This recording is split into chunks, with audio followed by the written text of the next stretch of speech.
welcome to Viewer Levels, as we await the first submissions that are going to come in today in Populate Q.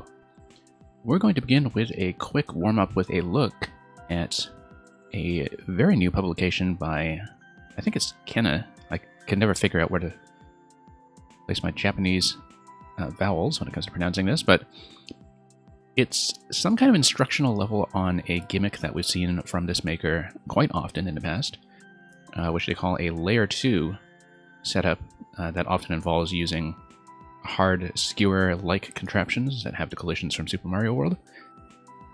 But here this is going to be an SMB3 level, which my translation engine tells me is a time improvement from the previous skewer gimmick, and there's also going to be some kind of public display of how it works. So we'll get in here and see how to make Layer 2 smash and skewer gimmicks, and then we will get into the queue.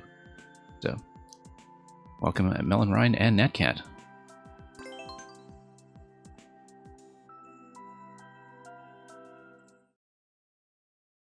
So yeah, queue just opened up. We still have Toadette carried over from yesterday because I have not changed her back to Mario as I often do. But that's okay, we'll just begin the adventure that way and start with a mushroom. So yeah, this is just showing off the initial setup here at Night Castle. As you can see, there is a sledge that is jumping with a stun lock underneath a blaster. And we're also not getting hit by the stun lock. You'll see, because the sledge is going off screen. Let's hit this, just to see what's going on. Eventually we'll deal with Bowser Fire. Although technically we're already dealing with Bowser Fire. Ah, okay, so that's how it works. So you can see the initial loading using the trampolines at the bottom. Whoop! And you need to jump in order to maintain your height, but that's okay because we'll get another proper look at the contraption. Welcome, Mang. And thank you for the submission, Melon Rind, of Dome of the Spike Egg, which will be first today. So yeah, we're going to have the rise and fall over here. And now that we know to expect it, let's watch the mechanism carefully as we come into this room. So see how the blaster is locked into place by the one-way panels. Then you get everything dropped here. Whoops. Then everything comes back up. Everything comes back up. Yeah, that's right. Dry bones down there. That's interesting. That means I can theoretically do that, because you can tell that all of the Bowser statue artwork is sitting on ground. But perhaps we were a little bit reckless there. Warp World is being dumb. Oh, that's curious. Don't exactly know why it's giving you that error. But anyway, thank you for the submissions from both Natcat and Glitch. Yeah, Glitch, I believe you're the first sub in the queue today, so you will be second.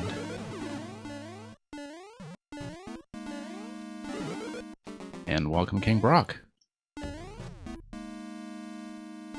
Okay, let's actually proceed this time. I am kind of curious about everything down here, but... Whoops. Wanted to head over to that dry bones that's on the right side, just to see. And yeah, Glitch, you know I'll play whatever.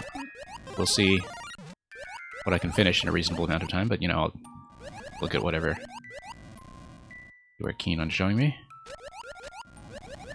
And yeah, for Nova, this is pretty neat. It's supposed to... Well, I mean, we've already seen in the next room that it does show off how the mechanism works, but it is a kind of skewer-like mechanism that this maker has been showing off for some time. And you can see how it's built on this screen here, if you have a very quick look at it. And it's going to rise and fall, and it's going to come back up, but you, of course, don't want to ride it off-screen, because that will be death. Okay, let's not fool around with this guy down here, after all. And Sui Sunday, thank you for coming by and submitting Addict with a Pen. Okay. Let's just loop around here until we can catch the next cycle. And thank you for the follow. Whoops. That's okay, we've got checkpoint.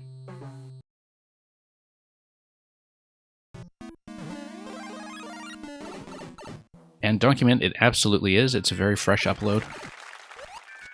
It does show off some of the mechanism. Apparently there's been a little bit of a revision to the response time of how this has been made. But I didn't exactly see the previous one. I mean, yeah, by now this is highly recognizable. This one of those layer 2 skewer levels, so... but it is an upload from the past day. Whoop. Sure, we can go for the 30 coin because we're reckless. We're reckless. How reckless? That reckless. Okay, there we go. Nope. Okay. Let's get away from the fire. And yeah, look at how things are kind of being recentered with the initial conveyor loading. And dropped. So we need to avoid the squish here. Instead, avoid the squish here, get on this. And there will eventually be an on-off switch on the right, I'm sure. Because that's what this whole thing is doing. But we need to jump off of this one on the right before it goes off screen. But as it is lowering, like that, very cool. Oh, bad idea. Let's just get back here. Get that.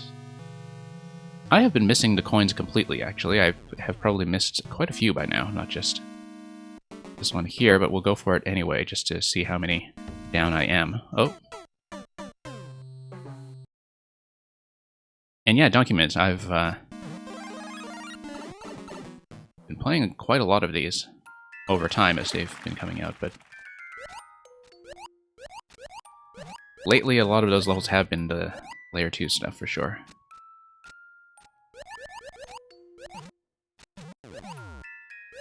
But it's nice to see some of the off-screen build for once. Something that's kind of unique to this level that we haven't seen that much of recently. Or before. And Penguin Lord, yeah, we have opened up pretty recently. So for Nova and everybody else who came in, good to see all of you here. But yeah, this is just meant to be a quick warm-up, so I'm not going to spend too much time on it. Yeah, I don't think I ever played their SMM1 levels. Yeah, I need to drop on that vine. I can't just climb my way down. But in order to drop in that vine, I do need to make a bit of a small jump or fall.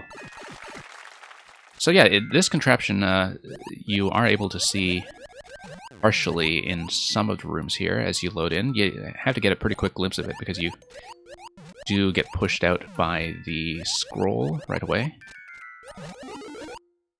Although, of course, that's limited by the custom scrolls availability in the main world only. I think that's part of what is constraining this level here, but you can see that you get pushed up here,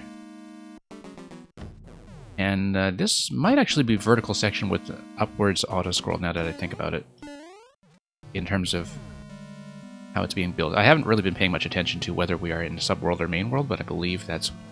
Yeah, we started with the Knight's Castle with swimming, so this is subworld, and it's a vertical subworld. There we go. Not that I've been very exhaustive about collecting coins, I'm sure I've missed some already. But we'll get what we can. And there we go. And yeah, there is a sledge that's powering at the very bottom some of the time. Yep, there you go, you can see it. Let's grab checkpoint. This one's going to move a little bit faster, you can see. So there is some kind of deflection going on underneath to control the speed. I didn't really get a good look at it, though.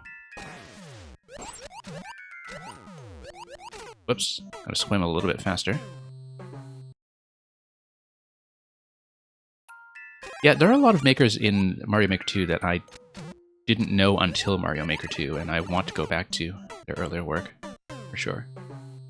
When I get my Wii U back in hand, which may be still a few months away, unfortunately, just given that I left it in a totally different city, and the pandemic kind of got in the way of retrieving it, and I didn't want somebody to just ship it to me because my Wii U stuff is a little bit scattered, and I have my own storage system that I didn't want to mess with too much, but... Alien, welcome. Yeah, Warp World is being a little bit glitchy today, so do try again if it's giving you an error, or give me something like a maker code or different level code. I don't know what's going on with it today, but you're not the first one to encounter that problem. Sure, we'll hit it that way. Why not? Maker IDs are not being taken. Okay, so they're just not being verified. I see. Yeah, thanks for letting me know what's going on with that glitch. I had no idea that was currently the issue.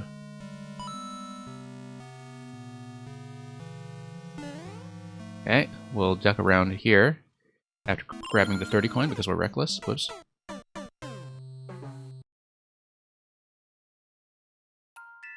Is the note block activating a thwomp above a seesaw activating the skewer? I don't see any seesaws in the mechanism, but let me take a better look at it because we've been scrolling past it pretty quickly, so you see, so...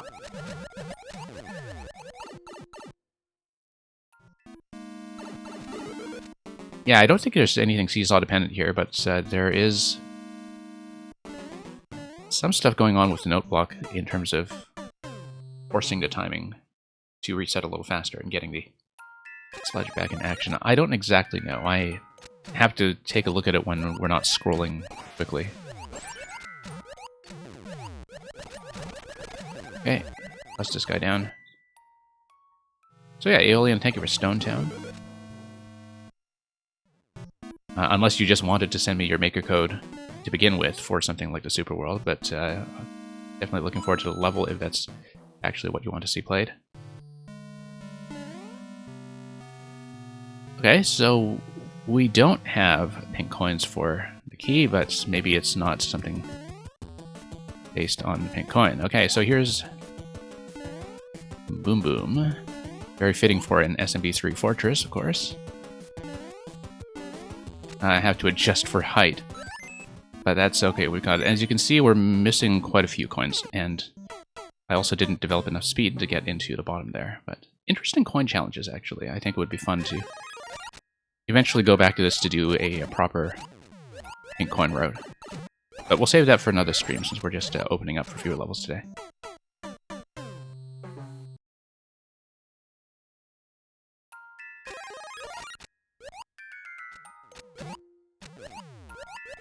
Whoops. Getting pushed all over. Okay, let's get in here. Sneak our way through.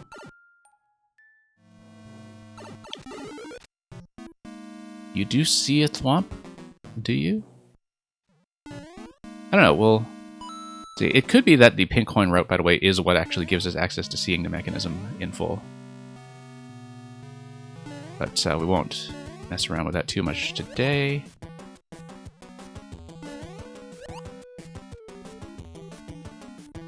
But yeah, I'll have to go back to this one for sure, just to see that in action. And let's see here. 30 coin, yeah, that's for keeping the mushroom, of course. You have to build your way up manually. Oh, or you can just take the P-switch.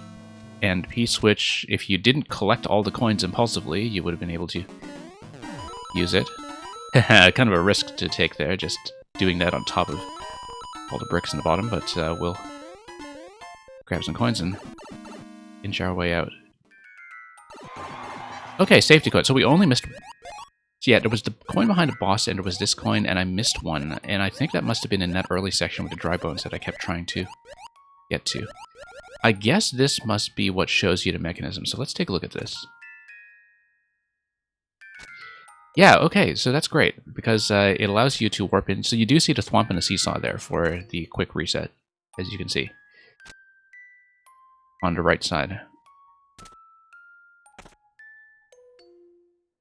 Kind of a neat way of showing this off, if you can actually have a quick glimpse of it in the time that you're here. You'd have to screenshot it, of course, to take a closer look at how everything is built, and we'll just show off the third one here, too. with all the fire flowers kind of stacked at the bottom, which I think are there for seesaw weight purposes. Yeah, you can see how the seesaw is built at the very bottom. Because if you are running up against Entity Limit, obviously you can use that power-ups as well as their ability to just stack into one tile to do a little bit of seesaw weight control. So yeah, that's just showing you the bottom of the setup in the normal daytime castle section. Oh, interesting, having Bowser Jr. and a Sledge in conjunction there.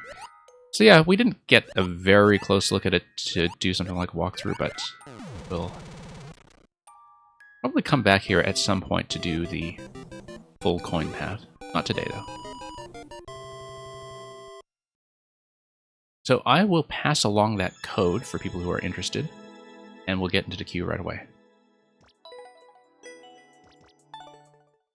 But I'll definitely give you folks that code in chat in case you want to take a closer look for yourselves. And you can be BFFs with this level.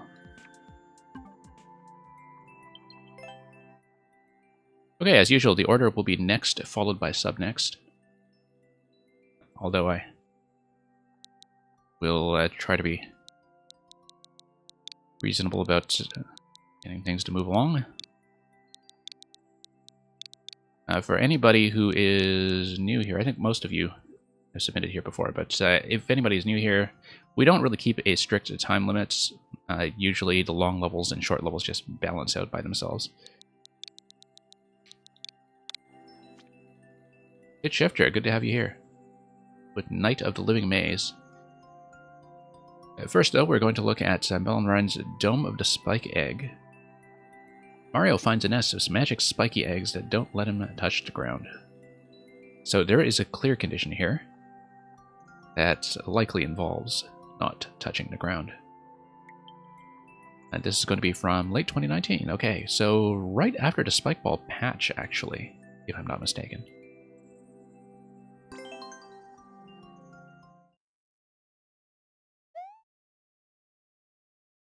Okay, let's reach the goal without landing after leaving the ground, as expected.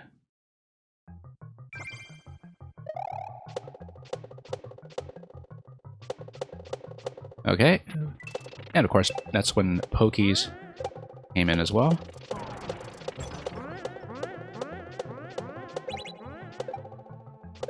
Okay, no, you do need to stall a little bit longer. Let's just scout ahead, actually, before we do anything else. Yeah, I was kind of wondering, but you do need to take all of the balls that are down there before you proceed, so we'll just run through this to see what's going on before we worry too much about the clear condition. Okay, interesting. Interesting, that part there. I think we just need to press against the blaster at that point, but I may be wrong. I didn't really get a good look at that. Unless there's some way that we can keep the spike balls alive, possibly with the thwomp movement. Not exactly sure, I didn't get a good look at that. So we'll come through here, we'll bounce through each of these balls until the upper one becomes available. Okay. I like the timings here so far in that I have a lot of flexibility in terms of whether to do a long or short jump. Oh, that's cool. And the level is fairly accommodating about letting me choose my own jump height and still make it over the obstacles, at least so far. No, I need to do a shorter jump there and then get on top of the piranha to right. I just didn't do a very good read there, but I see what's going on now with the thwomp segment is that I do need 3 spike balls alive at that point, because 2 of them are going to be destroyed along the way. Nova, you saw how Supernova's level was played by Panga on stream. Which one? Was it Seesaw Airlines or one of the other ones that had made the top list recently? Because Supernova's kind of been on a streak in the last few weeks where he's been king of the popular tab. Turnblock Terror, okay, I see. Yeah, it's kind of nice to see somebody who's, you know, from our neck of the woods in terms of our Maker's social graph start to get attention on some of the really big streams. Let's get over here.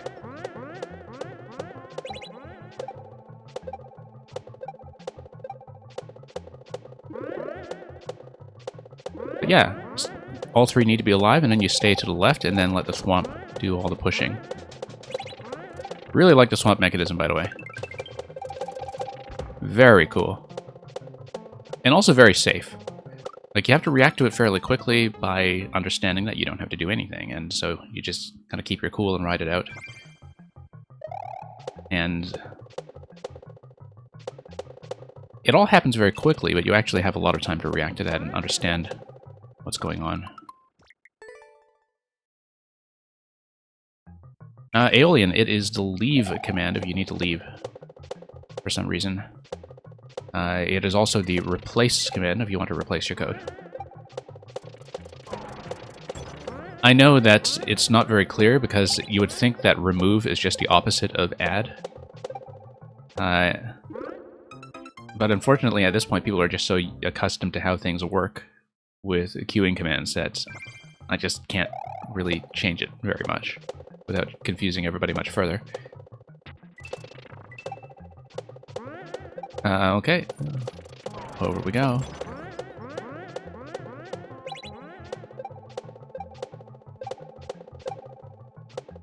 Yeah, for something that was made kind of week one of spike balls becoming available, this is a very strong spike ball concept. I certainly didn't see anything quite this polished with spike balls when they initially came out, even though this level would have already been in the pool around then.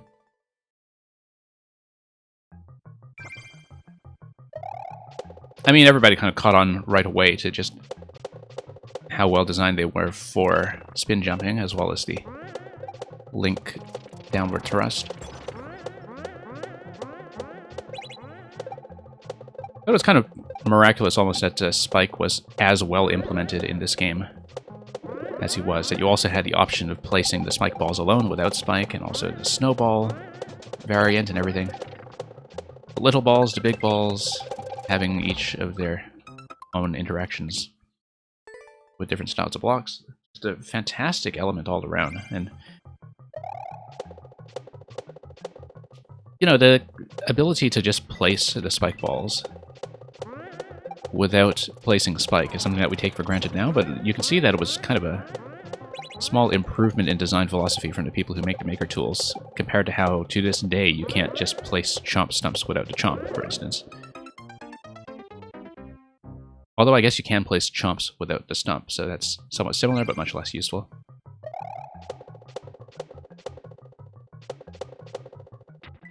But yeah, what a fantastic element. Just solved so many design issues all at once when it came into the game.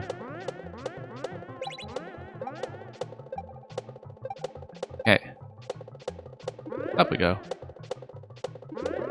Nice safe landing zone there, and we adjust back to the left side. Now that we know what's coming. And all the way over. Just have to steady ourselves, recenter. Yeah, nice high jumps there are actually going to be safest.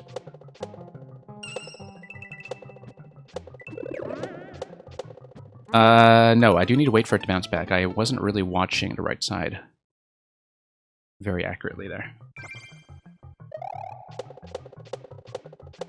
But that is going to be it when we get there. Document, thank you for Meatball Mineshaft.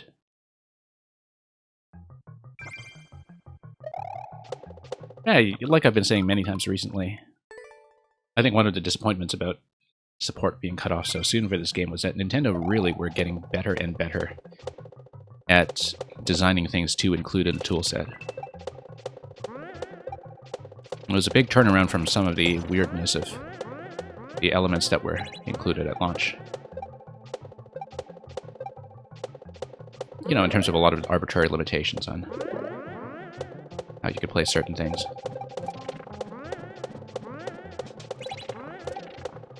So, Like, I really think that Mario Maker 2 came into its own with the 2 big content patches.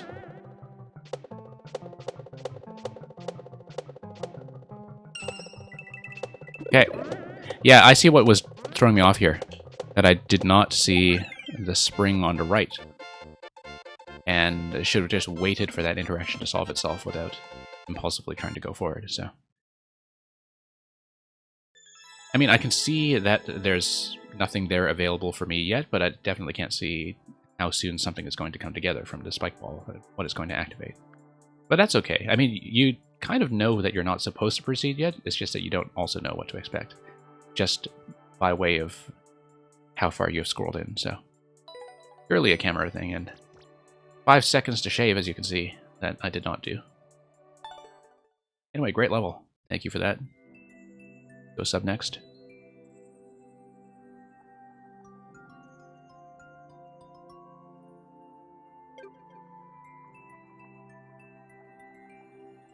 Okay, glitch.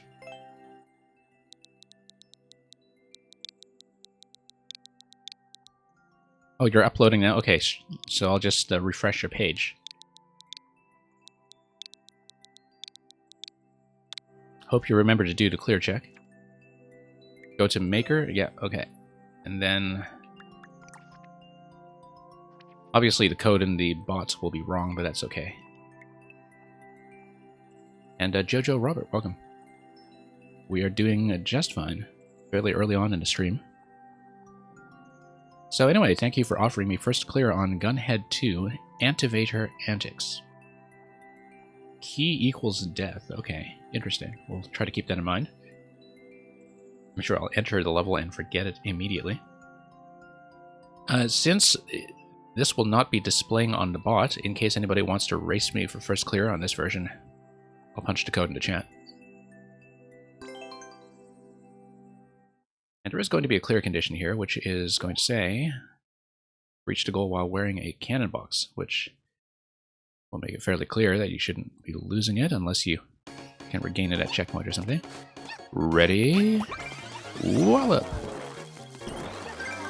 Okay, key equals death, yeah. Alright, let's just scout ahead anyway. Yeah, so you're just supposed to shoot the Porcupuffers and not grab a key.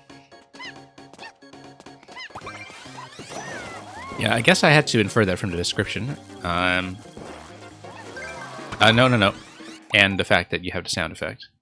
That's okay, let's see where we can go with this before we proceed. I guess the idea is that you're supposed to get through here and drop through the pipe. And that there's nothing over here, because the idea is that if you avoid the key, you go down the pipe. Yeah, that wasn't quite clear to me right away, but then I also didn't really try to go down the pipe, and so maybe something like a down arrow might have resolved that, but that's okay. We'll grab every single key, which will of course enforce a restart as I drop in through some of these locations, I'm sure. Just seeing how these are matched, obviously. And Jojo Robert, yeah, go ahead and ask the question. We'll hopefully be able to answer it, but that will of course depend on the question.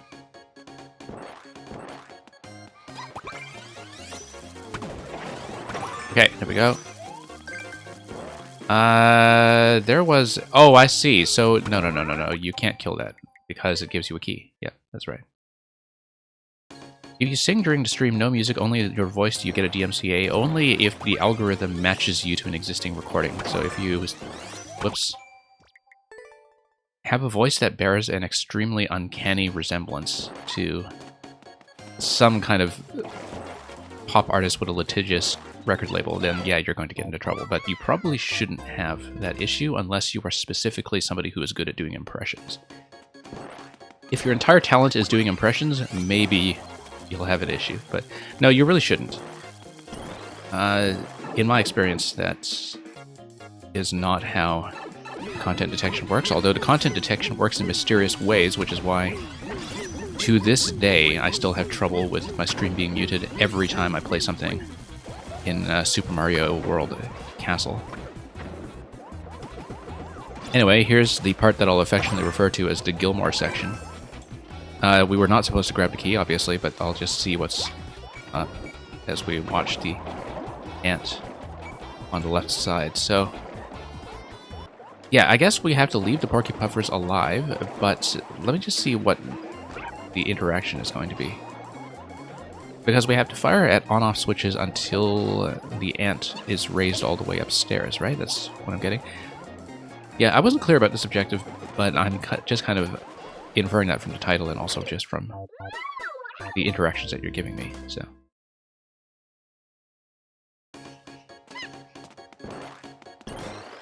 Yeah, no, Jojo Robert, you should be totally fine. It depends on your backing tracks, though. If you're using karaoke backing tracks or something that are from existing recordings, that would get you into issues. Because they would probably be picked up by the audio detection. But if you're just singing a cappella, if you're singing to your own accompaniment, I would expect that you were fine. And this is why we test, exactly. And it would only be a cappella. Okay, so we do need to race the water up, I think. And then we strike this. Avoid hitting the POW, actually. Or do we avoid hitting the POW?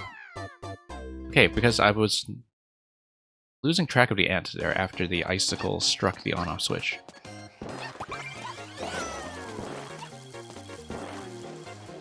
And yeah, glitch, I mean, that's the purpose of the test, right?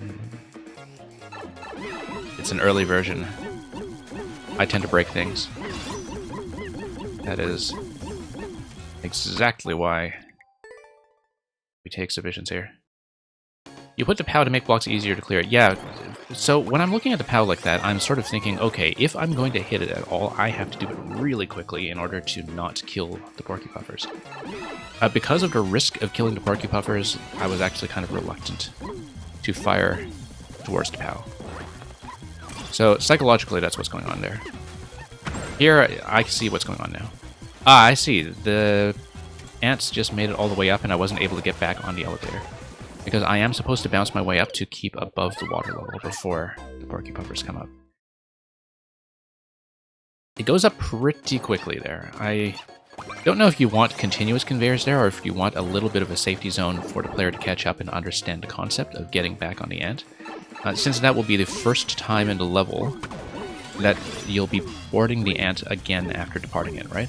Like over here. I don't know if it's okay to have maybe a few tiles of ground or something to give the player a chance to read what the concept is about, although I know that with the rising water level, maybe the whole thing is a bit timing sensitive. Furrynova, DMCA is the Digital Millennium Copyright Act, which is the main piece of legislation that governs content takedowns for basically rights holders who are very fussy about how recordings are being played in public without them receiving royalty payments. So it was very much an artifact of the early days of music track downloading. Back when Metallica was taking on Napster in the late 90s, I should say. Which is terribly ironic because Metallica, of course, was on Blizzard's BlizzCon stream last year, and they got muted for playing a live concert on Twitch because Metallica sounded too much like themselves.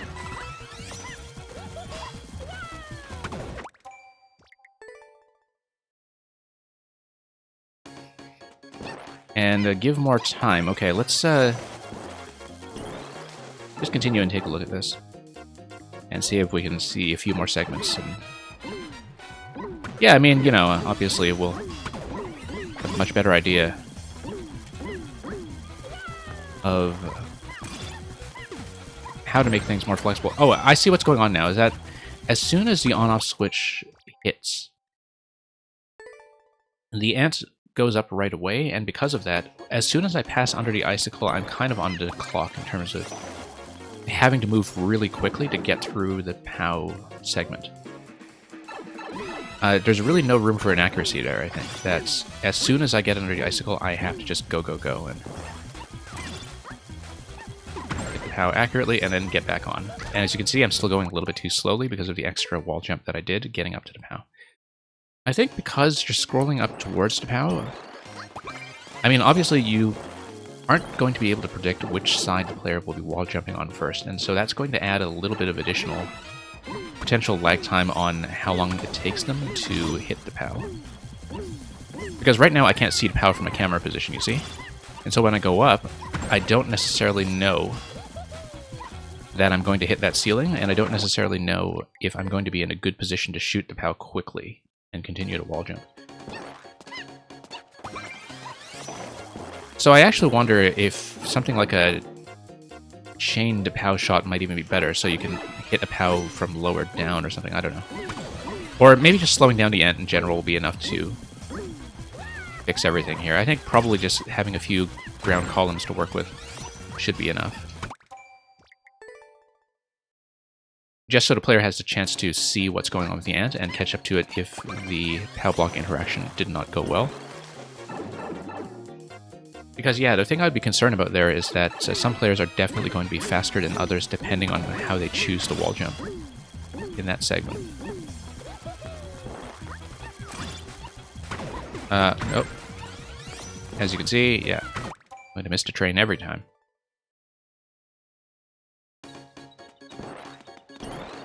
And yeah, the algorithm is pretty stupid, like I've complained about many times in the past. So the issue is that back in about 2010 or so, I want to say, there was this kid who was, I think, 15 years old at the time or something, and his name was Diego Quintero. And he was somebody who was just like trying to experiment with doing his own music mixes for the first time.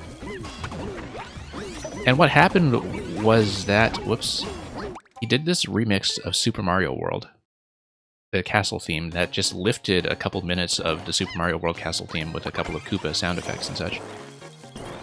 And somehow that made its way into the copyright detection database. And so now whenever I play something long like a puzzle level that's in the Super Mario World castle style, Twitch doesn't think that's Nintendo's music. It thinks that is Diego Quintero's music. And so my stream gets silenced because of that, and every time I try to appeal it, they don't actually do anything. So it's just a crazy but highly specific situation when it comes to just bad copyright detection. So yeah, you see this spot here. I know that the ant is going to be coming, but it is also off screen when I'm there for the first time, so I don't know if it's safe to go down, because I don't know if it's still too low, right? So I think the fact that it's zipping all the way up when I can't see what its off-screen position is might be a little too sudden. I think that section feels a lot more relaxed than the first icicle with the POW, though. That in terms of getting ahead of the ant, it's much easier to do so. So I think the timing there was probably okay, except for the fact that I couldn't quite see when the ant was going to be available. Because one thing I would not necessarily want to be doing is just drop down blind here without understanding how far along the ant is going to be, right? But now that we understand it, we can continue. And hit the track block, and whoops, that was poorly played.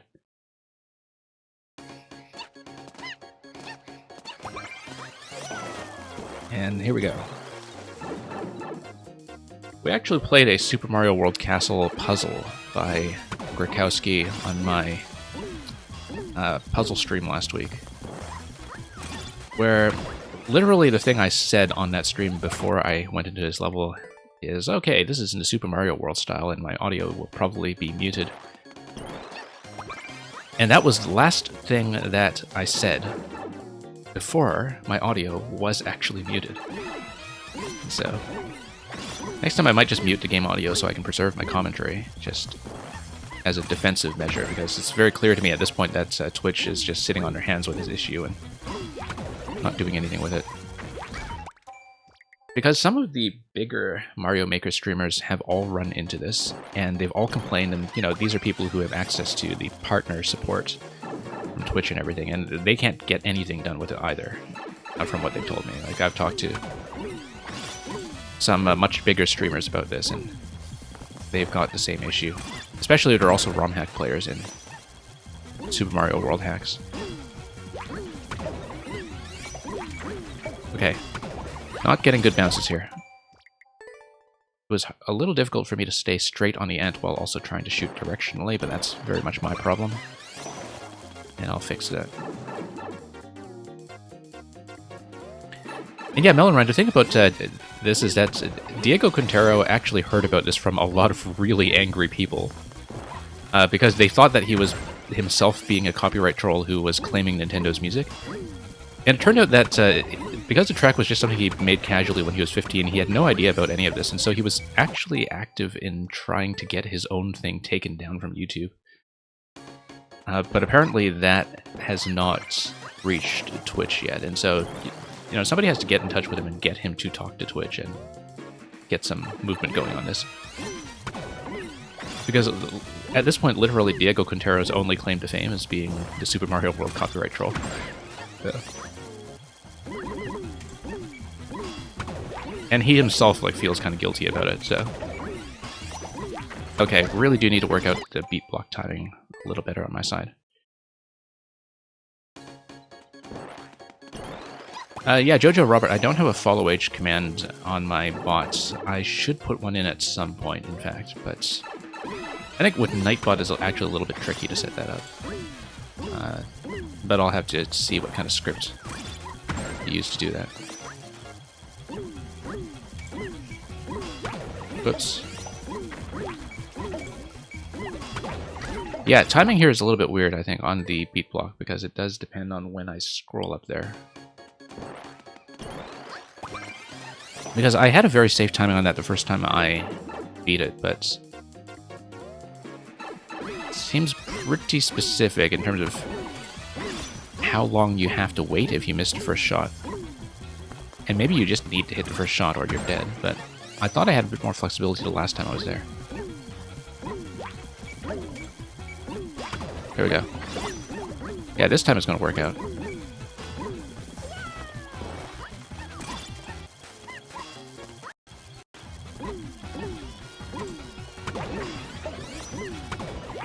Okay, up we go. Up we go. And, oh, whoops. That was not how to bounce off the end. Why aren't I shooting the Spiny? Because I'm charging the shot for the pipe, probably. Because I know I need a charge shot for the pipe. And so if I'm shooting the Spiny, which I actually had done in some previous attempts, I think, my concern is that I'm not able to get the shot charged up again in time.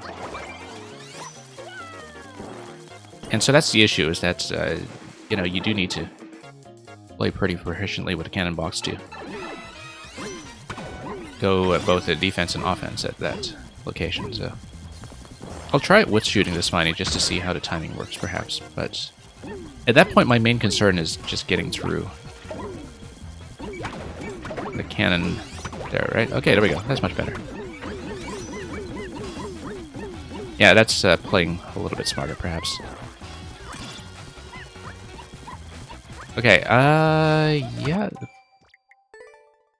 That was just a matter of not having a very good timing getting over to the yellow spike blocks, because I missed the first cycle on that. If I missed the first cycle on the yellow spike blocks, then it looks like I'm probably dead.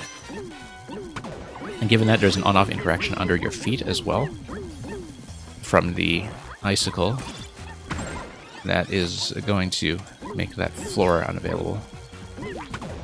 No. Let's actually wait for the beat block this time. Part being blue is intentional there. Okay. I'll see what I'm looking at and what you're talking about when I get back to it.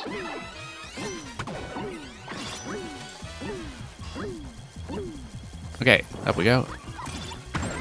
Getting a little bit better in this section, as long as we don't accidentally wall jump off the side. Okay. Okay, I have to go quickly. Yeah, as you can see, if you have the spike blocks on the right side activate at all before you begin to climb, then it's already too late and you're dead. Because you're not able to wall jump any further at that point if they do any kind of activation. The issue with that is that It's not very clear that that's going to be the case if you're just a little too slow on leaving the ant. I think the issue there is that I'm leaving the ant and getting onto blue blocks a little too late. But if I do leave a little too late, it means that I'm already dead and I don't realize it. Here. Like that I'd need to go very, very fast. So I don't know about those spike blocks on the right side. I know you want to have a little bit of time pressure there, but you do have some time pressure from the red blocks on the bottom. So we'll see. Let me just get back up to it and we'll see if I can do that a bit more reliably. Because the first few attempts there seem to be fine, but I was also getting onto that platform in a much cleaner fashion the last few times. So yeah, now we'll go. Go, go, go. And yeah, at least it's nice and short as a column. That was nearly a miss.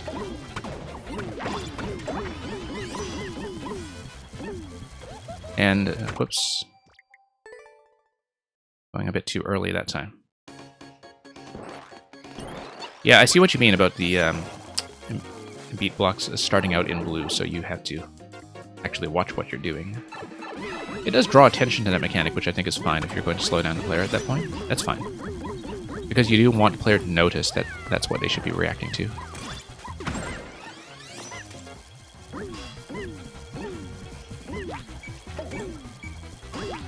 Okay. Up we go. Okay. All the way up. Catch the train. It does feel really good when you do have a nice, accurate timing on all this stuff. Yeah, once again, that's going to be an issue. And yeah, we just don't have the cannon box at this point for the clear condition or for anything else, in fact. I'm just trying to see what to do here. Given that the ant is going to be out of the way, I guess you just have to wait for the crates to be lifted by the water. Thank you for the follow. And for this submission, King Josh of level 1-OMG, are you serious? Well, when we get around to that, we'll see if you are in fact serious. Anyway, a pretty meaningful amount of progress so far, although we're a little behind pace on water this time.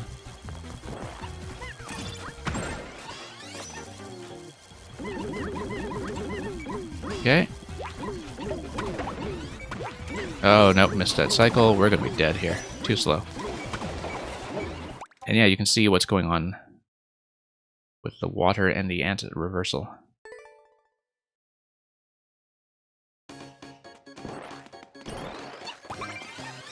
The issue is that by the time you get to the top, all the porcupuffers would despawn. Yeah, because, I mean, if they're kind of controlled by the water level and all the mechanisms here are totally independent of that, then that's what you would be dealing with. We'll see how that interacts with that whole crate segment later. I missed again and again.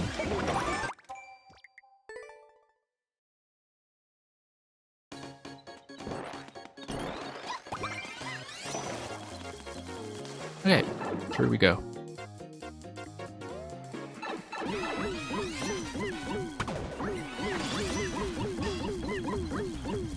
Nope.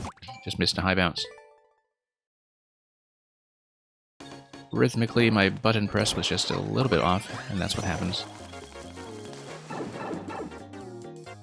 You wanted the crate ending to be something where you dodge the hazards. Yeah, it wasn't clear to me whether you have to just let the crates be pushed up by the water and then you dodge all the porcupuffers.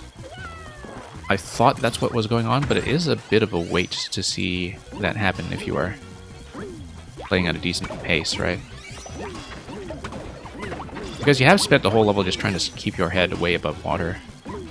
And so at that point, having to wait for everything to come up to catch up with you does come as a bit of a momentary surprise where you might be wondering what you're doing if you are a player who's gotten ahead at that point. Okay, second try here. I hope that doesn't murder everything on this attempt. Yeah, nope, that's not going to go.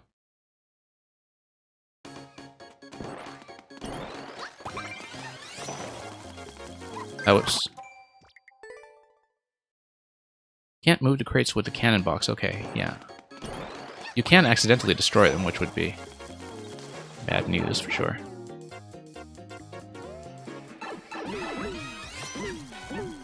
Now, I also see that the purpose of the blue platforms is to make sure that you can't just hit the on-off with the icicle and then get back on like this. Oh, yes, you can. I like it better that way, in fact. I suppose you were probably trying to specifically prevent that, but just given the responsiveness of the icicle drop, that is going to happen.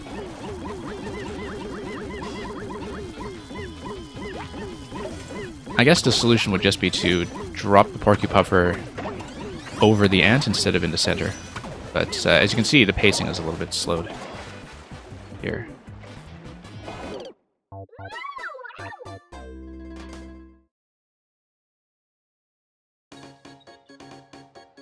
King Brock found a dev pipe and Glitch is asking where. Glitch, it is under the bridge by the trolls. That's where it is.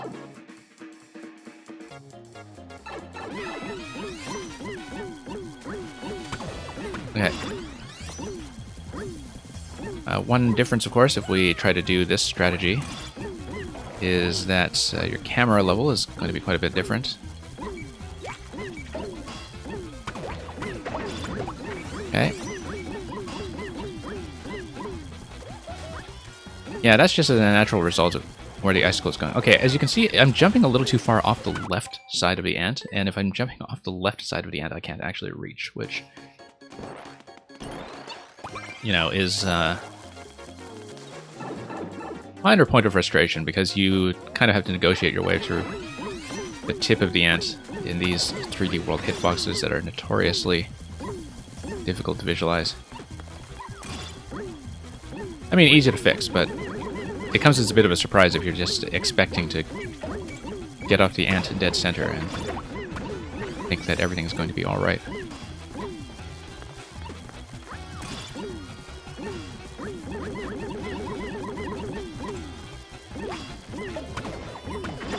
And okay.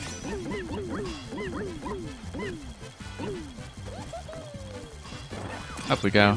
I like this a lot better than trying to wall jump up the right side, to be honest. I'm actually not convinced you should even prevent that. I think it's is a better timing than what we... Oh, whoops. Let's not shoot that. Nope, let's not... Well, let's ride it out and see what happens. Oh, I see. No, I see. You have to go through the pipe. I didn't even look at the work block exit. We totally had that. I just needed to go through the pipe without a key. I just wasn't even looking at the exit because I expected that the water would take me even higher. Yeah, I guess if you have keys to spare, then... As long as it's visible to the player, because I think there are a certain number of players who would look at this concept and try this first without trying the standard path. But I honestly don't mind it. I actually think that the central section might be more fun. As long as you have a little bit more variety of things to interact with. So it's not just the same on-off thing every time, but... I like it better than the yellow spike ball timing I have to deal with on the right side. But then I think that's partly just a matter of making the main route on the right side column a little bit more flexible in terms of being less punishing to players who are just going to be slightly off the timing in ways that they can't actually predict ahead of time. Basically, you want to avoid the situations where players already kind of committed to a timing that isn't going to work by the time they are on the blue blocks, but they don't actually know yet at that point that the timing isn't going to work.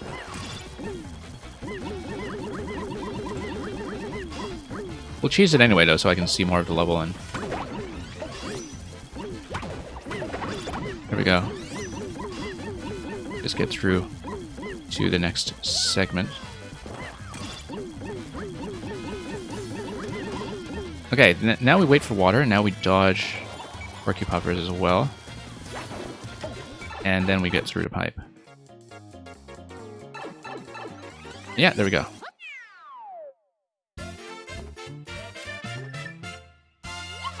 Yeah, so I think that's probably a useful playtest in terms of things that I broke. And I'm sure you'll put that through a whole bunch of revisions, but we'll just have to deal with it another time. So, okay, who got first clear? John Vipe. Okay, congratulations, John Vipe. But we beat your time, so glad we could show that off. Let's mark that as a win and get back to next in the queue. So yeah, thank you, Glitch, for submitting that.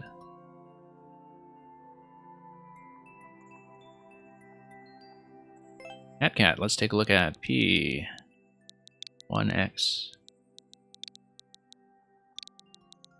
Or DM. Or PG.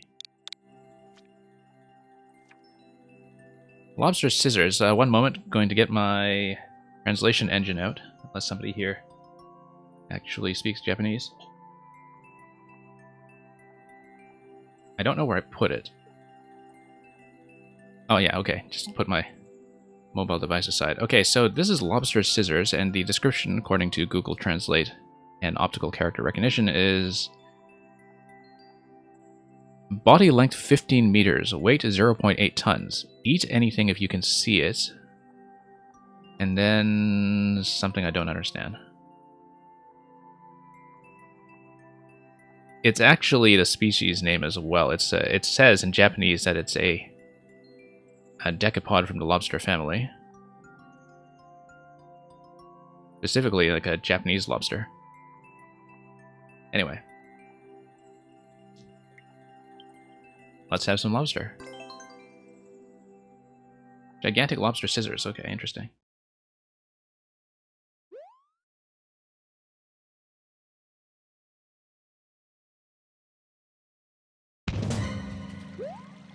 Yeah, Glitch, I think the concept is fine if you have better ways to communicate it, I think, and have better windows for the player to react to new information. I find that sometimes that's a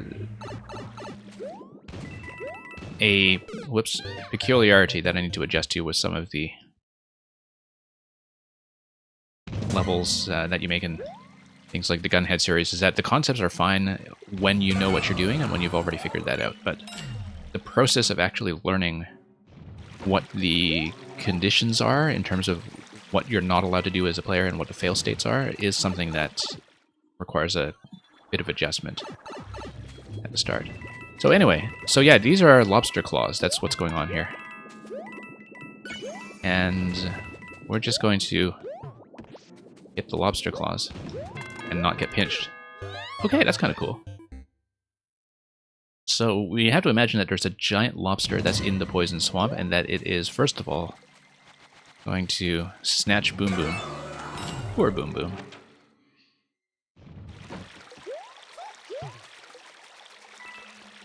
Love how you can see the poison swamp kind of bubbling in advance. Nope, bad idea. Let's not be so impulsive. That was bait. We got baited by the lobster, which I guess is fair play when it comes to that species exercising its vengeance. Nukukaza, welcome. It's not jaws, it's claws.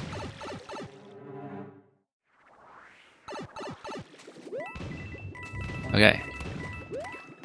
Either way, we are going to need a bigger boat. And through we go. Oops. Okay, skull's over here. I wonder what that's telling me. So the objective is to get down to the key door, but as soon as you have an on-off activation, then the claws are going to go, right? But the claws are totally controlled by me.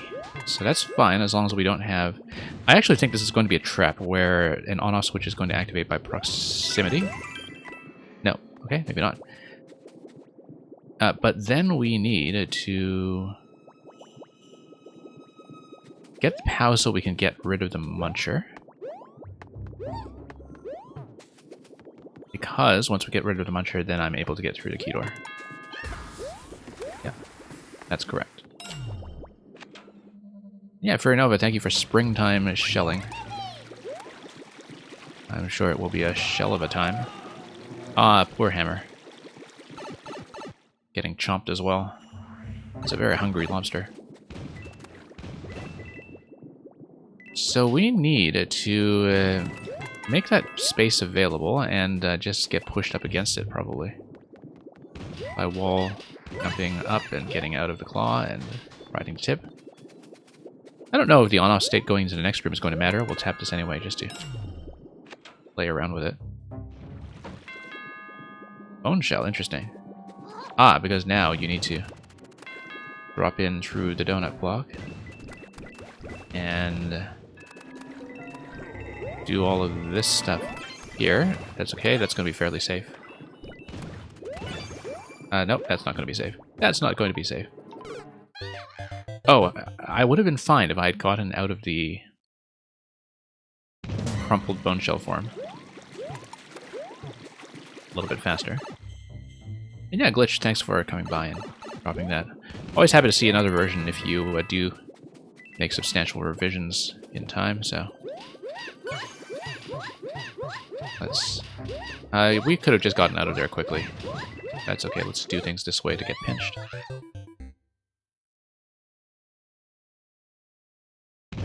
Yeah, Free Nova, we'll see how we do with that. If I have trouble clearing it, that's just what happens.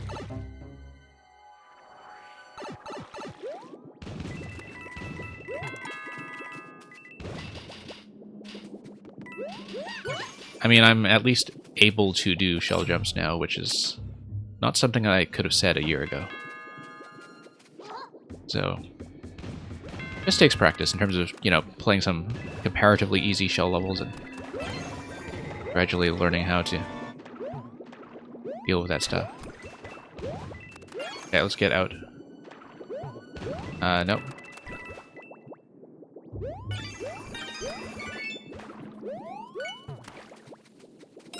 Not exactly a poison swamp, it's more like a lobster bisque. Okay, so... Oh, you see how things are bubbling here? You can see the position of the giant claw, which is going to be something time sensitive here. I'll have to go back and read that properly. I didn't actually see what was going on in that room because I was too busy watching the movement in the swamp.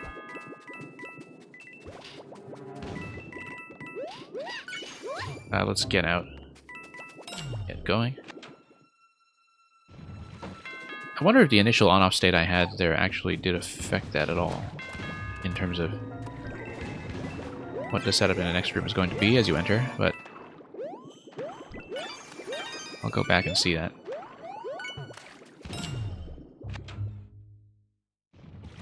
No, because on-off is not really relevant here. Oh, I need a ground pound on the POW. Come on. There we go. And then that's just going to give me the key, so I just need to do that quickly and accurately. Imagine if Jaws had claws. Yeah, that would be menacing, but probably really tasty if you hunted that down as prey. Unless the people who do marine conservation of extremely rare and endangered species decide to have a word with you about jaws with claws. Sounds like the kind of thing that should be protected until they return to having a sustainable global population that is not too rapidly depleted by our various habits. Also notice the fish bones that are all over the ground decoration. I think that's not necessarily something that was designed here, but a nice touch. Oh, poor Yoshi. That Cheep Cheep just survives this. Look at that. Really gets away with it. Anyway, boss time. Shelmet. Yeah, we just bop all of this stuff so we release fire. That's pretty clearly what to do here. Okay. Whoops. Okay, that's fine. And yeah, that releases the lobster, and the lobster is going to be on our side for once this week. Kill Bowser. Oh, look at this. Spot the difference. Or spot the lobster, I guess. Is it going to come up and claw me? Is it? Is it? No, guess not. And now we run. And, oh, I see. Just something to trick you out at the end. Ah, okay, that's the flag, so we'll obviously skip it. Nice of this to be an invisible block, because of course that prevents you from just busting through it with the spiny shell. And look at that, you get to see the head of the lobster at the very end, and he just kind of gives you a little bit of a hello. Waves goodbye, and thanks you for feeding him a Bowser. Now it's very satisfied, and it's no longer going to claw away at you instead. Bowser sacrificed new meta? I mean... yeah, I guess so. If devouring Yoshi is not quite enough for one day, then... you have to go big or go home, you know, and... really... enjoy that, hard-shell delicacy instead. Which we know all about, having devoured quite a bit of lobster, but don't tell the one in this level.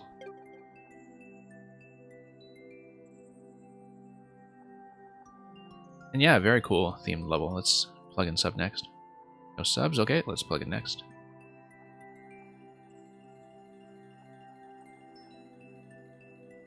That's going to be King Brock. And PJ63LK. B1H.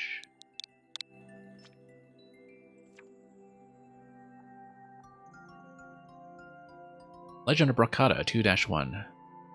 Right, because we cleared the castle last time.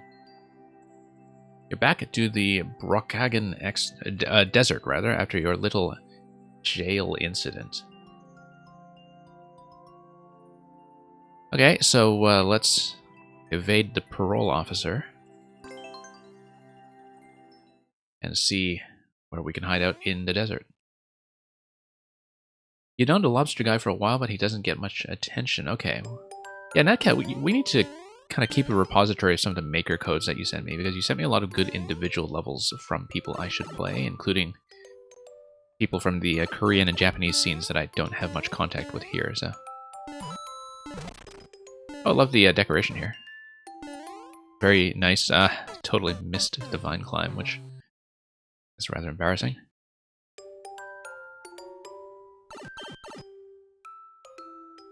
Okay, so this is going to take me down. We'll pop the bones. Pop the bones again. And... yeah, it's just going to be a desert that just happens to have a wall of sand around it. So free... trying... oh, frying. Or is it drying? No, it's drying. Free drying pans ahead. Drying pans? Okay, for some reason I expected frying pans, but I guess it's the desert. Alright, sure, let's get some free stuff. Oh, also notice. Spot the difference. Look at this. Oh, okay, no, it's just a halfway boundary.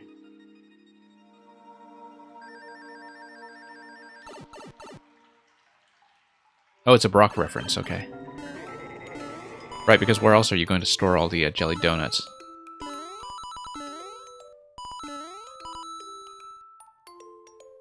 Okay. I'm unfortunately not really up on the lore of the Brock cinematic universe here, but that's okay, we'll just learn it as we go. And also fly around a bit, since we have plenty of takeoff ramp to work with. Fly against the wind. Sure, let's grab checkpoint. Notice that this is a right-to-left checkpoint that's in the middle of the zone. I bet there will be at least one attempt if I die where I just instinctively run to the right. Whoops. Yeah, of course we're checking the pipes. And 30 coin. Okay. Guess we needed Tanuki Tail or just P-switch. After all the lobster claws earlier, I think this is not too much of a threat. But of course we need to deal with Desert Wind, which was not the case when we were farming for lobster. Okay. Bit risky there, but we made it. Now let's wait for the wind. Okay, there we go. 50 coin again with the Tanuki Tail. And yeah, let's just skip over this guy. Oh, not that far over. And maybe not that low either. That was a Desert Wind death, actually. I just didn't compensate for that last minute. Let's go right to left. Let's remember that. Anyway. Doing wonders for the clear rate, as we can see.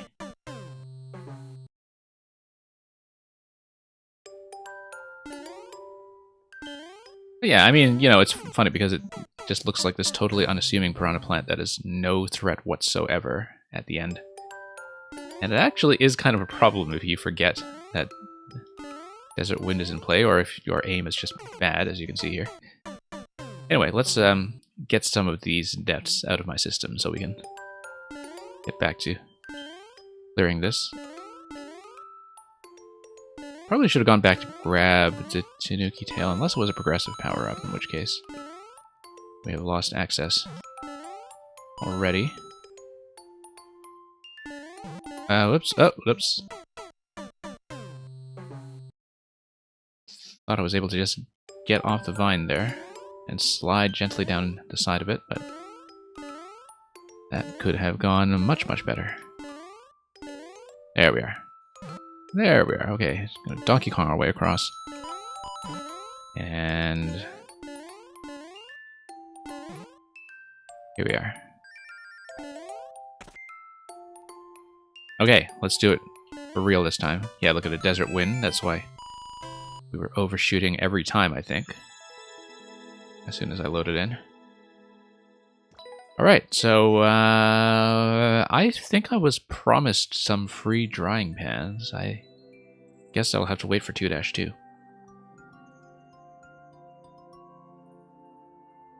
Yeah, one little nuance, King Brock, speaking of progressive power-ups, in the original SMB1, is that every power-up in the game actually is a progressive power-up. And of course, that was used to interesting effect in Mario 35, when you can get a progressive fire flower out of the very first mushroom block in the game.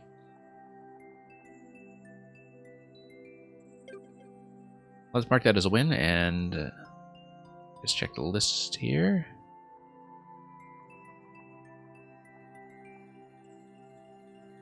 Yeah, let's just head down next.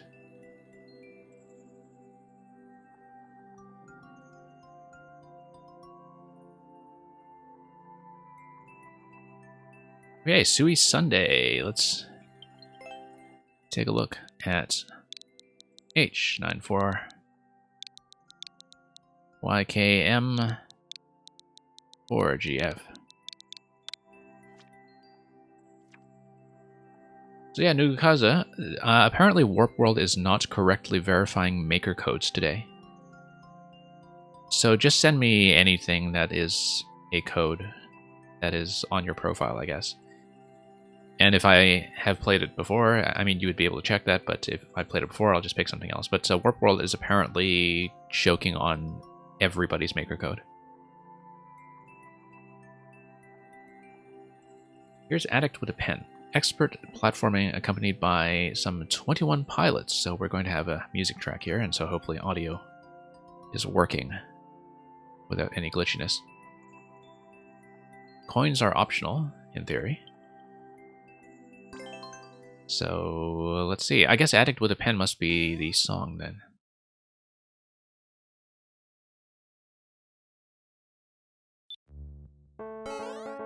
Okay, coin down there. Out of 10. So we'll eventually be down there in a different part of the loop as we scroll our way through.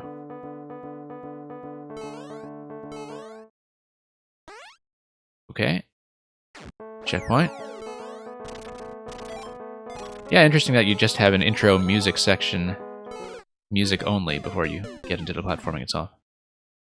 Just as a way to get the track rolling and introduce you to the fact that there is going to be pink coins ahead. Let's actually make that jump properly this time. I probably do want to do it from below. Get over the cross.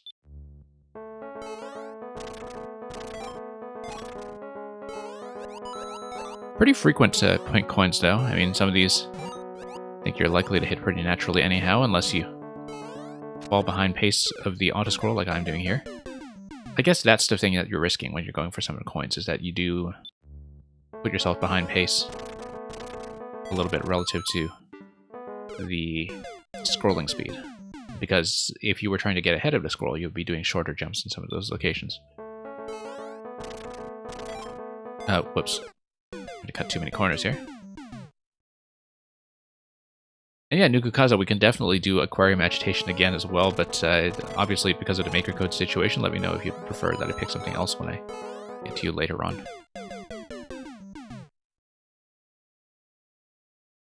But I'd be happy to crash against that some more after yesterday's attempts. Let's not restart. Yeah, I will be trying to do the pink coin route, but we'll see how that goes.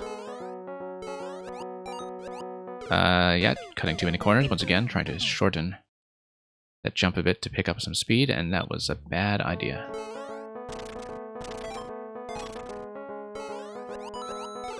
But I'll just keep in mind that pacing myself with the auto-scroll is a potential issue if I am going for all the coins, hence the silly looking depths here that I am trying to control the jumps a bit to cut some corners and keep everything short. And so that's leading to all kinds of disasters, but we'll fix it eventually. Nope. Trying to do a short jump out of that, but I didn't really have much forward momentum after dropping in from the coin, so we'll try to repair that too. Not a hard level, but I'm making life difficult for myself just by trying stuff, which... Yeah, as you can see, if I'm losing that much horizontal momentum, I do need to fix the way I get onto the third wiggler. So, I'll try to do that a little bit better. Not like that, of course. So yeah, we'll just miss a whole bunch of the easy jumps here too. Whoops. Probably too high there. There we go. Pass our way through, get onto Koopa right away so we can fall into that. And 5 coins at this point in the level before we hit checkpoint. Let's hit some moles. And, oh, interesting, that location there. Oh, yeah, I guess I do have to get over the jump block but under the muncher in order to hit that one, so...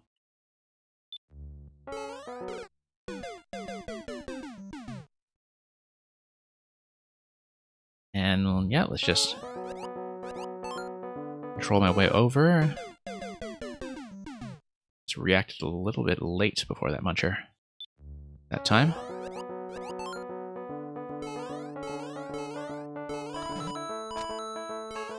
Okay, nice. Was a little worried about that jump for a moment in terms of getting under the muncher, but it worked out in the end.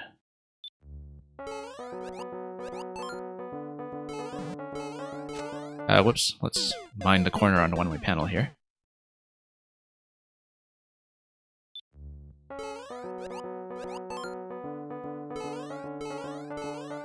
Okay.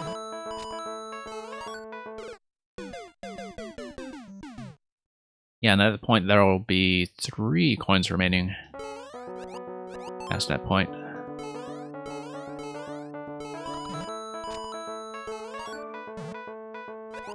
Possibly one being a safety coin at the end, just because the coin layout is broken over checkpoints.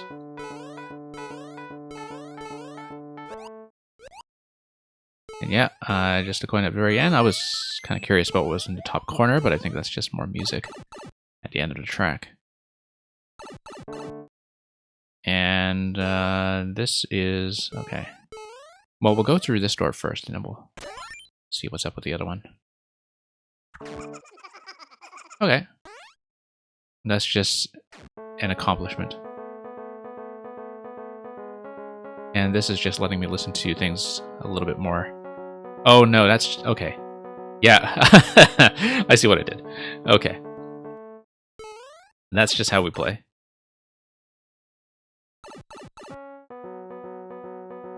Yeah. That's what I do when I'm not quite paying attention, but... we'll just run through it.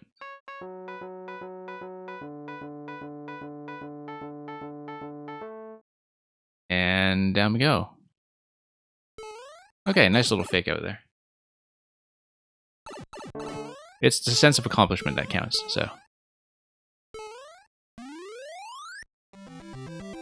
Well, it's a nice excuse to just listen to that track once more at the very end. So, Sui Sunday, thank you for submitting that.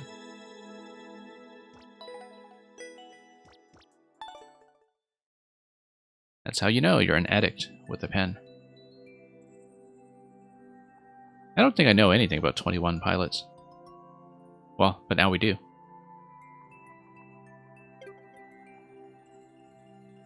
So, mark that as a win, and let's hit sub next. Now that Nugukaza has decided to grace us with some P-balloons.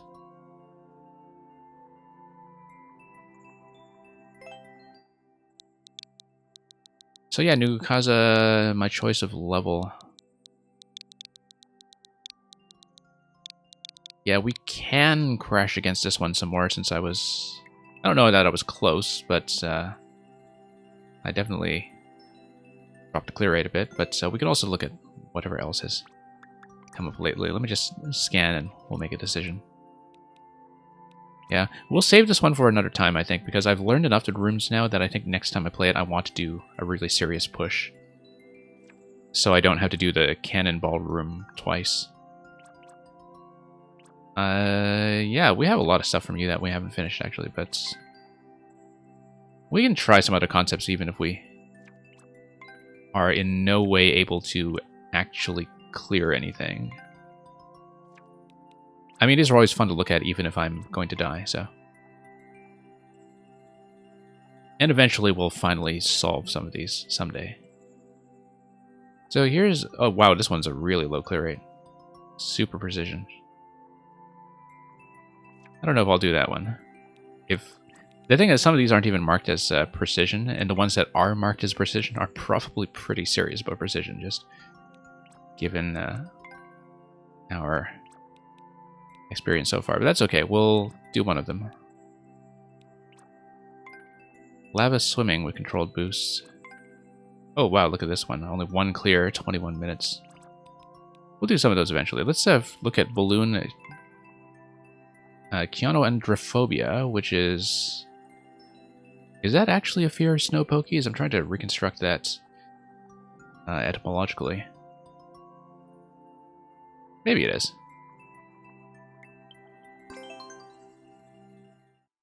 And yeah, Electrodude, welcome. Oh, this is probably your hardest level. Well, we'll see.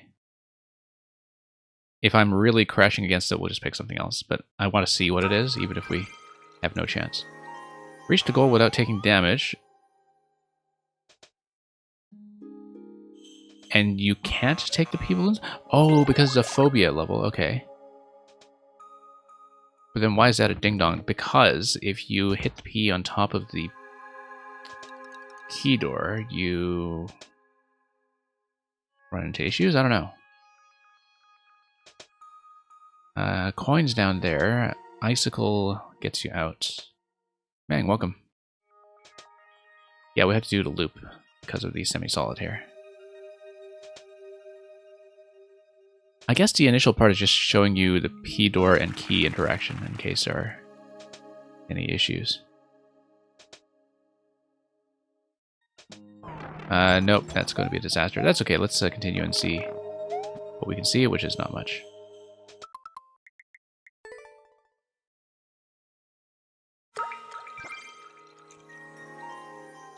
So, if I understand this correctly, I jump up so I can get through the pipe?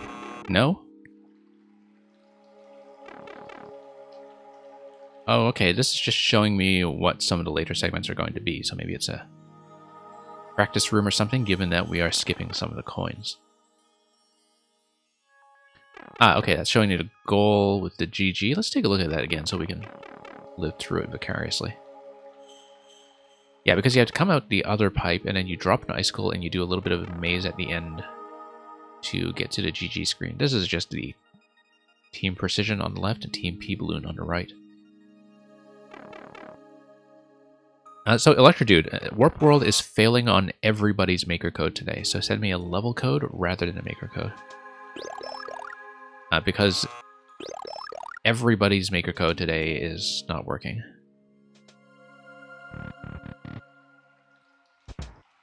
And Mang, thank you for Castle Eggman Zone Act 4.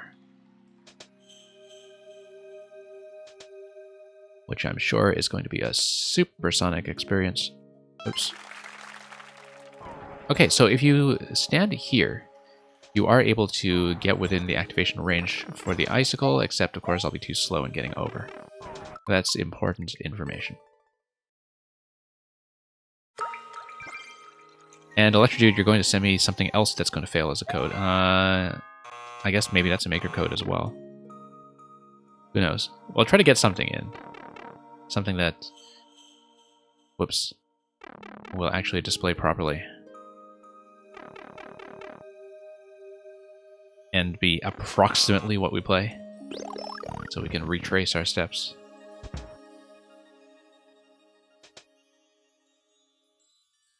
But yeah, hopefully Warp World gets this sorted out. I should really set up the viewerlevels.com bot as a backup in case Warp World runs into issues. There are a number of reasons to prefer its feature set anyway. It's just that I've been set up with my workflow in Warp World for so long that I don't particularly want to change it. But I really should use the other bots at least as an alternate, specifically for these kinds of scenarios. Yeah, this timing window is going to be a bit weird because of the conjunction of the Pokey and the Icicle. I think I need to back out and let the Icicle sit for a bit before I drop it. And then find a better timing that will allow me to drop and then get around the Pokey immediately. So it'll not be that timing, it'll be something very similar to it. Yeah, thanks for the lurk, Verinova. Enjoy the shell point grinding.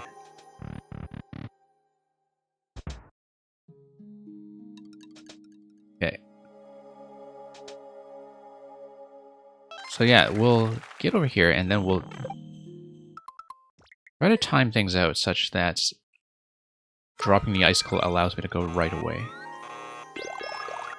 So Electrodude, thank you for the submission of Molarity, and again, if you want me to swap that out for something you actually want me to play,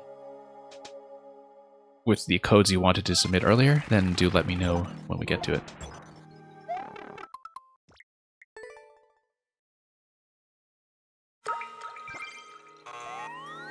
We'll check some of the other doors eventually. I do want to try this a little bit so we can see if we can get through the first segment.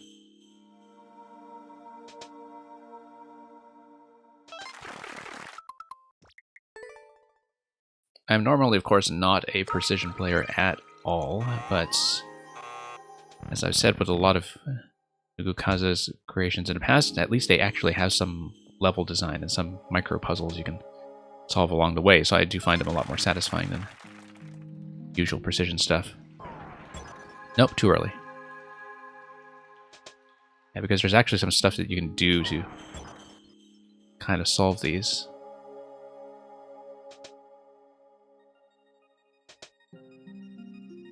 When I get past one of these obstacles, no, too slow. I want the most generous possible timing window, and I want to turn that corner properly, which I've still not been able to do. You wanted to give me Samuel's first level, but this one is cool too. Okay, we'll decide when we get there. Whoops. Yeah, I want to try to at least round this corner once. So as you can see, 2 pink coins over here in this segment. Out of the possible 5. And because of a clear condition, you know that there is no checkpoint involved. So that time limit is the time limit. You can't be too complacent about the 500 seconds on the clock.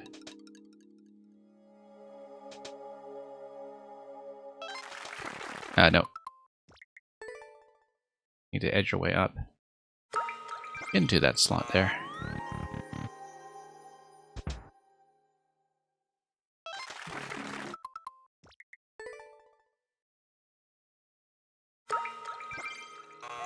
So yeah, we'll try this a few times and I'll check the other doors just to see what other precision movements we can engage with here. Whoops.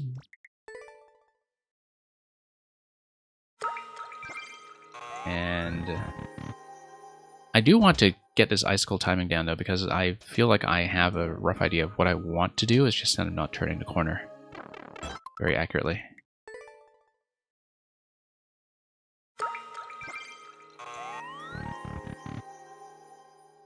But yeah, driving the P-Balloon, always a bit of a challenge. Okay, there we go. No, we don't.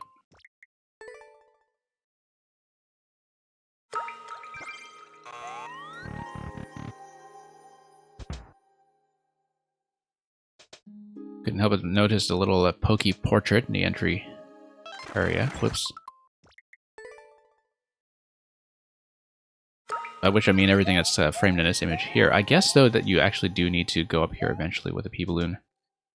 For example, by taking this guy and coming through here. Oh, I see, because you just jump up and do this segment. By following the pokey pattern but not getting pinched, which... Whoops. Is going to be a bit of an issue. I think you do, in fact, need to boost your way up in order to have a reasonable chance at that. Nope. Can't take damage, obviously, but I kind of wonder if that's doable. No, you have to grab the P-Balloon every time, so that's going to be a bit of an issue. Let's try this one, since it's right at the opening. But I feel like you do need the timing that comes right after this cycle here, that you just need to boost your way up and probably just ride out the whole way.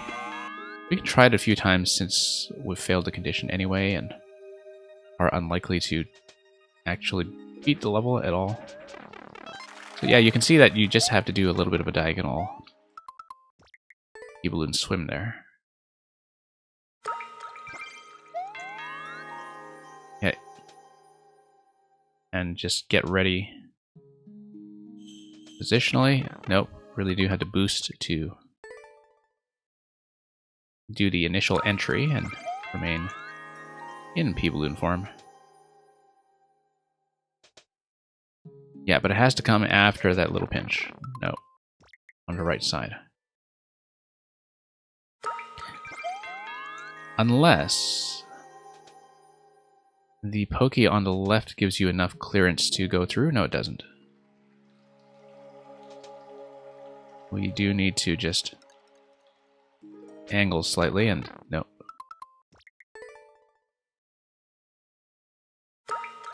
I honestly don't know how you clear check this stuff, but I guess Nugukaze has had plenty of practice with the P-Balloon at this point, and understands a whole bunch of nuances about its movement that I can't even begin to struggle with. Muscle memory? Yeah, exactly. From however long it took you. Out of curiosity, you should let us know how long the clear check on this took you, just given... I mean, I guess as a clear condition level with no checkpoint, I guess you only had to do it once. Instead of having to walk through it from checkpoint every time, so... Whereas with something like Heptophobia Vanquisher, you would have had to do the whole thing 3 times. Clear checked it twice, took about 4 hours. Okay. Yeah, and that's from somebody who actually knows how to play with this item and understands the design, so... It'll be an accomplishment if I can get any of these coins safely at all, I think. Whoops. That's okay, let's check some of the other doors so we've at least satisfied ourselves with seeing what this level is about. I see, so these are basically practice doors. Because if you go through the first door, then you have to do the whole cycle anyway to get through this. So the purpose of doors 2 and 3 is just for practice. That's how I understand this anyway. The coins give you safety locations. Okay. Nice use of the miniature blooper children here, by the way. I seem to rarely see them in Mario Maker. We just don't really see blooper trains all that often. Partly just from the difficulty of controlling the slightly randomized blooper movement when they are not on tracks the way they are here, but even on tracks, I don't seem to see the blooper train on tracks very much either. Whoops. Do need to know how to slow the P-Balloon boost, obviously. We'll see if I'm actually able to obtain a single coin in this entire level. It's quite possible I won't. Maybe we'll get this one, but then will we get out alive? Nope.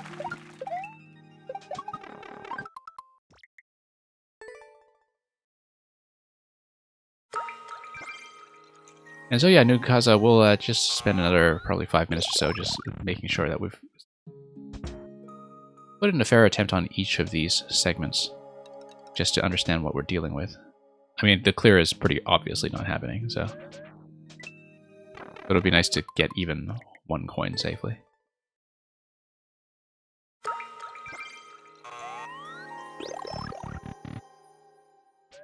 So, well, let's... Whoops. Drop through here. First and 5th coins are probably the easiest. Yeah, the first one is at least a kind of style of movement challenge that I've probably accomplished before at some point, but whoops.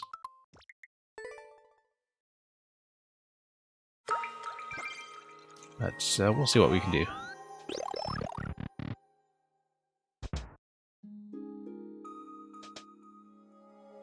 And yeah, of course I see the coin that is up the column on the right side of the entry area as well. I had been looking at that. The one on the right side of this screen where you basically just try to wiggle your way up. We might try that. Let's see. Oh, wiggle your way down rather, not up, because you have to do the whole circuit here.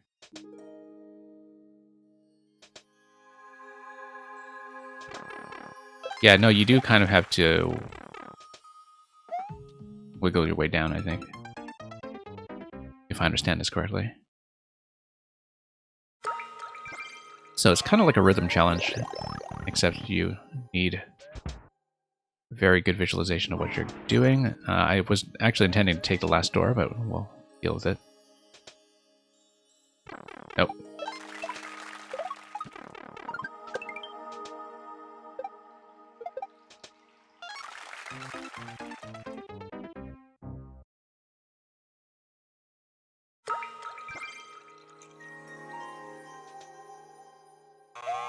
Well, one thing that would be neat as a sort of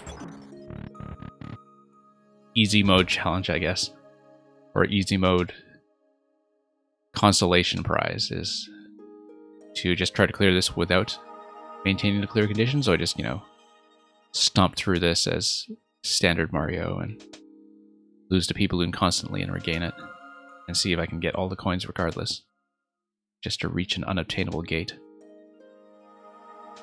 That may be the best I can do, but... Yeah, I guess you have to go diagonal left, diagonal right, diagonal left, diagonal right, and just kind of tap your way down in sequence. That's the only method I can think of that would go here. Except you need to do probably a double tap to recenter yourself, so it's after the initial tap you do 2 taps left, 2 taps right, etc. Just to get out of the central position.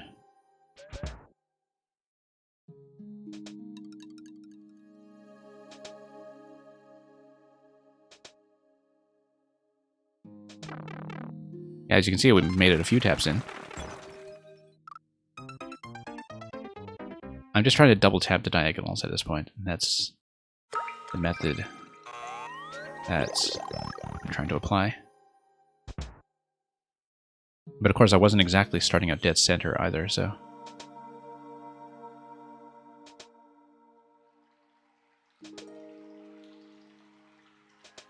What if I am reasonably centered like this? No, I think I'll collide. Right? Unless I'm really precise. No, I think I do have to follow the pattern. Unless the idea is that you just have an exact pixel placement that allows you to go all the way down, but I don't think that's going to be the case. I think you do, in fact, need to wiggle. Whoops. Wow, that was spectacularly blundered. Yeah, and even after that segment, you do have to deal with all of the falling icicles. So 5 coins, right? There's coin 1 in the main screen here. There's coin 2... Oh, I see. So we totally didn't even see this one up here. Is that my understanding?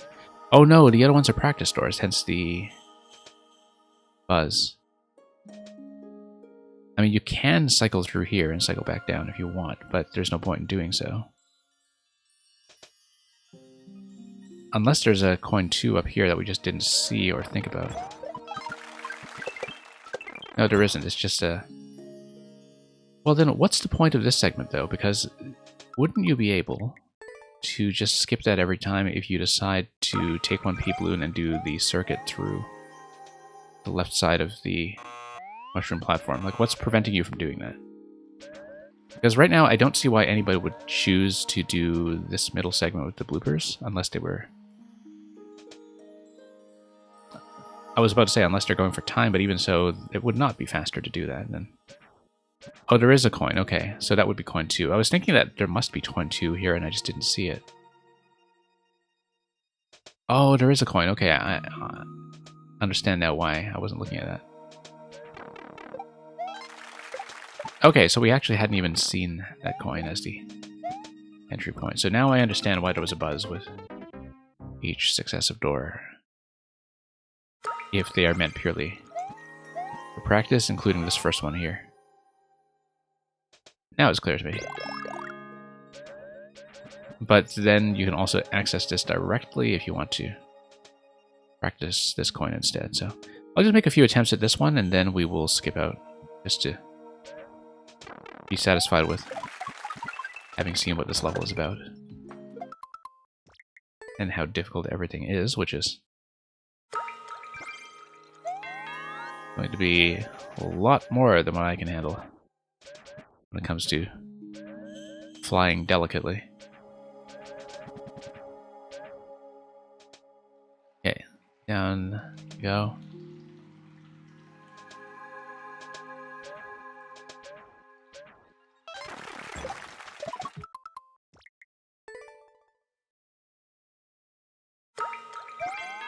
Well, I mean, I'm sure we can look forward to seeing this on Orator's stream eventually. You decide to put him through the same treatment that you did with Heptophobia Vanquisher.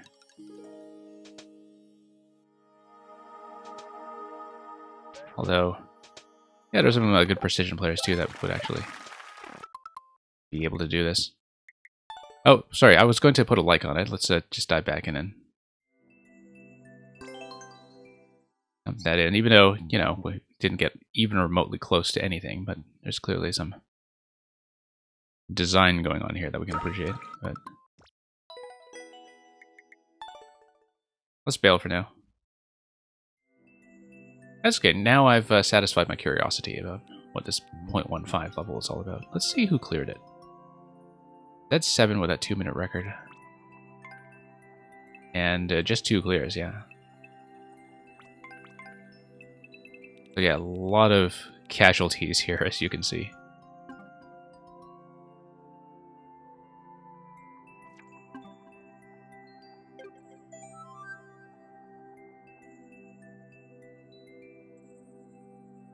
Okay, let's take a look at what is next.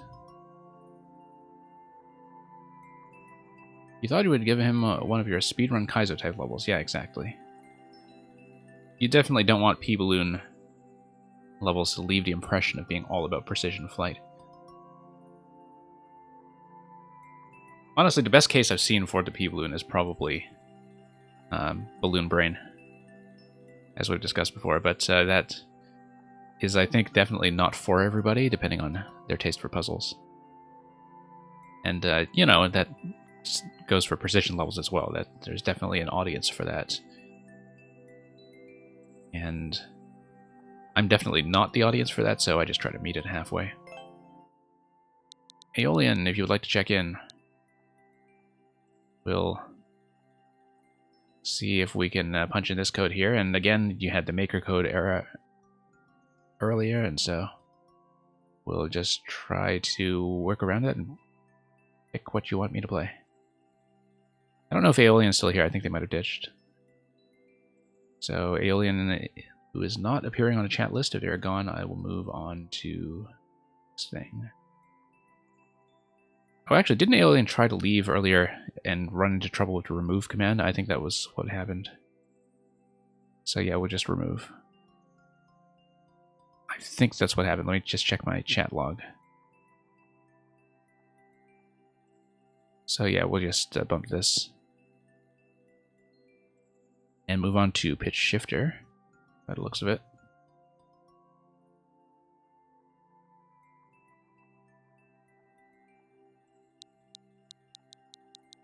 And Pitch Shifter is going to wave hello.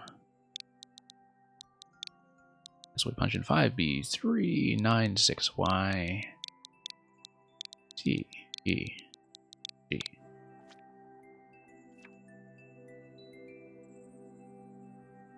Knights of the Living Maze. Very new upload, as you can see.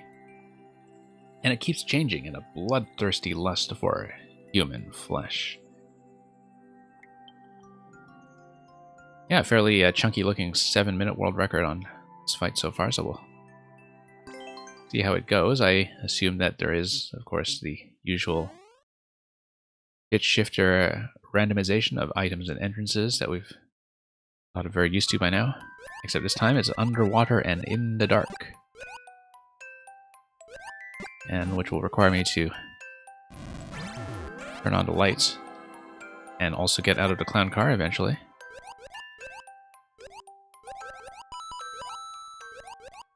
Okay. SP1, we'll just hit this up the slope. On-off switch is also going to affect the gate, as you can see there. Okay, let's try to retain the star and just... Oh no, we need to go to the right side.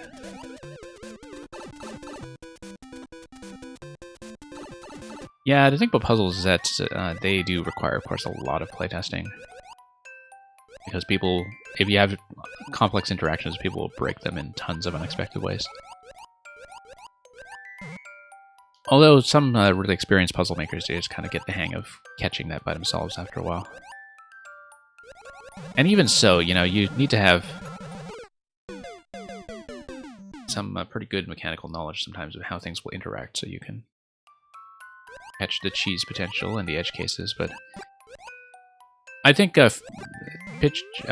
rather, Nukaza, in your case, that's something that is going to work to your advantage a bit, because as far as the P-Balloon goes, like, you clearly know more about the P-Balloon than most people who play this game, and that's a good position to be in when it comes to things like puzzle debugging, for instance, in terms of understanding strictly what is possible and what isn't.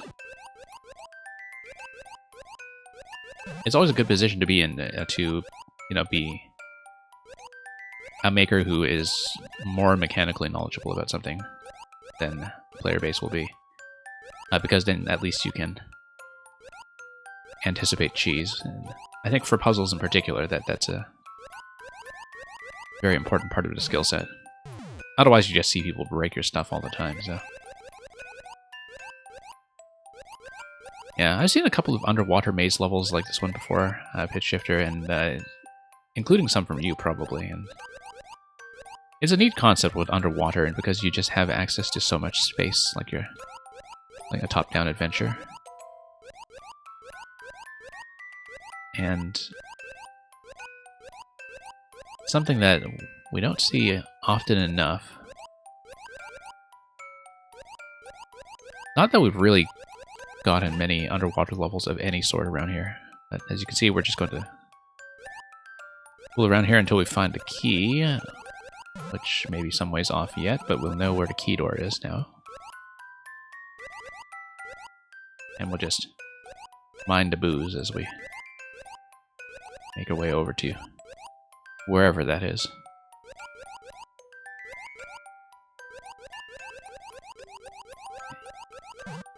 Yeah, let's check this location up here. Okay, P-switch. What does the P-switch get me? P-switch will probably turn on the lights. No, it won't. Okay, it's going to release the Wiggler, which isn't necessarily good news because I don't remember where I'm going with this. Do you see a star down here? Okay, let's map this out first so I know where I'm going.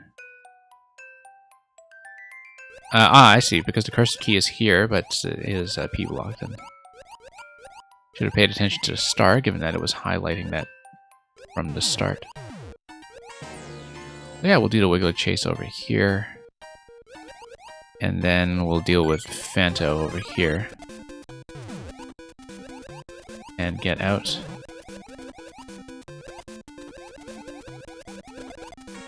Bust through everything before Phanto decides to snipe me from off screen. Okay, so that snake block is doing what? That's just releasing the pipe as an entrance. And here's checkpoint, so... let's see what's next. Okay, Bone Shell. And yes, I remember this kind of mechanism from one of your other water bosses, I think. In that we just need to do the shell kick, if I'm not mistaken. But we don't want the shell to be crushed.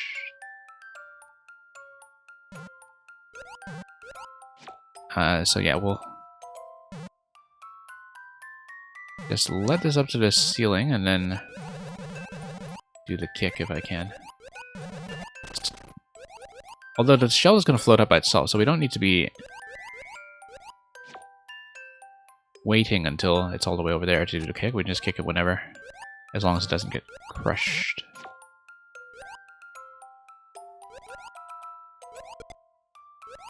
Yeah, that's going to hit.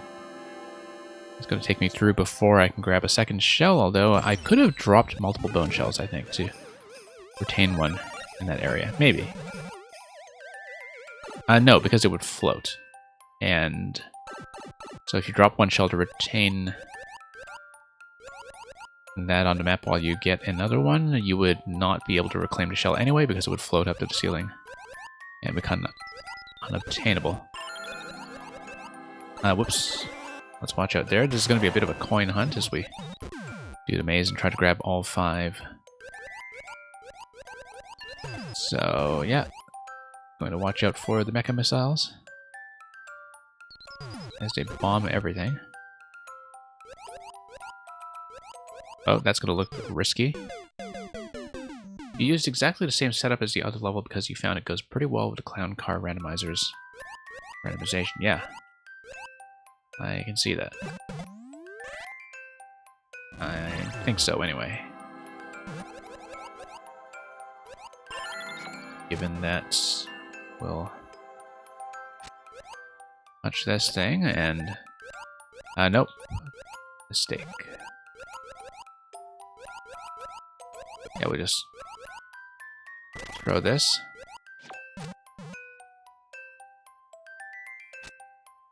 And we'll just head up here pretty close, I think, just to... We can punch that right away. Pow is going to give me mushroom and left.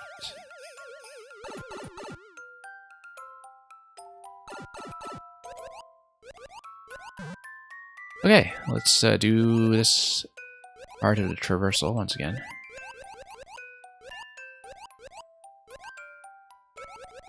And let's see if I can grab that coin. There we go.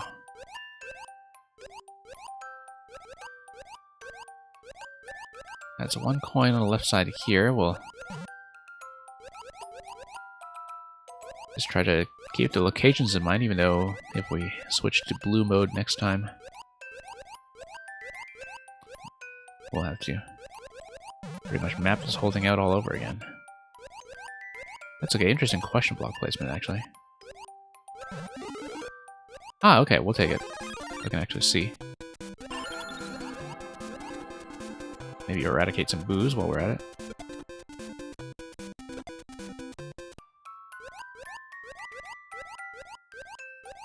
One over here. I don't know if I checked the left side. I believe that's just going to be a blue gate eventually, but I may be wrong.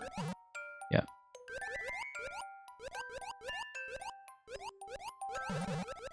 Okay, we're going to be against a ring here, so let's try to make our way through this gracefully. Whoops. Oh, that's going to be an issue.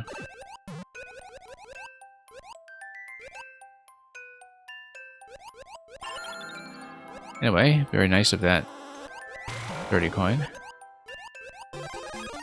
Very nice of the stars, too. Yeah, I know I haven't checked this corner, so we'll check it, and...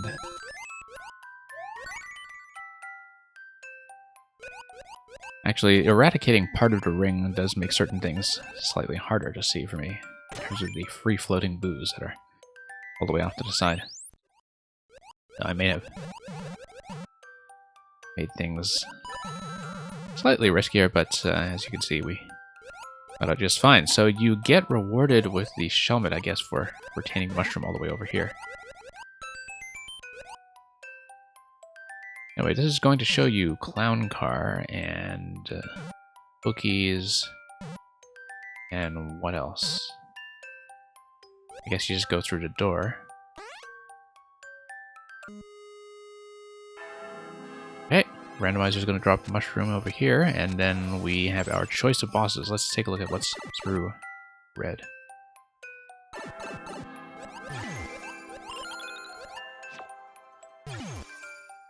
And, yep.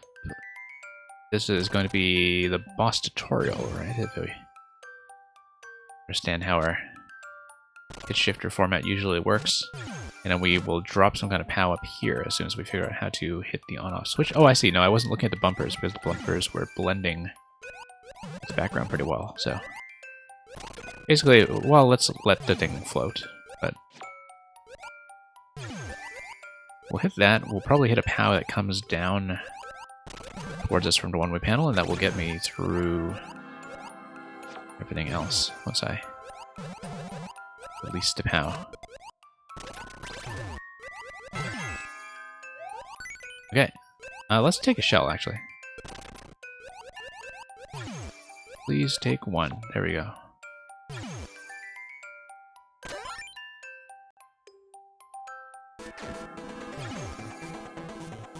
And do we want to take the shell right away? Well, I guess it saves me the trouble of trying to space myself accurately around the first one.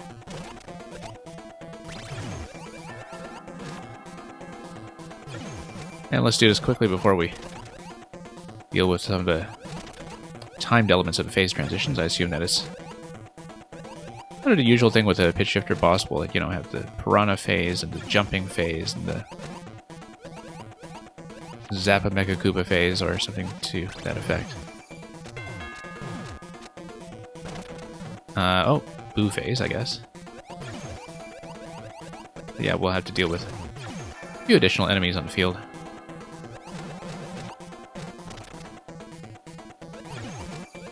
And dodge bullets.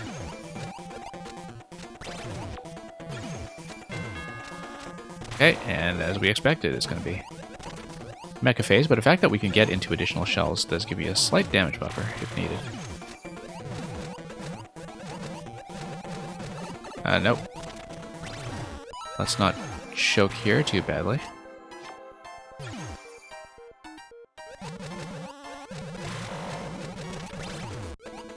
Okay.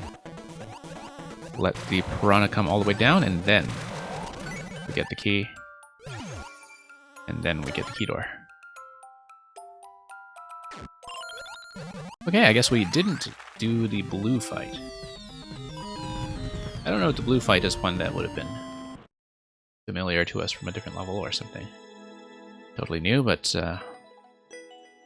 may have to see it some other time, so. I mean, I know I usually try to look at both halves, but in this case I wasn't expecting to actually clear the boss on the first go, so. This level has 3 endings, okay, interesting. Well, you have the red and the blue pipes, so I'm thinking about what the other branch or gate would be. Because the last branch that I could think of that I actually encountered would have been the red and blue boss selection, unless one of the boss rooms has a branch. Oh, one of them is a secret path, okay. Ah, yes, that's right, the frozen coins, that's right. I remember that now.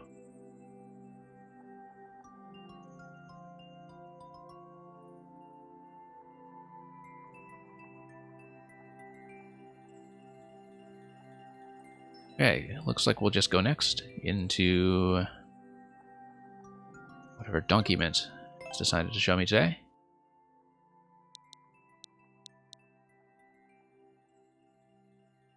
So just gonna let Donkey Mint check in. We'll get right into this.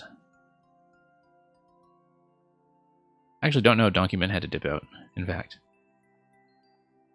It's possible that he did, but that's okay, we'll be catching up on his list here and there anyhow, so.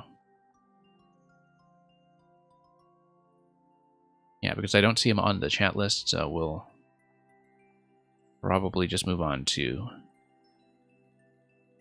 King Josh. If King Josh is here, which may not be the case. But we'll leave the queue open a little bit longer. Oh, and you actually are going to give me Legend of... Oh, well, I mean, I guess it's because the maker code is disabled, but... Oh, the Legend of 7F Hawk. Okay, that's something that I have not seen, I think. But, yeah, we'll just remove... Mang, you're likely next. Just given the current state of the list. Unless King Josh checks in.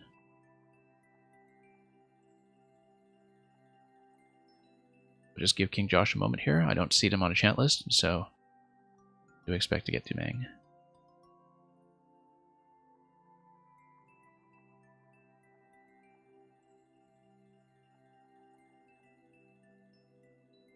Okay, let's take that out.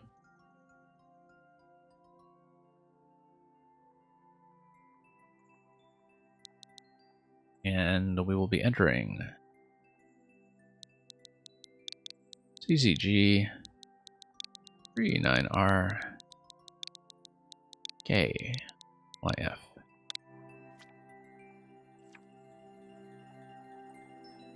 Level from early 2020. A Sonic Lego from early 2020. Castle Eggman Zone Act 4. So yeah, queue will be closing fairly soon. I have a short list right now, so let's see how we do with this level first, but I'll probably be closing by the time I'm finished with this one. Usually this is around when we close, but I have fewer levels remaining than I typically do. Let's think about this. Probably just need to get on top of this slot. On the top of the top block here. Here we go. Yeah.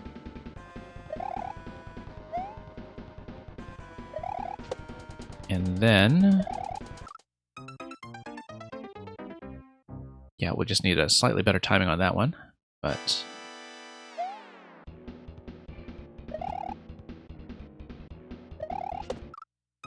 and go a little bit earlier there, or at least position myself better to get on the upper spike ball. You would think after the Gilmore level earlier today that I would be slightly more prepared for this one, but you never know. Yeah, still not the right timing. We did get it right last time fairly quickly, so we'll... there we go. Nice timing when you do get it, for sure. And I am overshooting, I see, because I'm not really compensating for that lower dip in the slope. Where it goes from gentle slope to normal slope. Steep slope, I should say.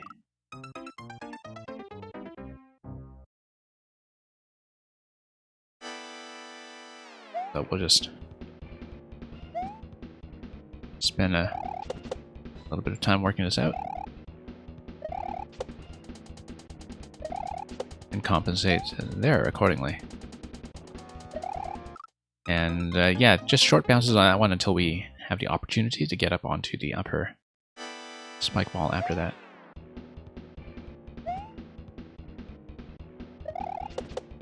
Yep. Up we go.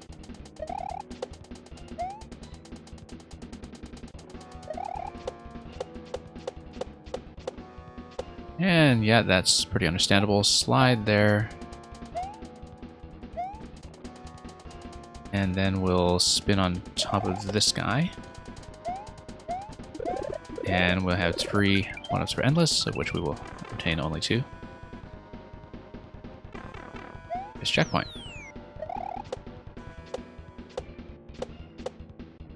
Okay, this is going to be interesting.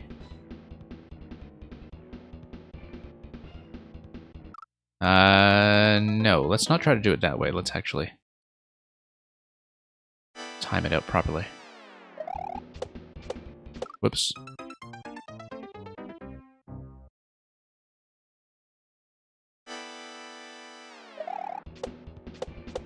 Up we go. And yeah, that's much saner. As long as I don't back myself into that.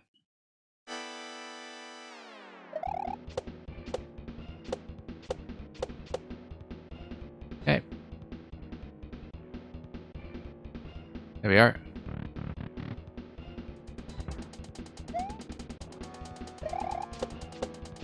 Now I should be safe all the way over. Yep, I am. And then I bounce the top of it at the end. A nice high bounce to get all the way up top. Very nicely spaced. Okay, let's just sneak our way through here. And jump over. No, not quite. That should have been an easy one.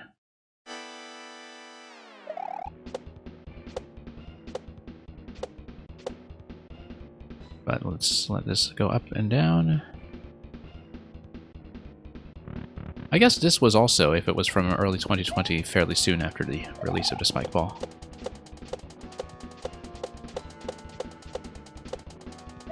Let's move on over here. Not overshoot. And come down here as we approach yet another checkpoint.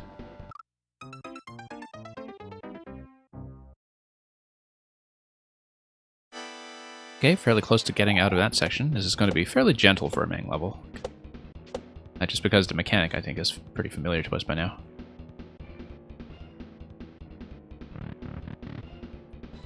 And Schlate House, I want to say, unless there is... I'm not exactly sure what to do with the number 8 in your name, but I hope that's is a usable pronunciation. But yeah, thank you for the code. We have a fairly short queue right now, so we'll hopefully get to it fairly soon. And I'll be closing soon, I think, probably at the end of this level, but we'll see.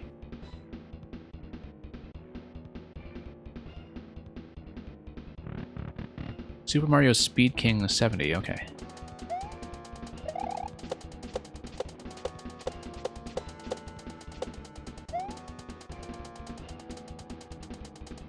Now let's get over here. Bump our way back up. And through we go.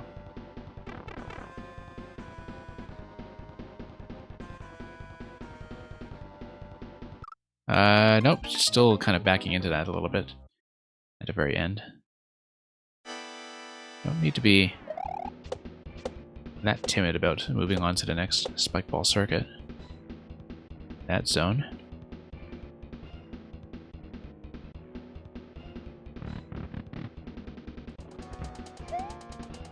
Okay.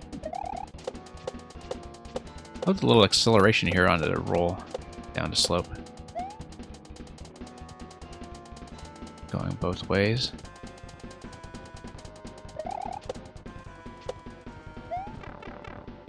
And all the way up.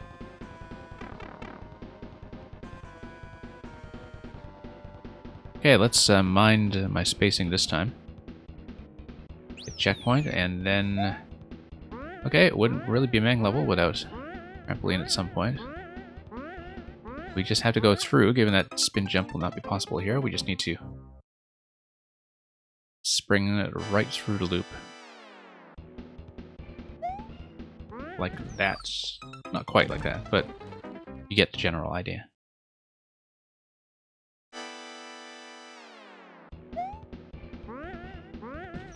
Okay. There we go.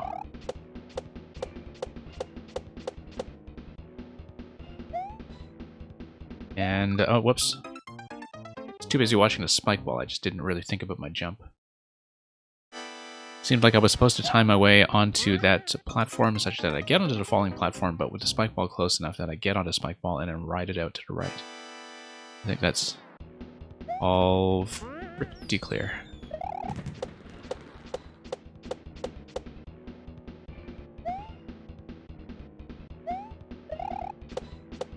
No, I do need to take the upper part. That's very clear to me. I just reacted too slowly.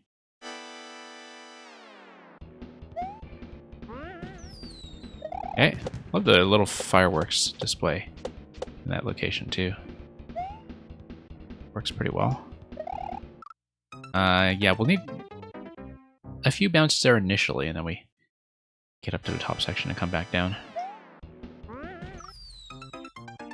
I was kind of wondering about that spike placement on the right side as well.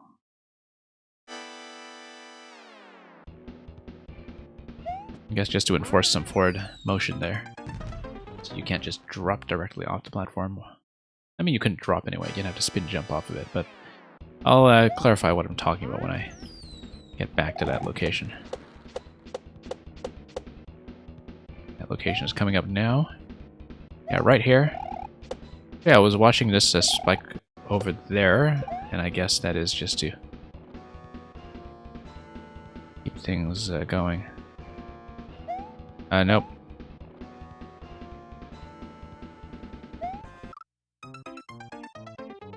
I was definitely looking at this and seeing if I could get over the goal. It looks like it might actually be possible, given the spike ball pattern, but we'll deal with that when we get back there. Okay.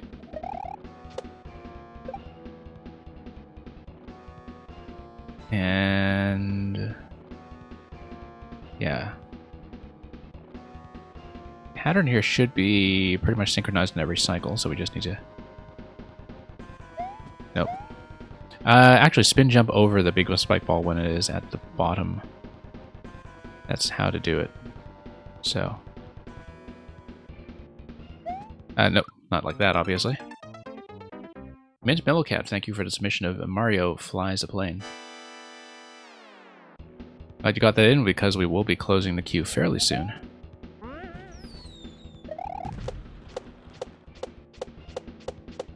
No, let's not do that.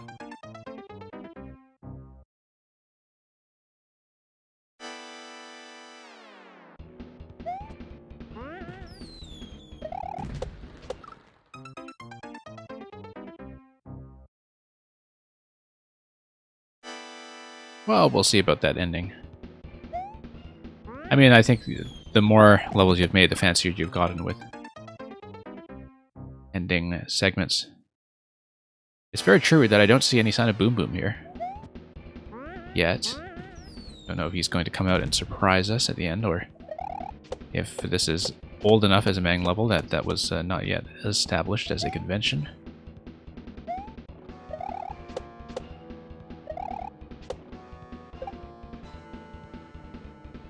Okay.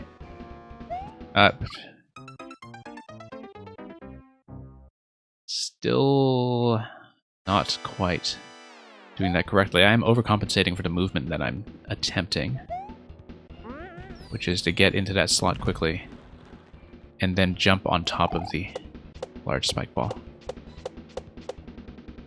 Checkpoint, of course, is reasonably close to the end, such that we don't have to repeat very much on our way back. And just get right back into this. No, I guess that's not going to fit. I guess we'll probably have to sneak under.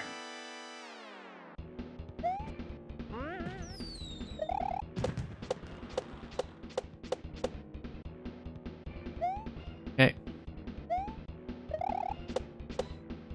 No, we don't want to go straight over like that.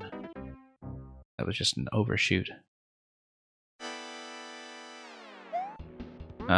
Let's not do that either.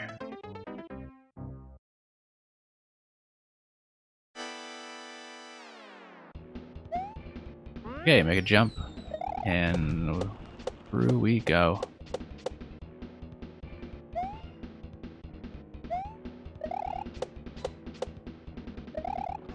Okay, pretty generous spacing there, in fact. Yeah, let's this time try to get ahead of the small spike ball. No, that won't be the method, perhaps.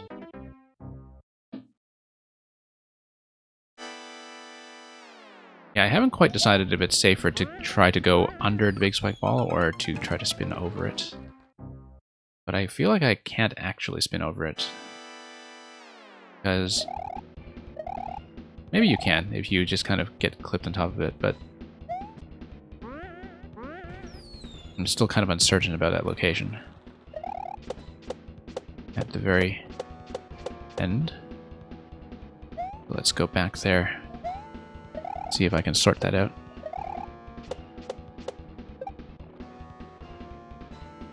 Yeah, given the spacing, I think I am clearly supposed to go under, in fact. Okay. Nothing but the exit there. But nice little castle decoration at the very end to make it look like a quasi-fortress.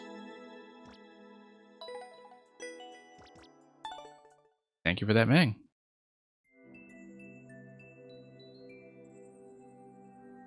So yeah, at this point, let's take a look at the current state of the queue. It's going to be sub next to pull Nuke Kaza, probably another Balloon Precision Fest. This will be last call. So if you would like to submit anything at this point, whether you've already submitted or not, and been shown off previously, if you want to submit at this point, you have until I punch in next code and start the next level. At that point, I will close. So, second submissions are welcome. I will probably have some time, but at this point, we'll just make sure we don't drag this on for too long. So.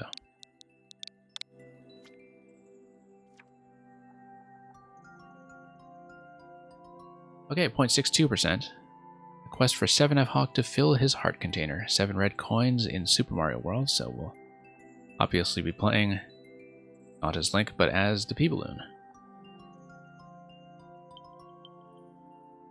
So yeah, at this point I will close the queue. As is usual policy, I will play the rest of the queue, but we'll see at the end if I have time for much more beyond that. But I'll probably take my time with a level like this one and see how we do from there. So let's close up. Let me just update my stream title and information accordingly.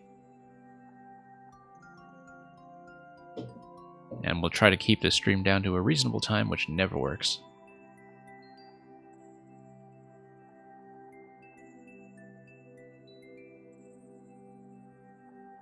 Okay, just going to mark everything as closed for now.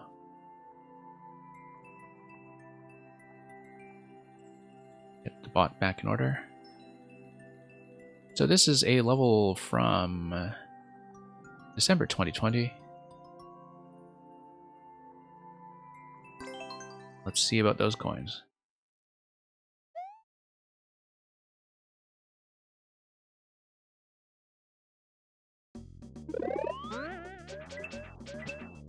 Okay, not super time sensitive, but we'll need to make sure we survive all of this. And there's going to be a bit of music too as we approach the Triforce of Fire. I assume I do need to keep the P-Balloon in order to get past the gates that will be up top.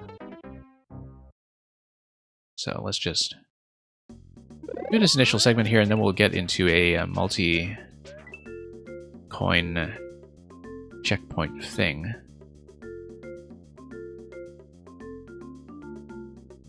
I find that with a lot of these multi-coin levels by Nugu Kaza, that sometimes if I break them up over multiple sessions, I get a bunch of time to crash against the early section. The coin, however, is going to give me a safe starting location in each of these track layouts. And we'll try to grab that with slightly greater accuracy. Nope. As we work our way up to the little Triforce key that we see over here.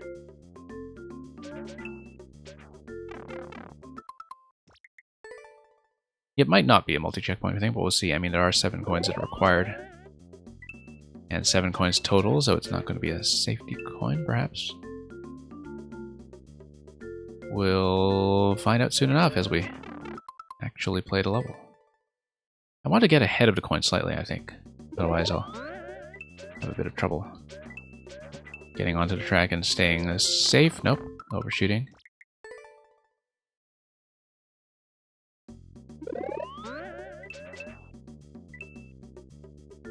Yeah, let's get it slightly ahead of the coin. Still bumping into the wall there.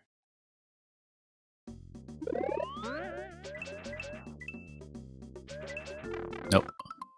Yeah, I see what's going on is that I'm repeatedly bumping against the corner of the slope, and so that's throwing me off slightly when it comes to where I want to go. Need to maintain a little bit of height, get here, and we need to do that same kind of interaction 2 more times and fail.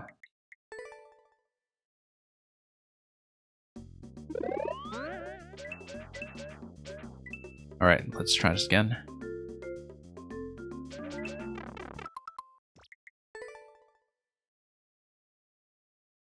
Not quite working out here. But that's okay, we managed to get to the key, that's progress. In its own way.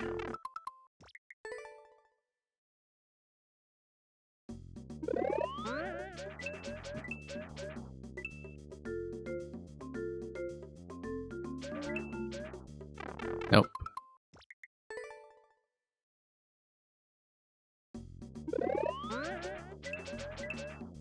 So yeah, just going to try to push my way up gently and slowly, not going to try to be super precise here, given that the margin of error is a bit more generous than some of the other P-Balloon levels we've been playing recently. It's just that when I do get bumped up against the floor there, things get troublesome very quickly. I do need to give myself a little bit more distance above the floor as I grab the coin and enter that diagonal for the first time. So, nope, still getting clipped.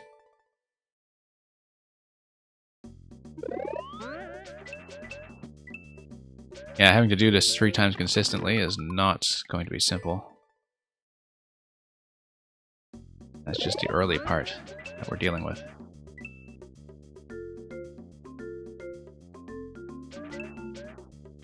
Nope. Yeah, I have to account for the fact that the fire is going to pull back at that angle at the end of the track, and so I do need to kind of stop and go here instead of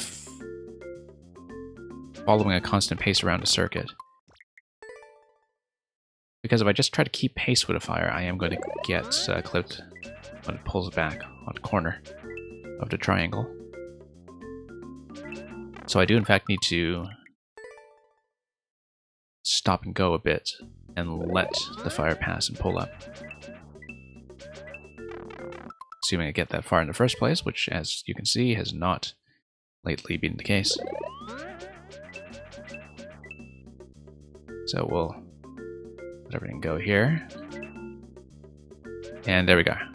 Yeah, just need to refine the method a little bit, and slowly we'll figure this out. Hey, Bot Gaming iOS, we just closed a few minutes ago. If you do stay to the end, sometimes I have the opportunity to reopen, depending on how quickly the remaining levels go, but I try not to guarantee anything at this point. Thanks for coming by anyway, though. We'll try to catch you at some point. I mean, like I said, I might reopen at the end if I'm quick. And if I don't, this is my regular viewer level slot. As well as the day before this one. That's the thing we always do in this time slot on weekends, so...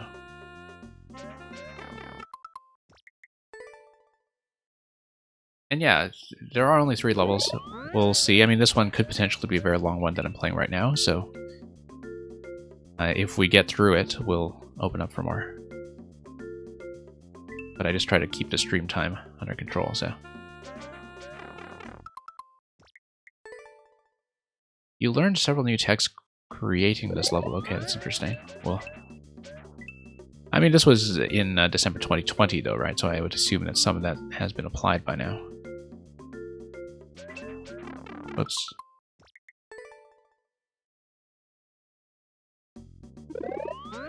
Okay.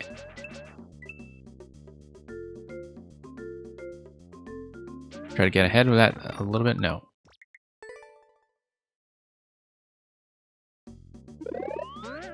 Yeah, we'll see if we can even make it out of the intersection and towards the first coin. It might be a bit of an adventure just to do that.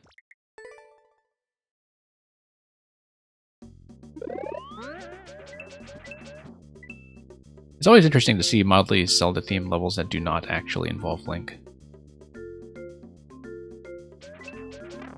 I think the idea of a Zelda dungeon or temple is a pretty recognizable format in itself, and so...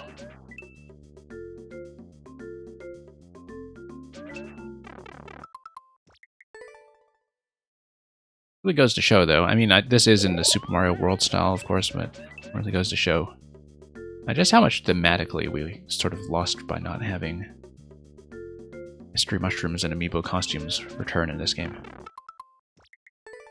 But there is tech that helps with this session. Yeah, I assume it's just some kind of momentum thing. Something to do with bumping against walls or some other thing I don't know. Possibly just getting into the middle of the triangle, in fact. Where there might be a safe zone.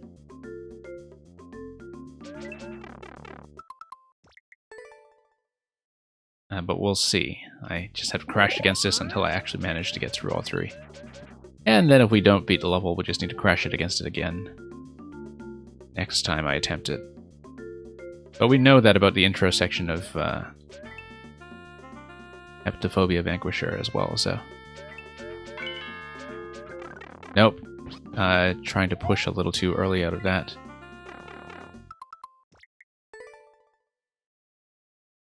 Personal best, yeah, it is. Or just peanut butter. Sticking to the roof of your mouth.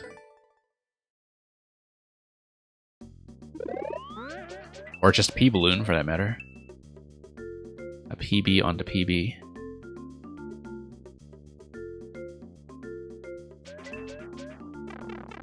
If you made a pea balloon and Jamp style level rolled into one, it would actually be Team PB and J.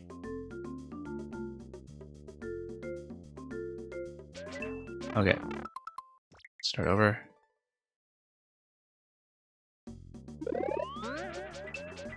Let's see if we can manage this somehow. Nope. Need to be a bit more patient on the corner there. That's something I keep forgetting. Because if I do get through part of that successfully, I'm just so eager to get out of there.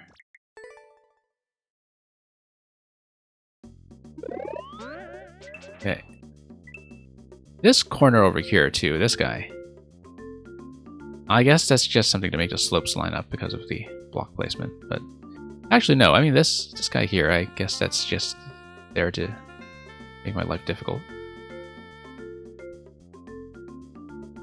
Let's... Okay, there we go. No. That corner is there for a reason, yeah.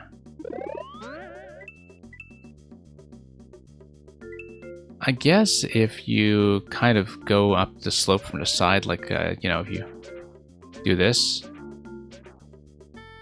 then that would be a good starting location to do it from.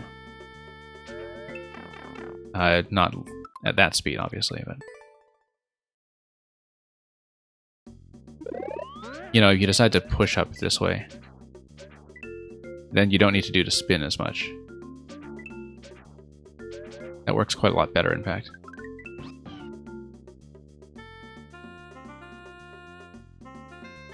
Not going to save me here, though. No, I do need to get back to the center, I think, in order to be safe.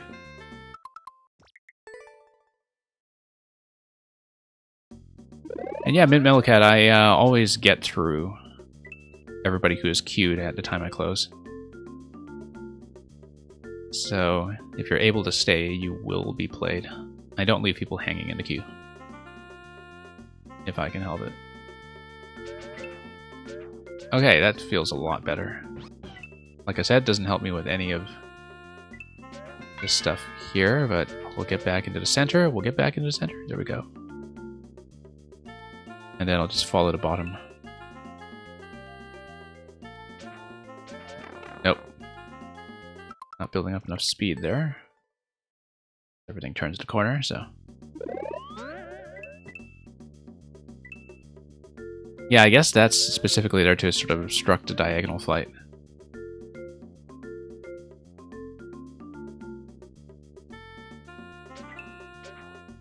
And yeah, that gets me in a position here. Oh, much better. Nope. A deadly bonk. Yeah. Deadly bonk country.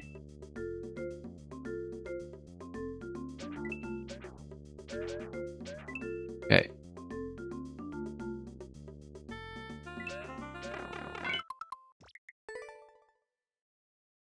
Yeah, still not quite doing that diagonal well. I wonder with that diagonal I should just push up top like that. Maybe that's a better idea. I still need to do a bit of a turnaround after that though, so... Maybe it's not that great, but... Whoops. Well, I guess it's progress after a fashion. Could be better. But as we've demonstrated, could be a lot worse. Yeah, no, I can't really get in position to just point upwards there. I think I just have to follow this and wrap around a little bit more accurately.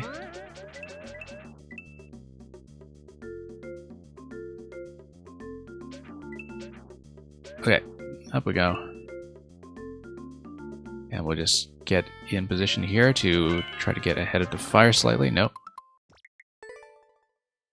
Yeah, it is possible to give myself a little bit of a head start in that corner. Not too much of one, but enough to make a difference. Nope.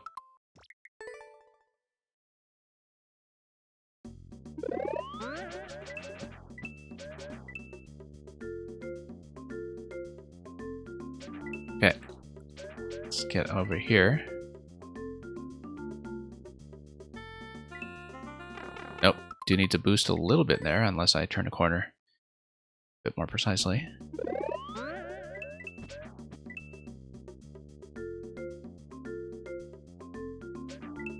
Okay, nope. Boosting too quickly.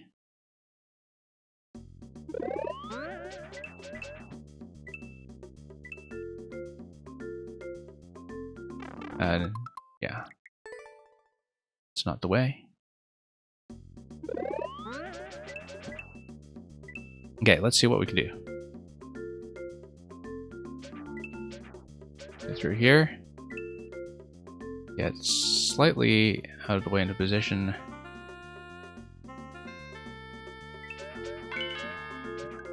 Nope, still trying to turn that corner.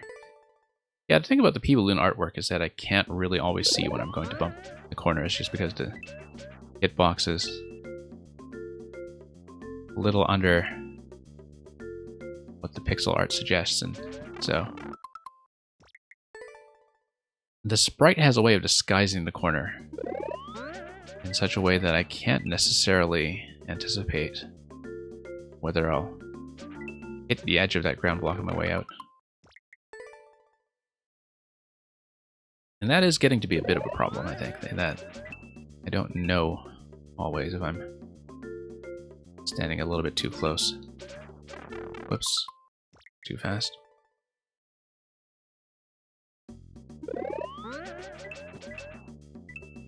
Okay, we'll at least try to do this segment.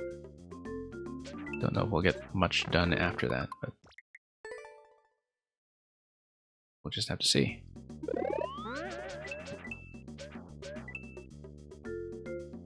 Okay, let's grab this coin, push through, get in position.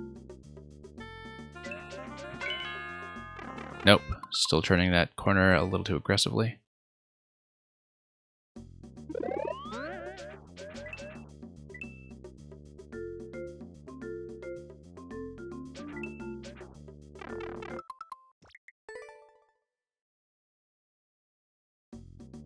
Okay.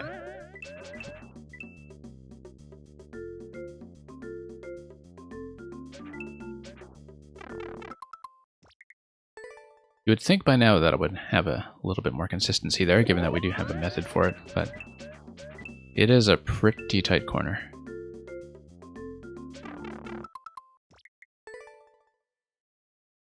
And Mang has to dip away, so yeah, see you around. Always glad to play some levels from you.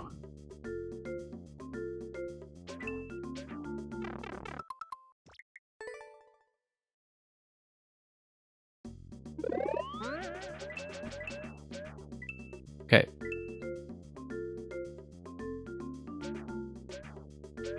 Up we go. Nope.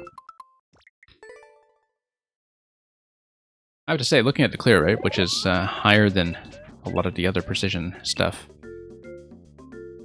I wasn't expecting to have this rough a time with the opening segment, but you see me fly with the P-Balloon, you know how it's going to go.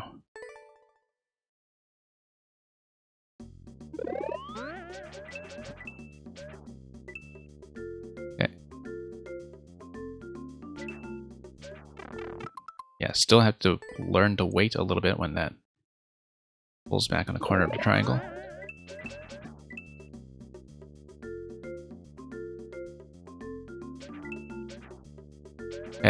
we go. Nope. I likely won't stay on this too long after the first segment. We'll try to beat the first segment, but this may be a longer-term project, so... I mean, this will be a longer-term project, looking at how it's going so far.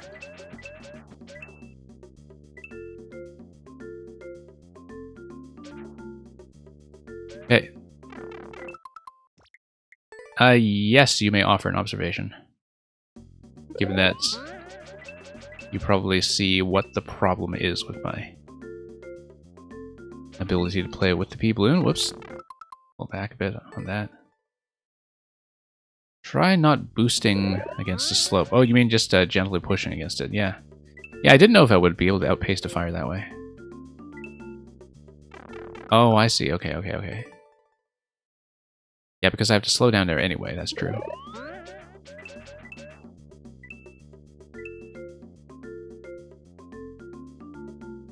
You can consider that I would have enough speed. As you can see, I do need to boost out a little bit at the end, I think.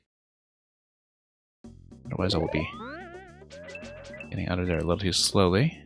But for the slope segment, I should be okay, so I don't get bumped. And so I don't get into a position where I have too much height. And yeah, thank you for coming by, Pitch Shifter. Glad we could see your level earlier. I'm definitely behind with your list by a few by now, I think, so we'll catch up on some of those in due course.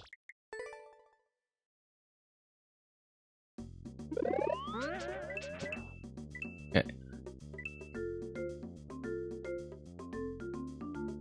Yeah, with the people who submit here regularly, I'm beginning to recognize sometimes your styles just by seeing screenshots on the Twitch preview or thumbnail screen, such that, you know, I can scroll down Mario Maker Twitch sometimes and I can say, oh, that's a Pitch Shifter level over there, and there's a Nugukaza level over there, and I can see where some of you are submitting at different times of the day just by browsing the list. It's kind of a neat effect after a while just to be able to pick up on that. Even if they are levels that I haven't played before, I can sometimes recognize that that's the maker. I guess that's probably just a sign that I played too much of this game.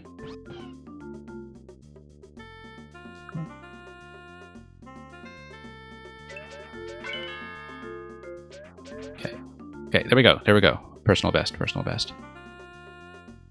Let's see what we can do now. Nope.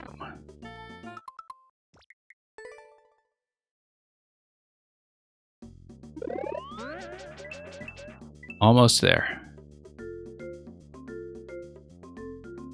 That was the personal best, though. That was the PBPB. Nope. And sure, I line up in a direction before the boost. Yeah, I was sort of concerned that the rotation there would take me a little bit too close. Because I do know that the P-Balloon rotation is sometimes an issue for me. But I probably should have done that anyway, just so the timing would have been put together properly. Okay, there we go.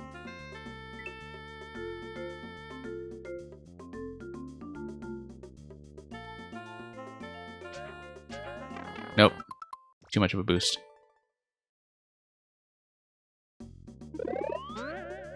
And yeah, just doing quick taps here is probably better. I mean, I think part of the issue sometimes is just being able to estimate what my acceleration is going to be. I just don't know the P-Balloon well enough to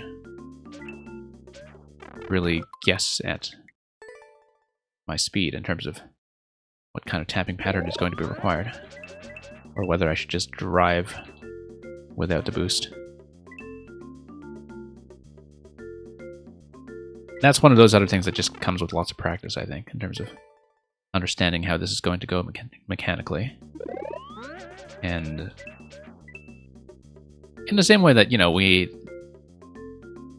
we come from a background of just playing lots of Mario, standard jumpy Mario, that you get a sense of whether you can make a jump, or what you need to do to make a jump, or whether you have to correct the height or something. And I think that's just a sort of element of game knowledge that I certainly don't have with the P-Balloon, and a lot of people probably don't.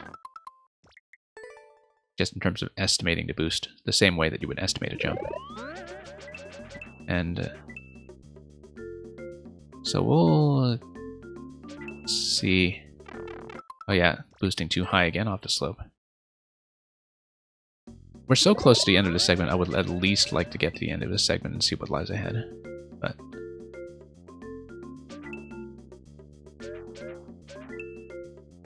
I know I've been pushing against this one for quite a while. So we'll just try to get back into position here. Okay, that's good.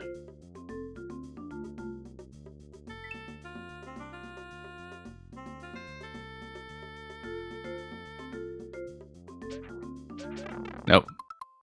Yeah, I'm trying to line up facing to the right there, but I'm definitely concerned that I'm just too close. That if I start from the center, that rotating to the right will bring my hitbox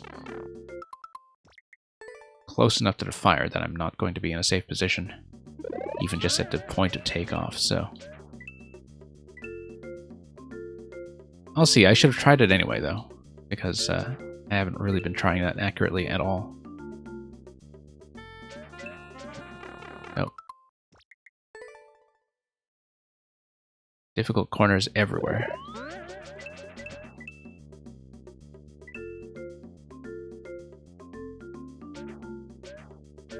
Okay. Doing slightly better there. Only slightly, but we'll take it.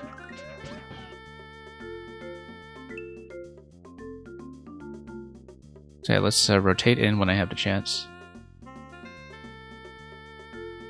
This feels so close, look at that.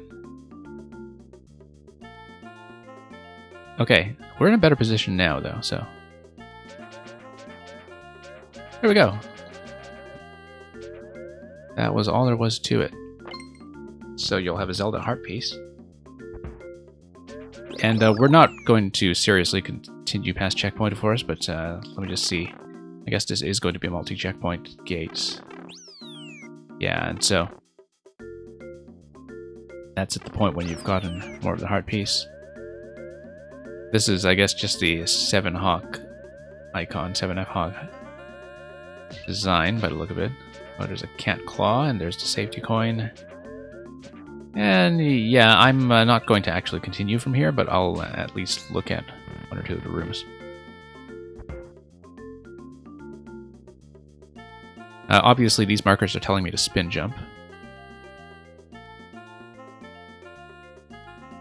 Okay, this stuff is actually not looking too bad. We'll see about that.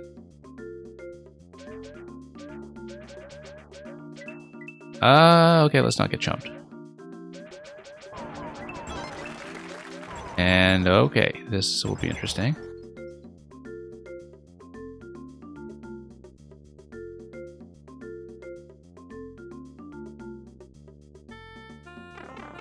Yeah, no, that was a bad idea. I should have known that would not be a fit. Okay, that's simpler than I expected, though, for the first room. So we'll eventually push through some of this. I think it's probably approachable. It's just that the first room was a big sticking point while I was learning it. But now that I've learned it, I think I should be able to do it faster at another point. And then we'll see a bit more of the multi-checkpoint setup next time I get a chance to play this. So. Thank you for that, Nugukaza. I think this will be one that we can return to. I mean, the tuning of the more recent 7F Hawk level was definitely feeling a bit rougher than this, although, of course, I haven't seen all of the rooms here yet either, so...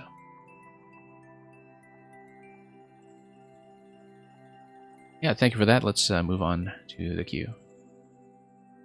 And yeah, I could tell from the first room that I went into that already felt significantly more relaxed than the opening room. I kind of wonder, though, because with the repeatable checkpoint rooms, with that kind of design structure, you're not the only one who sometimes puts some really big challenge in the first segment before you even get to the checkpoint structure. And the thing is, if you have to break down the level over several sessions,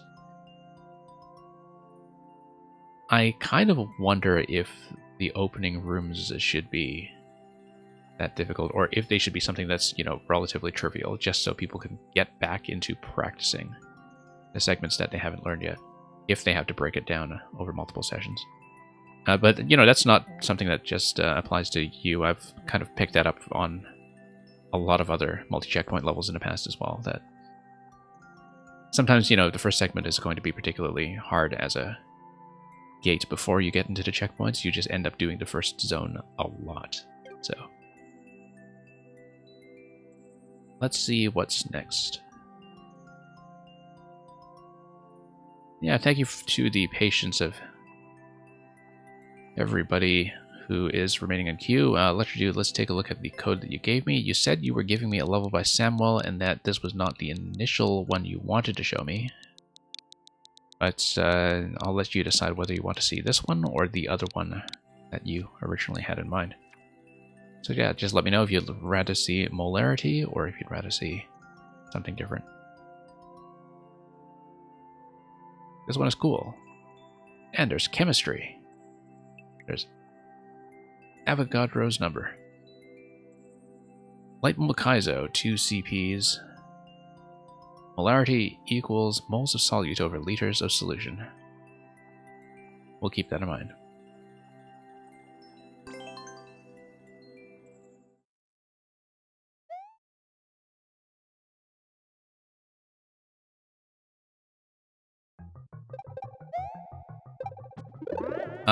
Yeah, we need to read the arrow to wrap around that mole, I think. I don't know if I should go left into that or right into that. Probably left. Yep, that's correct. Then we move our way up and over, and yeah, just need to adjust properly going out of that jump, and I think we'll just fall directly onto the next one after that. So yeah, we do need to wrap around on the left. We just need to go straight up and then down towards the arrow. Bit of a weird arc, but it does work. Thank you for the follow. Yeah, hitting that mole a bit lower than before, but that works.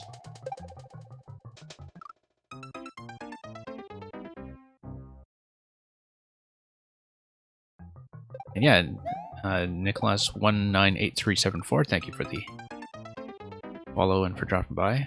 Queue is currently closed, but if we get through everything quickly, I might be able to take one or two more. I just can't guarantee that yet. But yeah, this segment we can just hug the panels to the right, and that's going to be fine. Same idea here as we guide the moles down, and then... I did read that accurately, I just kind of slipped after the switch activation. Okay. Yeah, it's actually a very satisfying interaction early. I also kind of like that the down arrow makes it clear what's supposed to happen, but it's not a location marker in the way that people will often give you the target location. Like, it's something that feels much more flexible. Not that flexible, but somewhat more flexible. Can't let the mole go down that far, but we have a bit of choice in terms of how high we'll land on that one. So yeah, hug the right side, and then we'll get over to Boo. Drop in here, and then, yeah, dropping on top of the stump without having the mole go back and forth is going to be essential here. One of the mechanical differences, of course, with Super Mario World that is easy to forget when you've been playing Maker for so long is that the moles, the big moles, were safe to ride in the way they originally appeared. But that's just one of the many mechanical differences, as with skewers and pokies and so much else. That is a bit shocking to go back to when you play Super Mario World and get into things like the mole sections in World 7. It would, of course, make levels like this extremely different and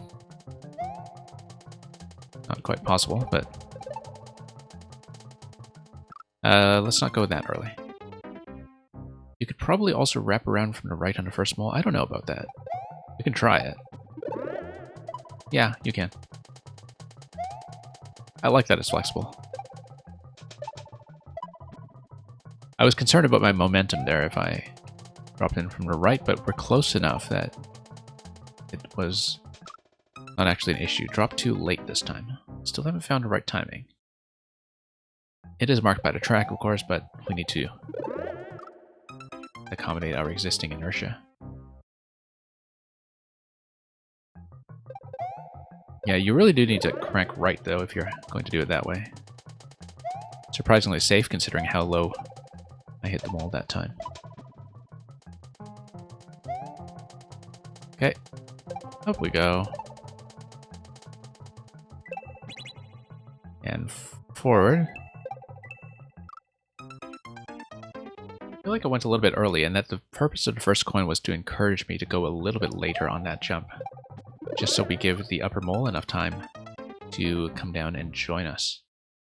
Down on the lower level. Okay, whoops. Yeah, as you can see, because of the momentum correction from approaching from the right side, that's...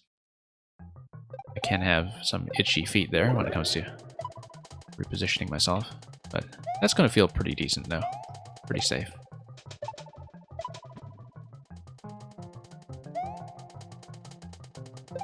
Okay.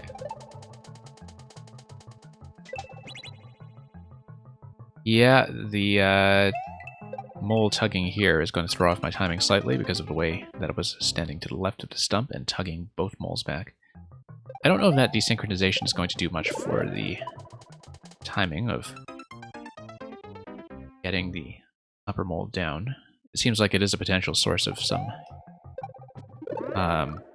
variance in the timing that we have going into that end segment. But in general, if I make sure the moles keep facing to the right, I should be okay. At least the one that I'm riding on. So we don't bump it back and forth too much.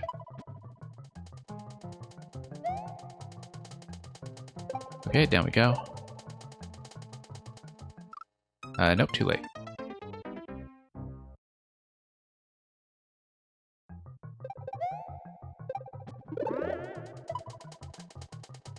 And okay, up we go. Let's see how we're doing over here. Drop in.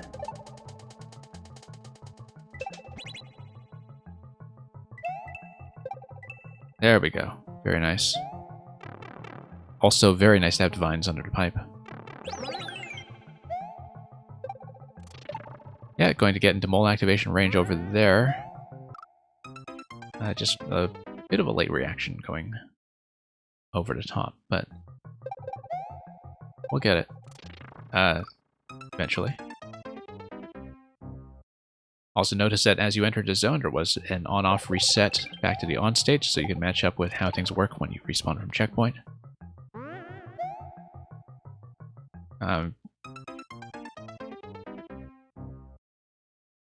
Wasn't paying too much attention to what was going on with the on-off state in the previous segment, though, so... Whoops. So we'll see what that's all about.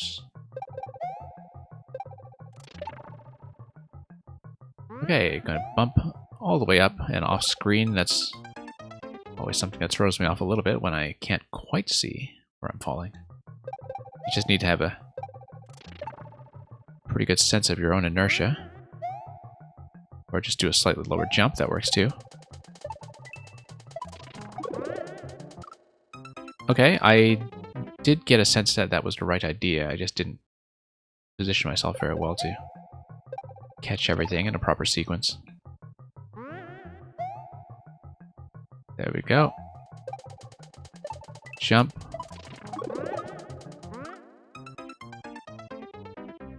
Yeah, the order there, I wonder if I understand it accurately. I did things in a slightly different order on that attempt. In terms of when I hit the block. There we go. That's the right idea now. And then the Spiny Boo segment, of course, is there to prevent you from spin jumping over to Spiny. And you just need to survive over that platform until you get around to whatever comes next.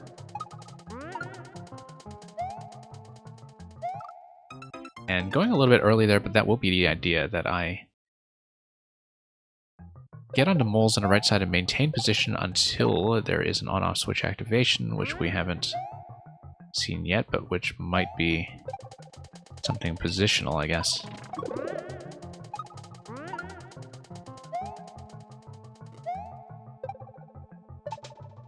Yeah, it's the fire on the right side, and we just needed to get through a couple of these. 2 more one-ups for me here. No, I needed to grab that with a bounce, and then we'll just go back to that and see how the shell pickup is going to go.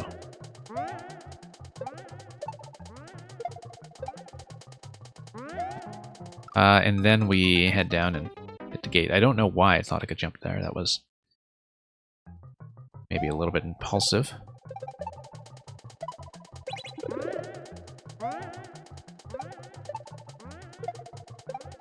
Yeah, a short bounce there is going to do just fine. There's a troll mole. Definitely did not see that guy coming.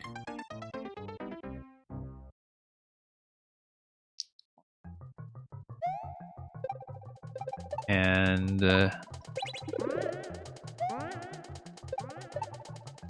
yeah, kind of a neat ending troll, actually.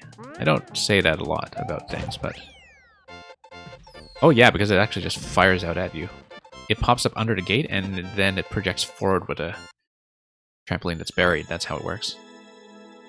I didn't quite see that coming the first time, but that's precisely why. Now I understand how it's built. Yeah, thank you for the GGs. Really great level.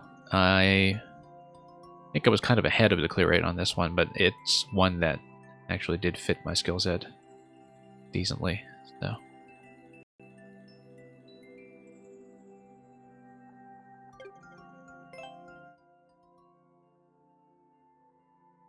Schleithaus, if I'm pronouncing that correctly.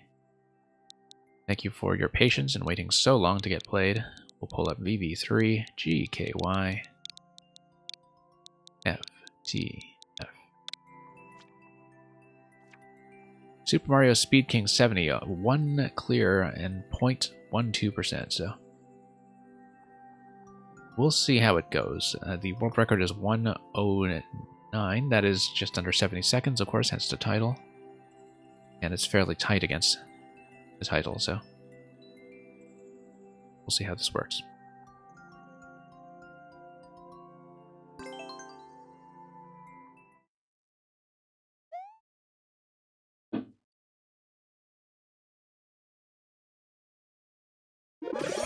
Go. Speed King. Ah, okay, so I need to fire on my way in. Let's just do that.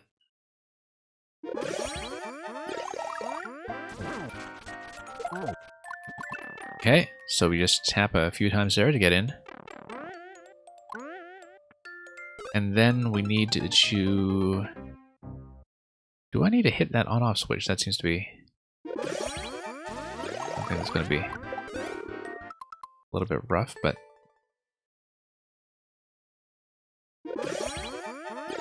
We get the general idea, though. It's going to be Snowball against Iggy, Pow against Swamp, and then Fire Flower against all that. Yeah, no. I keep expecting to get a bounce out to Buzzy. Of course, that's not going to be the case. I do need to jump.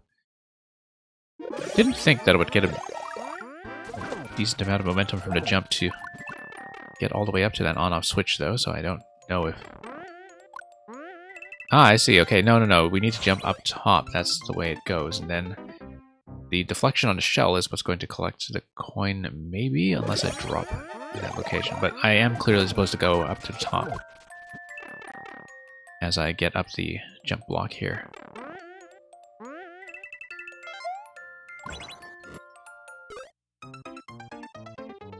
Don't quite understand that. I'll have to go back and map that out. Nope, got jammed against this. Even if we're low on time, though, I think I should actually proceed and just map out more of the level to see what the intended progression is going to be, because you see 3 coins in this layout. We understand the location of 2 of them. We understand, too, that if we fall all the way over, that the POW is going to perhaps take care of Bowser there. But the placement of the lower coin is what I don't understand just yet.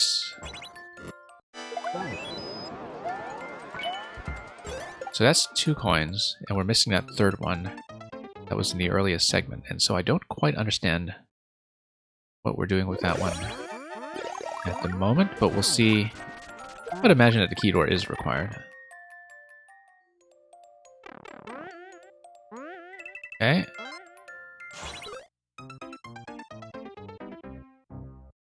Yeah, we have a coin, we have the on-off switch down there. I don't know what's going on with that, but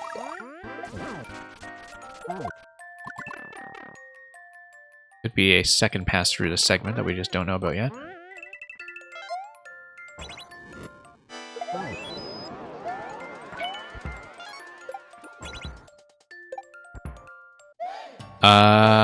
That looks like probably an up throw. No, it's not. I think I have to carry the shell and not wear it, because that will maintain running speed. Perhaps there is a point at which I'll need to either wear the shell or fire it, though, so we'll go back to that and see if we understand that.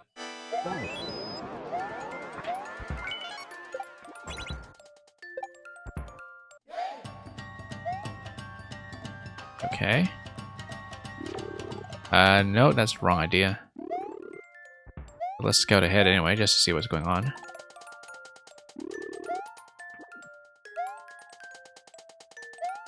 I kind of wonder if I should be keeping the shell here, but given that I don't know yet, we'll go out here and see what's happening. Moon, enemy spam, bunch of keys. What's going on here? What's this text telling me? Speed King, okay. Yeah, I guess the idea is that I was supposed to spin on top of all 3 to get up to the pipe that's over them. So yeah, I don't know if it's that there are just multiple routes going on here, or if we are just missing stuff. But definitely, of course, I'm not able to get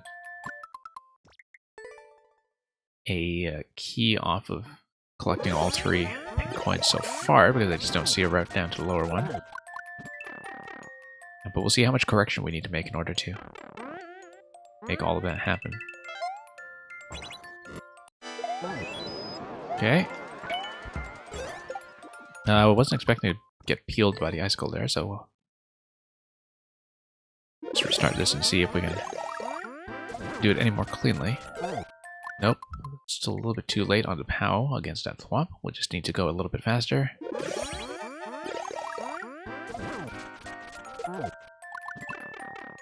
Yeah, 65 seconds on a clock coming out of this pipe. That's pretty much on par with what we must do. It is possible to fall down there, but if we fall down there, I mean, it's possible that we'll have multiple passes through this early segment, perhaps, and I'm just looking at the entry gate to see if that could potentially be the case. I don't know if it will be. No, need to fire earlier, of course.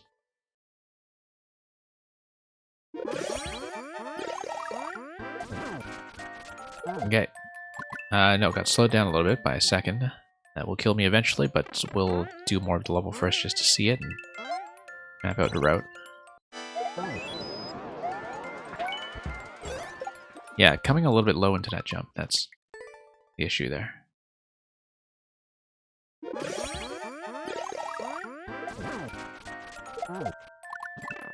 So we'll see what's going on here structurally, because there's definitely a lot that I'm missing along my route. Nope, still going too early. A little bit hard to see when I am going to go too early. No, I'm not responding well to that. But we'll try that again and learn as we go. So. Nope, jumping too early. Not quite making it over the box.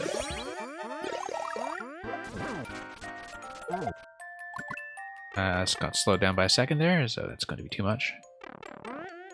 Once again, no. I wonder if picking up the POW and jumping immediately after that will get me past Junior, though. Or that's always going to be a fake out.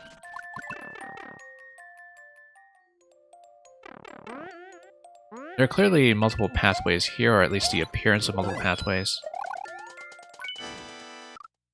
Yeah, as you can see, there are certain shortcuts that you can take, although you're maintaining forward speed the whole time. Bot Gaming iOS depends on how quickly I can get through this and the remaining level. I might not be able to clear this, just given that the clear rate is at around 0.1.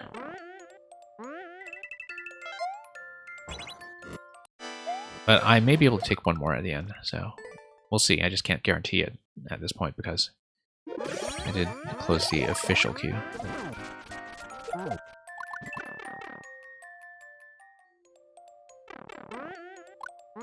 We'll see what the situation is with this level as well as the remaining one from Mint Mellow Cat.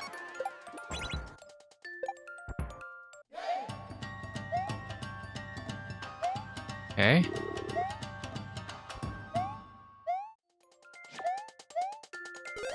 Nope. Losing that. 41 seconds through this pipe. I don't know what the P-switch is all about here, but... Come on, give me a ball. No?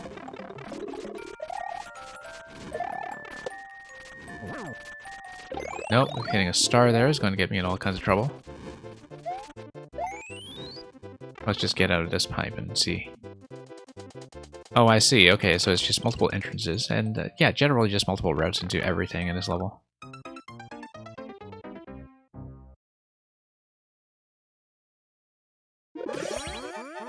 But I definitely don't see a way to get all 3 pin coins in one run. At least not yet. And the current clear record being 1 second under does make me wonder.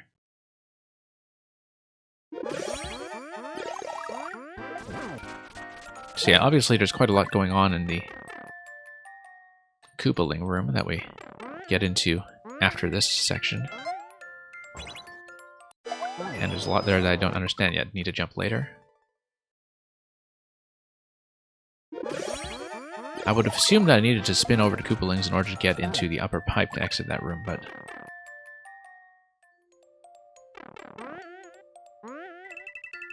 Yeah, as long as we maintain full forward momentum, everything here should just be equivalent. Possible to jump up there, of course.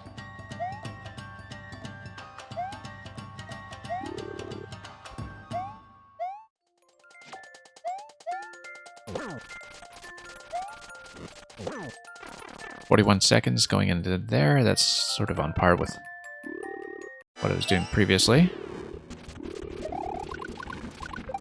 I see that we actually have to go into the bottom's layer because of the on-off switch activation. So the Bowser Jr. room is actually a trap. You have to go lower down. Okay, so that was a little bit of a fake out.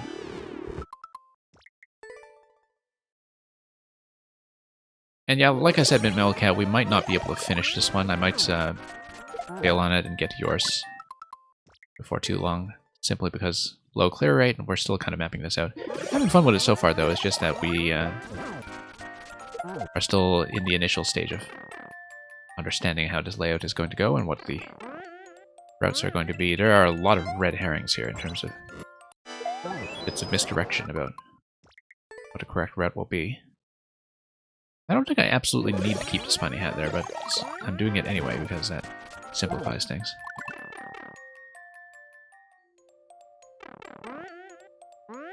Okay.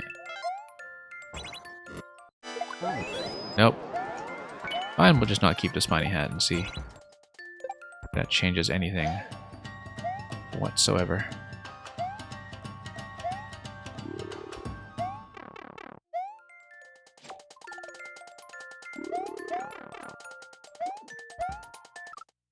Yeah, like I said, further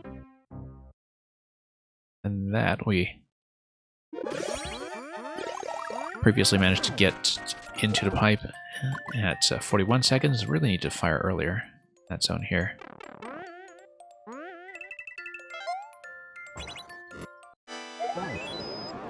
Okay. What if I come down here? Oh, that's a lot better. Until we get to these conveyors. And then we run into some issues down here with being pushed back. Yeah, because the conveyors pulling you backwards would affect your overall speed. But basically any route that allows you to maintain full momentum should work as you go forward, so...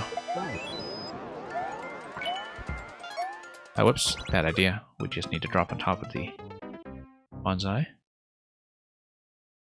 And the only thing being that it does seem like going through Bowser Jr.'s pipe at the end of the second segment here is a trap.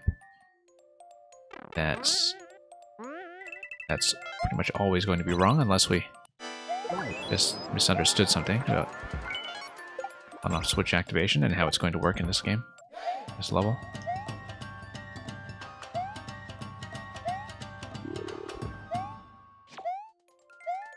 Okay.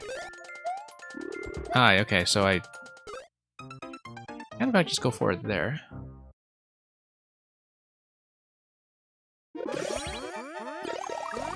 I actually think if I want to maintain forward momentum there that I should grab the bone shell and duck into it but then take damage to boost through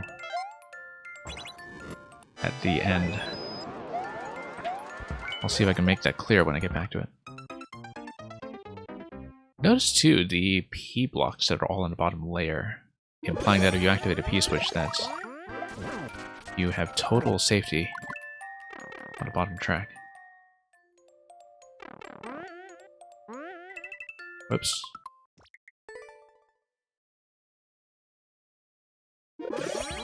Yeah, quite a lot we have to map out here.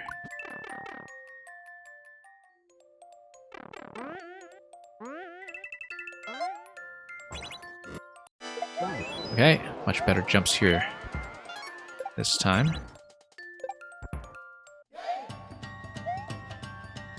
And we'll just go forward this way.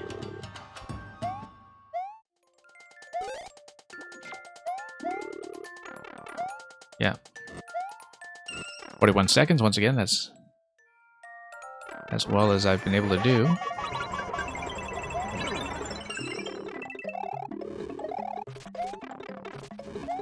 Okay. Nope. I actually think I should not hit the on-off switch, because if I'm on the top track, I want to retain the blue blocks in order to get up through the pipe, so...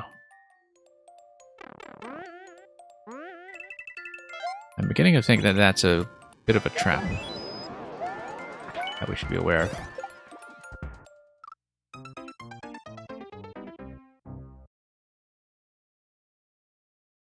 And we'll just go back there and see how that's going to go.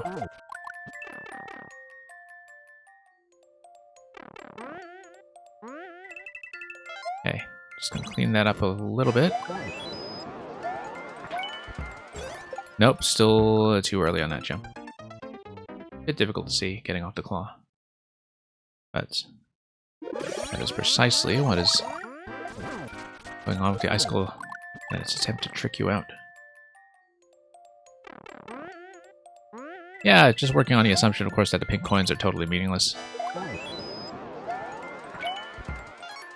There we go. That's clean for once. Still need a better way to do this whole segment, I think. Losing too much momentum. Whoops. Yeah, I think I just need to jump out of the shell and get through here quickly. 39 seconds, that's losing a bit of time relative to how we were doing previously, but we'll push everything here. Oh, I see. I probably should have grabbed the moon, in fact. If that's how it's going to go. 28 seconds going into this pipe. And we need the P-switch activation from the previous room. That's a little bit blind. It's something that you don't have a reasonable chance of knowing. But when you grab the cape feather, basically you need to turn back and grab the P-switch, and that's the only way to do it.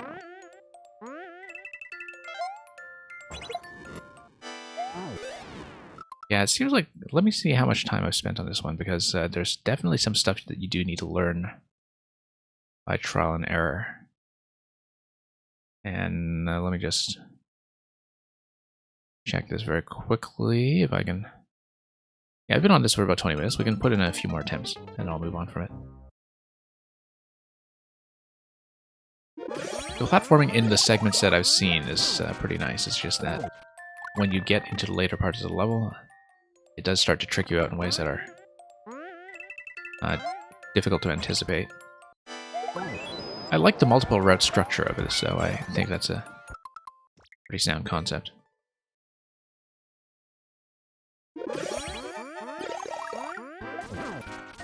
But given that that upper pipe is spinning you back into the E-block gate in the lower segment here, like that's the exit pipe, right? So the exit pipe is going to take you through to the third coin. So that's how you get the third coin. But then if that's going to be the third coin, what we don't have is any sight of where the key door is going to be. At least I don't think I saw it. I may have seen it, but I just don't remember. Could be through Bowser Jr.'s gate, actually. But I'll have to go back and see. I also don't think the PD switch is going to remain alive long enough to really do enough for me here. Because even if we have a P activation going into this zone on the bottom, it's not like the P switch is going to be constantly activated all the way up till this zone here, right? 44 seconds, that's going to be a new record coming in here. Oh, P-switch is activated, so we need to go as quickly as possible before it expires, otherwise we'll just be stuck here. And we're going to be stuck here, so...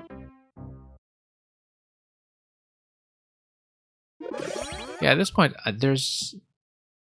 Like I said, the platforming we've seen so far is quite good, and the multi-path structure is quite nice, but we haven't seen enough of the level yet to know if the ending is actually going to play fair. And let me just take a look at the overall layout first.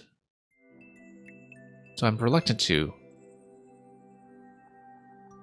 include too much until we've seen what is going on at the end. As you can see, there is a bit of a Cape Flight segment with a little boost at the end. Yeah, I see what's going on. That's... I don't know if the key door from... or any kind of key activation from the 3 pink coins is going to be relevant, but you can see that we have quite a long ways to go yet, because there is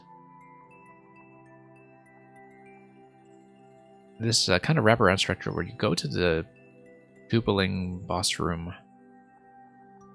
you pop back out with the P-switch activated, you get to the third coin, and then you need to find an exit from the subworld that takes you over to what is the middle segment that's visible here. From that middle segment, you take the Cape Feather and you fly all the way up, and then you eventually make the exit, perhaps. So we kind of understand that part of the structure, but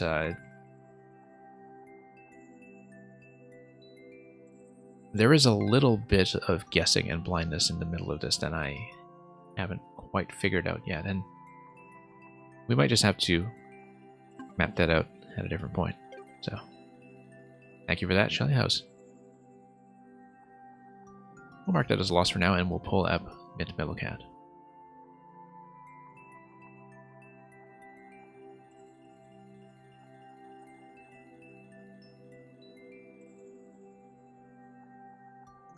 So we'll have Mint Melocat, and then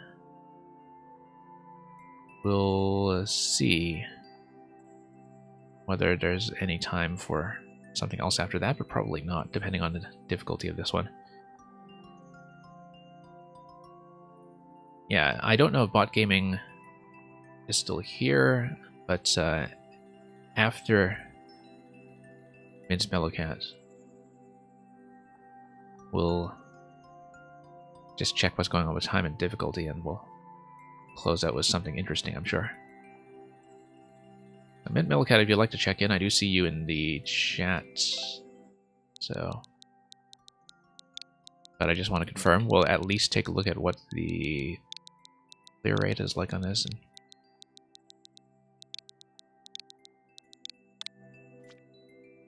see what we're dealing with. Mario flies a plane. Yeah, this will be quick. We'll just do it. So yeah, after this one, I'll check to see if Bot Gaming is here, because they asked. If not, since this will be a quick one, I think what we'll do is... oh, let's see. Birdfish has a 6-second record on this. Mario has got his pilot's license, but is not a very skilled pilot. Yeah, because one thing we might do is, if we don't have any more submissions to get through, but I have time for maybe one level, Electrodude, we might just do the other Samuel one that you wanted to send me. And that might be a good way to finish. Okay, so Mario's not a very good pilot. We're just going to run up the clouds instead. Because that's apparently what we were taught in flight school, right? Like if your plane gets stuck, you just jump onto clouds and you get to your destination. Let's take a look at this one again. That went by very quickly.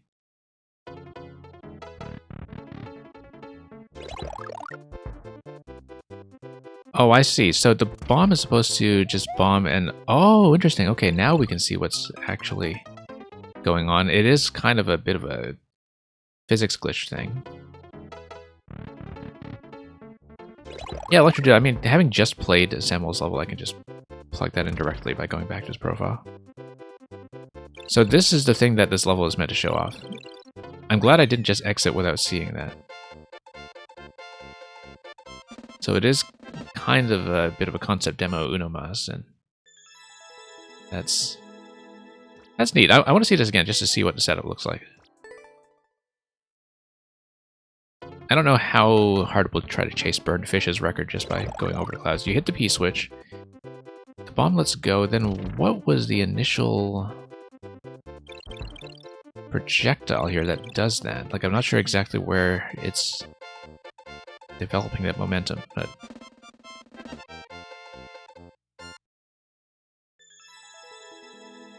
Let's see how close I can approach Birdfish's time on this.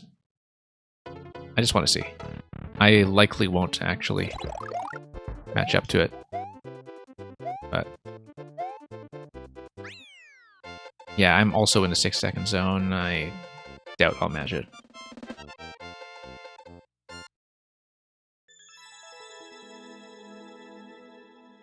Yep, behind by a few frames, so.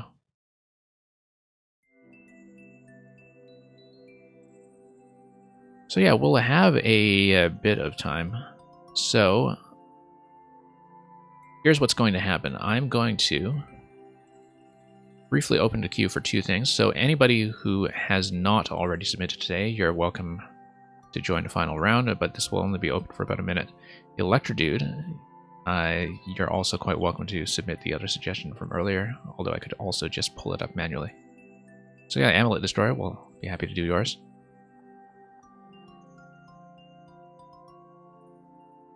Of course, whenever I reopen the queue at the end, I'm taking the risk that I'll just be here for the next 2 hours, but we'll let you folks punch things in the meantime, we'll just get to the next submission, so.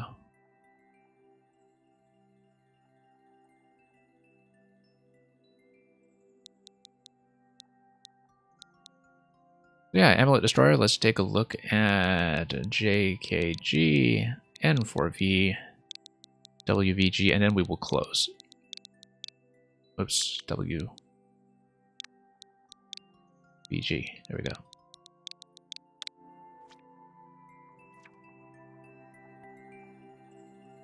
So yeah, gonna close back up.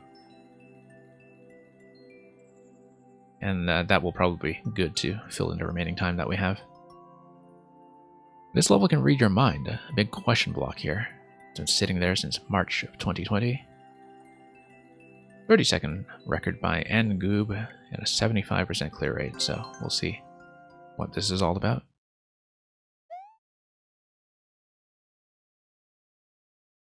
Music level, apparently.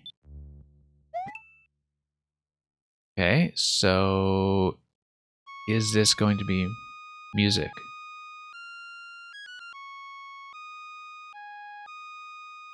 Oh, I see. Okay, it's a Rickroll. I've seen a couple of Rickroll levels before. This one is nice in that it actually, you know, dumps you into the track before telling you that's what's going on. So it's nice. Like the Rickroll genre of level is kind of a category in itself, and I've seen a lot of different attempts at it, but this one is an interesting spin.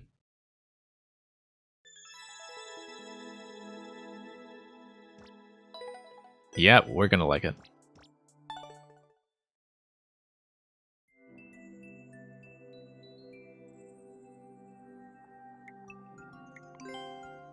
I'm curious. Salmon Cake here, stating the obvious. You know the rules, and so do I. Yeah, I actually tried. The last time somebody sent me a Rickroll level, I tried to do a sing-along, but the audio was slightly out of sync, and so because of a bit of delay between my capture card and my microphone audio, like I can't always do something like that and make it work, but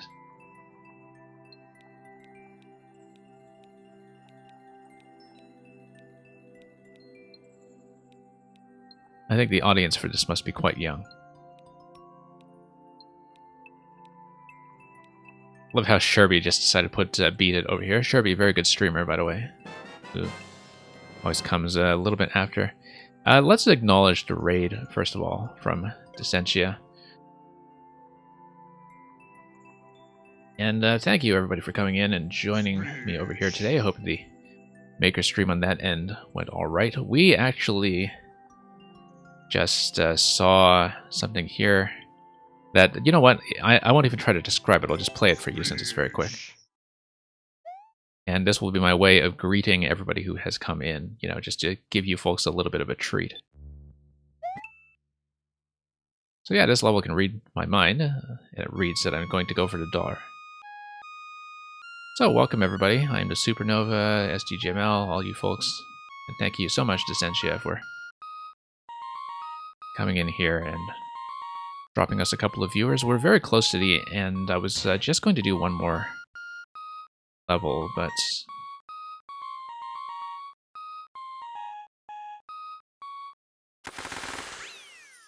I am the Supernova. Did I just? Yes, I did just. Yes, I did. I did great justice.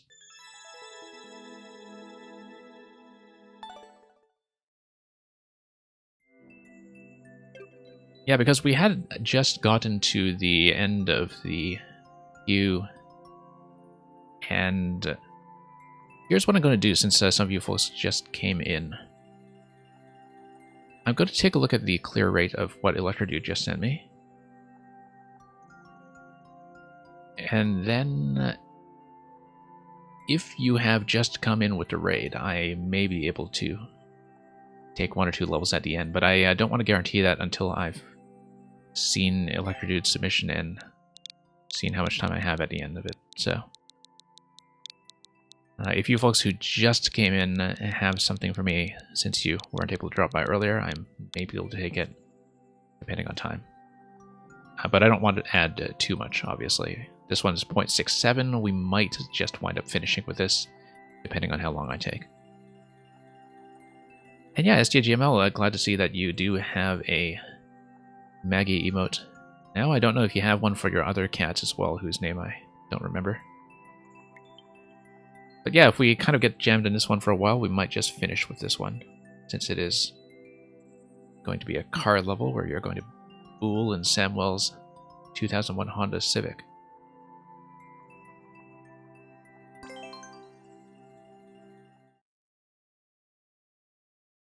But we'll play it and we'll see how we're doing.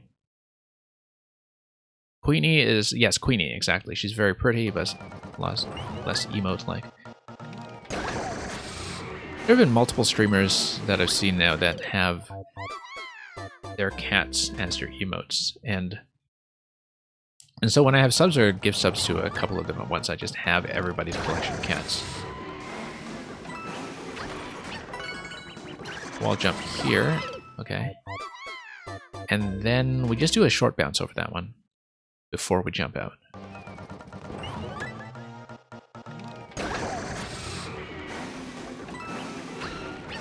Okay.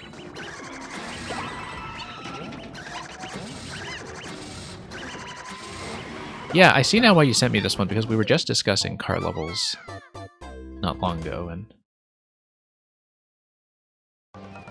I was saying that Mang's Get Out of the Car, of course, which is kind of the gold standard for car levels, but that one, of course, didn't really involve much driving. It was mostly hopping out of the car, and so I think that's when Electrodude had mentioned Samuel's level to me previously and told me that it was a car level worth looking at. So yeah, it is a good car level so far. And notice that it's a good car level partly because you never have to deal with the bumping.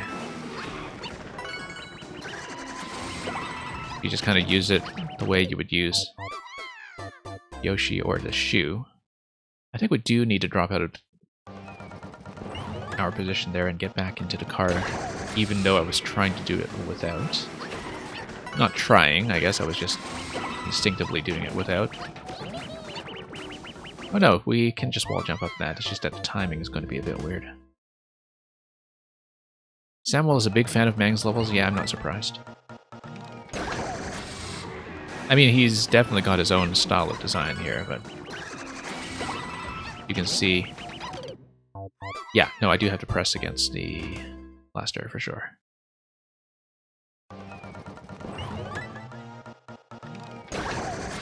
Yeah, you can see some pretty interesting stuff going on with this concept for sure. Whoops.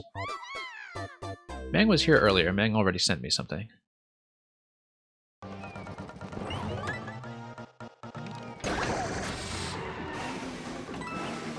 Okay, down we go.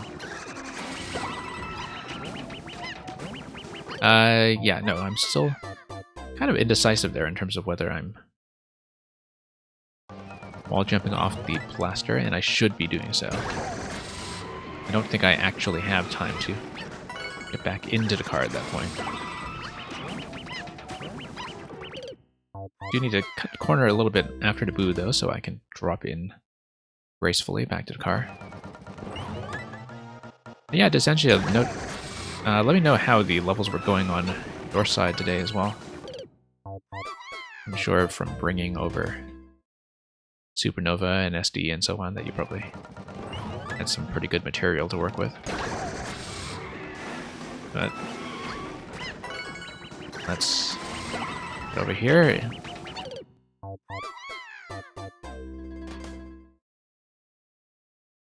And yeah, I'm just still a little bit late on the wall jump. Sequentially, I should be continuing to hug the blaster to the left the whole time that I'm doing that. No, don't want to do the double jump there. You think I need to not slide? That's interesting.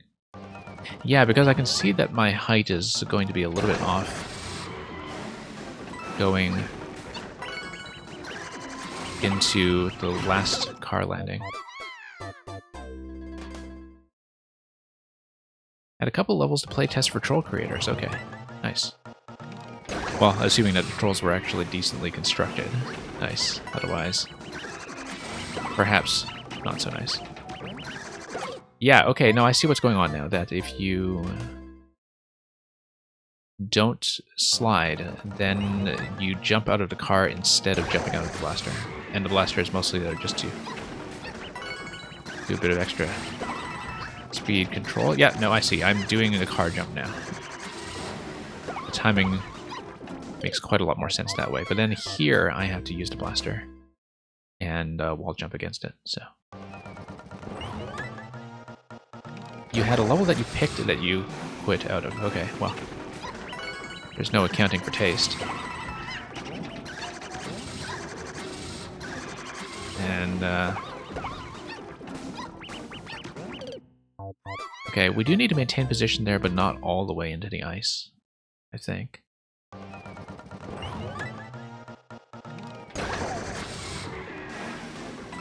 Ah, okay, based on whether the makers were present.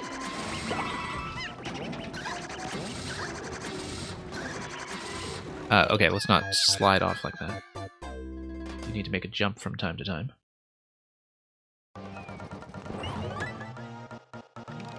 Yeah, I used to get a lot of troll creators to this stream, but I don't anymore. It might be a function of the times that I run now, or... I don't know what it is, but initially when I was starting to stream Mario Maker last year, I did kind of overtly advertise this as a playtesting stream, and for some reason I think... Well, it kind of makes sense that that would naturally attract people who are building trolls, especially if you're building them for events for other streamers and want a bit of an initial alpha run-through. This stream has been great. We always get good submissions here, I think. I drop by a lot of other people's viewer level streams, and it always makes me appreciate how much better my crew is. Most of the time. We definitely have an above average selection every time I run viewer levels, and I'm always grateful for that. Okay. Let's get over here.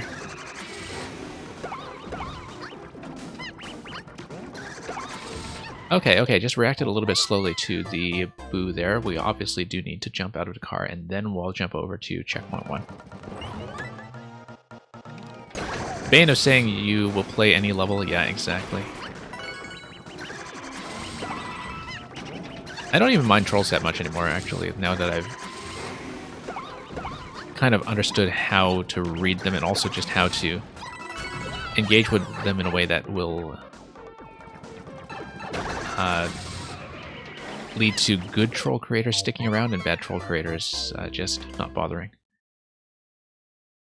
But again, I just haven't seen many of them at all lately, either way.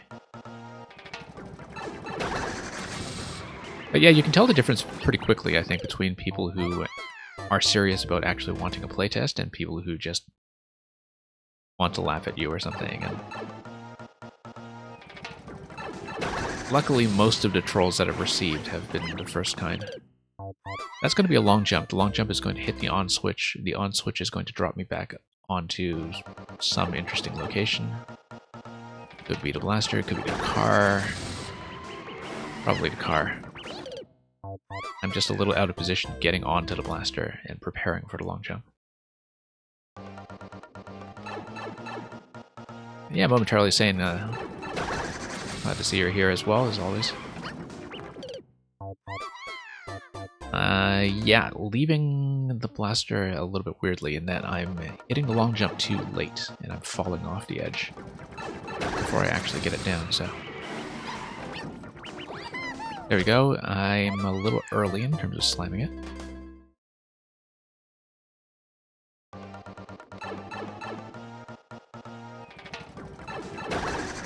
Okay. I mean, I guess the benefit of saying that you'll play any level is that you will occasionally get some stuff that is really good, but which is not commonly submitted to other streamers for whatever reason. That either they're not into puzzles, or they have a tight time limit, or they have some other habits that make those levels difficult to play or whatever. But in the end, I think it's just about cultivating a good regular audience that sets the standard nice and high for everybody else. Whoops. Yeah, I need to get onto the blasters a little bit better and kind of get onto the left of them so I can have a little bit more space to do the long jump. I'm coming out of the car a little bit low, as we can see there. That when I do the wall jump off the blasters, I need to not slide so much and do everything a bit snappier too early. So I can land accurately.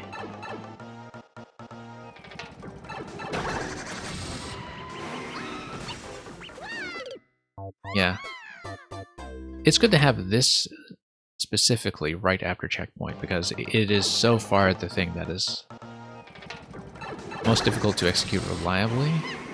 And so that kind of makes sense. We do need to watch our timing there, of course. And probably not leave the car quite so early.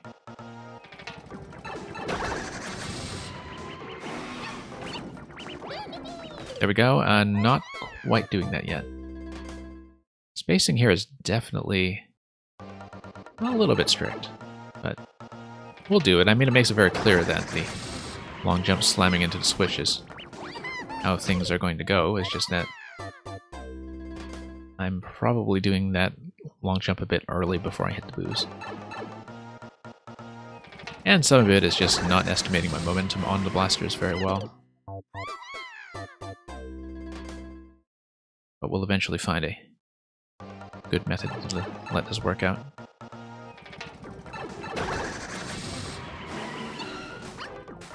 Yeah, still have to adjust the height a bit, probably just by going later on the car.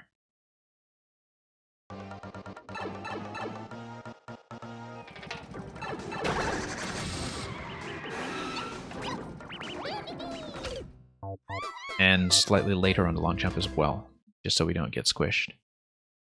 It definitely looks like at this point that the long jump is supposed to bounce me on top of the blaster stack, and then we keep on riding it.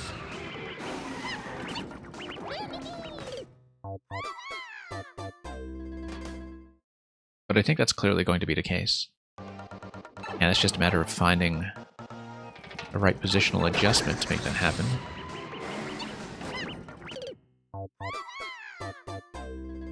I should not really be bending to the left so much after the wall jump. The other adjustment I'm making is that I'm actually driving forward. Oh, I see. Okay, so you do fall back on top of the car rather than the blaster, and then you can jump out of the car immediately. Yeah, no, the issue that I was having was that I was pressing the car kind of to the left even though it was getting pushed. Anyway, I was throwing off my momentum just a little bit. Okay, dash panel does what? I am supposed to retain the car, I think, after the dash panel, because then I have the chance to jump out of it at the end, I think. I don't know if I understand it accurately yet. But we'll get back to that segment and see if we can sort that out. Time-wise, this looks like it is going to be the last level I play today, just given what we've seen with the difficulty tuning so far, but then that means I'll have the flexibility to finish it.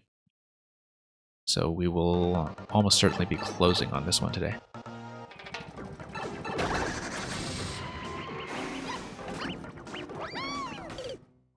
And yeah, so we do need to get ahead of the blaster slightly to drop back into the car.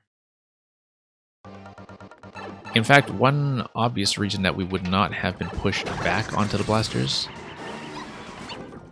by the on-off activation is simply because the ceiling would not have allowed me to stay on that.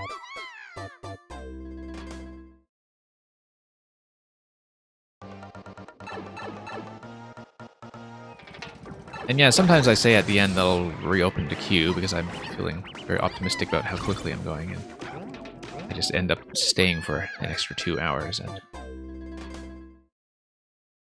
basically sleepwalk through levels by the end of it.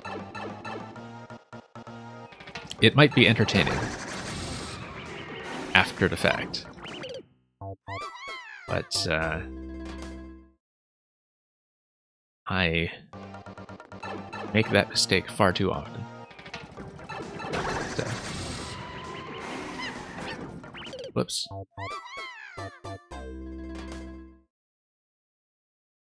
Sleeping stream? No, not really, but there have definitely been some streams where I'm quite tired by the end of it, and I don't know if it shows very much into playing, because sometimes I just have a bit of tunnel vision for levels anyway, but it definitely shows in the commentary, where I start making nonsensical word associations, and I stop myself and think, wait, did I just say that? How did I just come up with that all of a sudden? Supernova gave you a really cool level from Document. Which one? Out of curiosity, because I have played a decent chunk of Document, not all of it. Supernova, I think, has actually played all of Document's list at this point. That's going to be a standard jump off the coin, so we can retain the car onto the dash panel.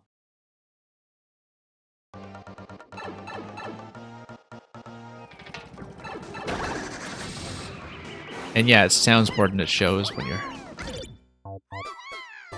starting to nod off a bit. I think that's true.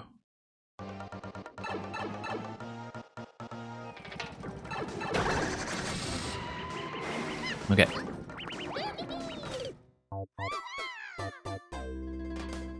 Yes, the minecart level. Yeah, I loved that one. It was one that I played a few weeks ago and had a ton of fun with it. So glad to hear you got a chance to enjoy that as well. Document was actually here in the stream earlier today, but he didn't manage to stick around for whatever it was he was submitting. So I didn't manage to catch up on that, but that's what happens when I sometimes run a bit long on the levels that I test here.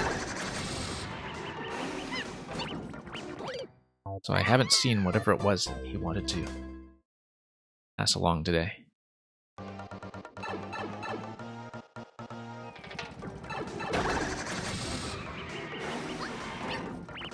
Okay, still need to position myself a little better for the booze. Previously, I was just going too early on that long jump. Now I'm going slightly late.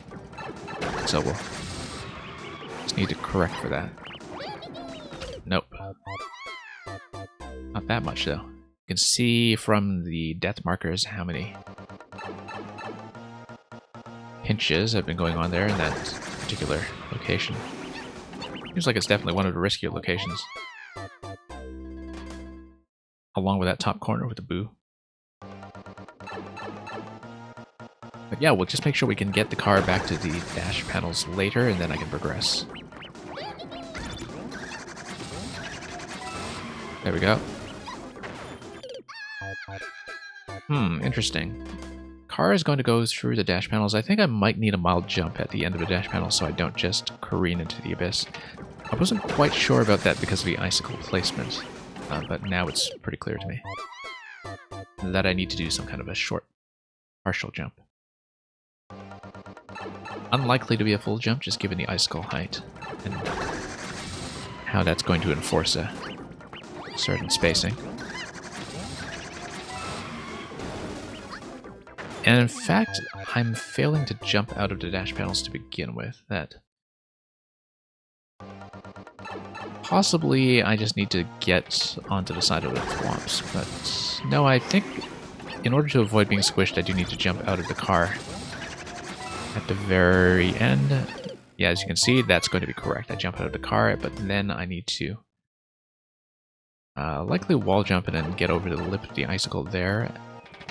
Maybe not. I'm not quite clear on this yet. Maybe it's a full jump where I bust through some of the icicles, but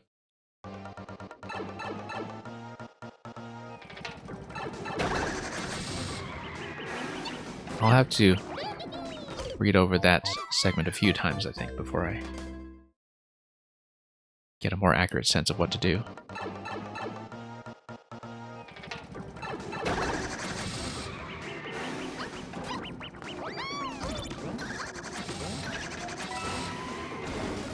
And yeah, I do need to jump pretty much right away as I get on the dash panels. in order to have a chance at a decent position coming back out. Yeah, still landing a little bit too far to the right of the blasters and not developing enough room to execute a long jump. So, we'll just try to correct for that and see if I can, whoops, not overcorrect for it.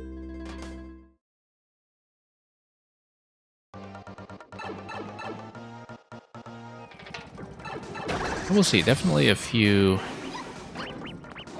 things to sort out here.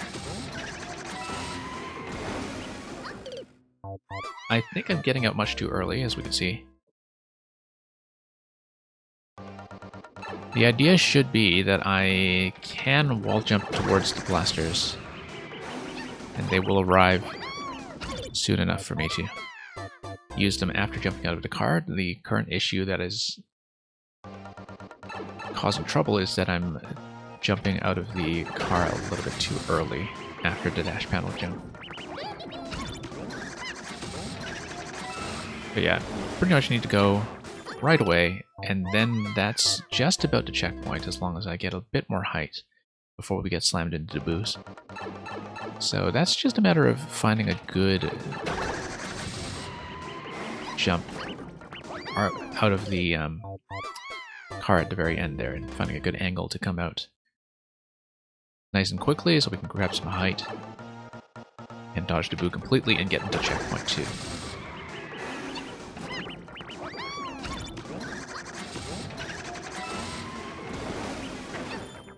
Yeah, a little bit too slow there in that I'm not quite getting to the wall. I think I do need to lean into that jump a bit.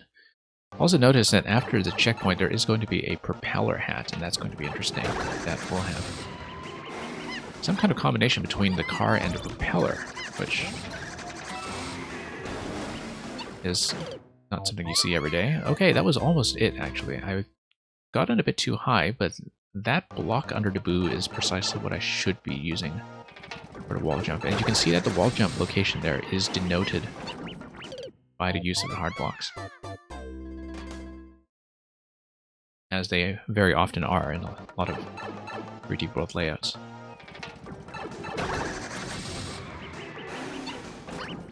And yeah, there we go.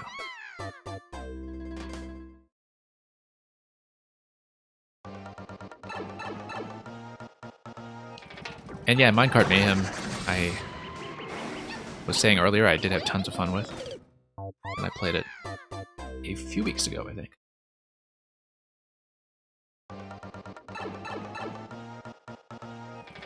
Can someone explain why Nintendo didn't think to add the cart to every version? Nintendo decided to be nice to us in that one instance.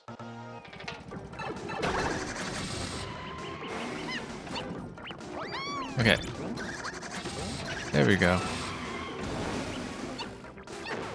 A little bit low, once again.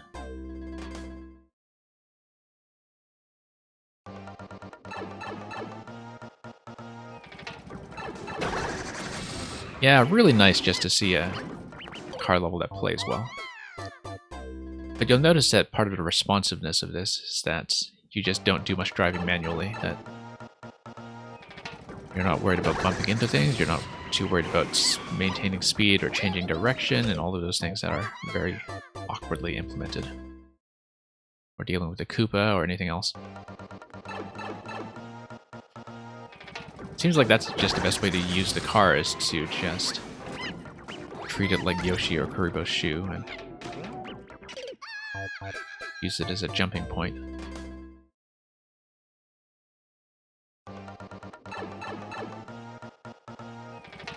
Because I think every time I've seen a decent car level, that's what they have in common. Almost. I mean, there was the Lecter cannon box level that was a pretty interesting car concept.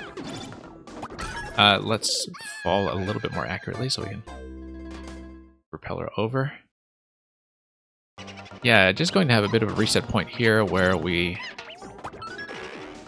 drop in and then eventually... Oh, this is the Mang setup actually. Just get with the car here. But then the car is going to reset the propeller, and so that's going to be the car and propeller interaction, that when we land, we get an extra propeller drop. So that's a nice idea.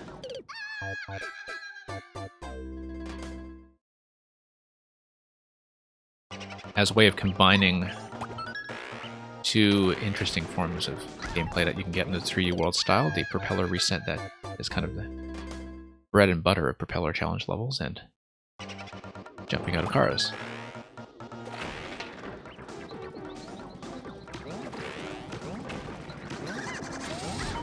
Now, here's the thing. Jumping out of a car with the propeller does not spin the propeller. When you dismount, it works as a normal dismount jump. So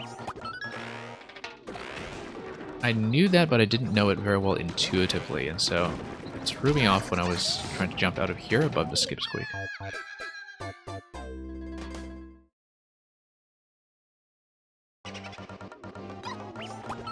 And yeah, that's an interaction that just because of the rarity of the car, you don't often think about, right? That the car will give you a reset.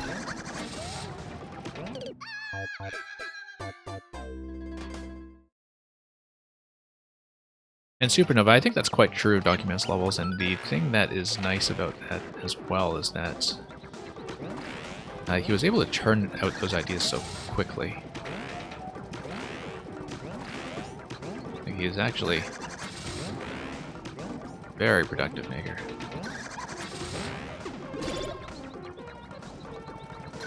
Okay, I'm gonna bump that and then fall. So that didn't quite work.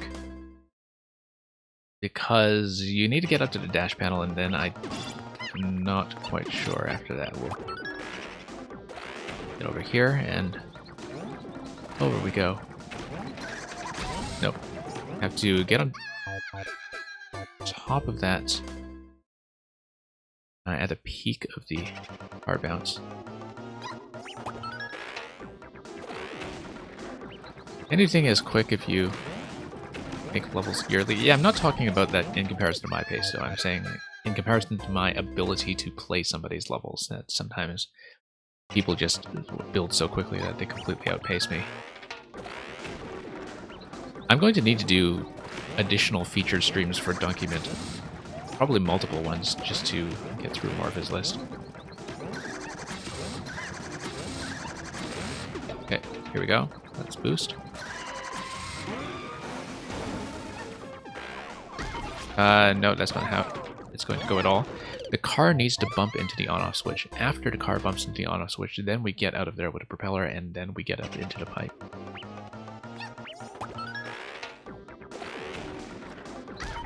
One moment. I'm continuing this, I just need one quick moment here.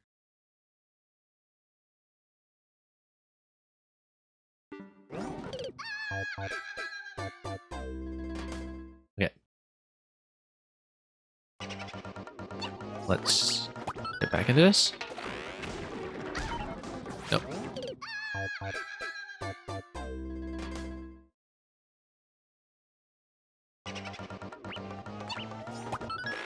Okay, up we go.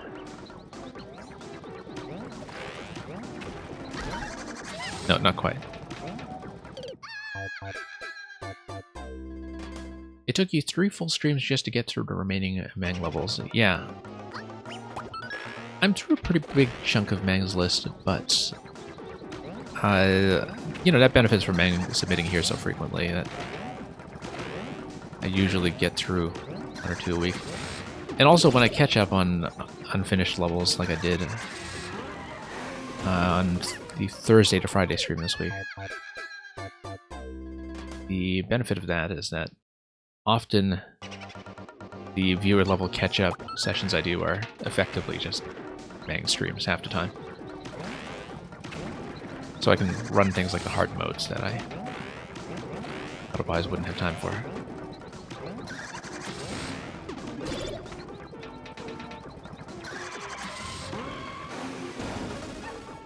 But yeah, no, we need to jump off the dash panel early, as we discovered with the last set of dash panels. Yeah, it's next, sub next, Mang next. Or certainly feels like that from time to time.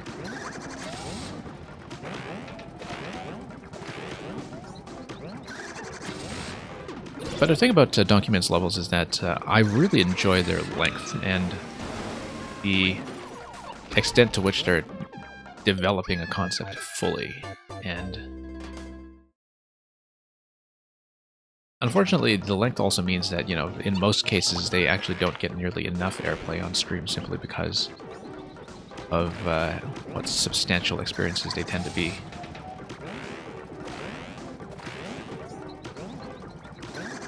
And it's something that affects the clear rates as well. That the clear rates are lower than you would expect from the obstacles themselves, simply because not everybody handles the length. We need to not jump out of there. We need to get on top of the bounce on the mushroom platform and just ride out the car all the way to the on-off switch. And that's the correction I need to make here.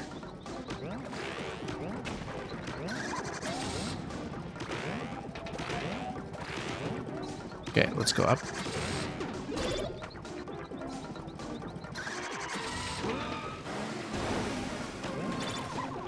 And then now we need to boost through while the fire is not obstructing the propeller, because I suspect that we'll want the propeller coming out of the other side.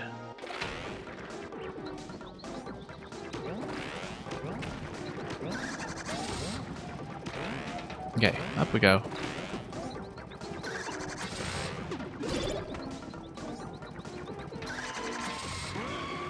Yeah, it's mostly been Electrodude who's been submitting a lot of Samuel's older levels to me, and they've all been really solid. They've been a very good selection to work through. In fact, Supernova, we saw a mole level by Samuel shortly before this one. Confirming what I...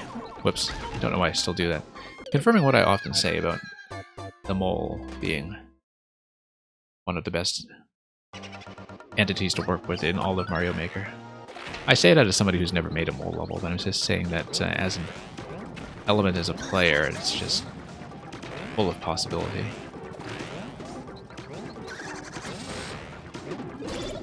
There were some pretty interesting mechanics in that one as well. It's definitely a very Champ-style platforming level. Oh, missed a pipe.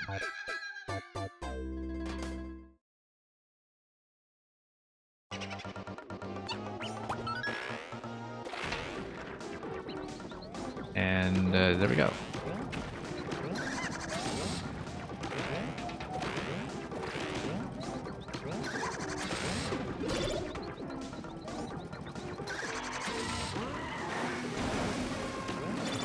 Yeah, I remember there was this point at which I think Loop and Snoop was, whoops, saying something to sort of lampoon my attitude towards the length of levels and, you know, my general preference for things that are really kind of chunky and well developed. And said something about how he was just going to make, you know, a Garbo level that's actually 24 minutes long, but just plagiarized document setups. And I told him it sounded great. I thought that was an excellent concept. Maybe not so much for the plagiarism, but definitely for the 24 minutes.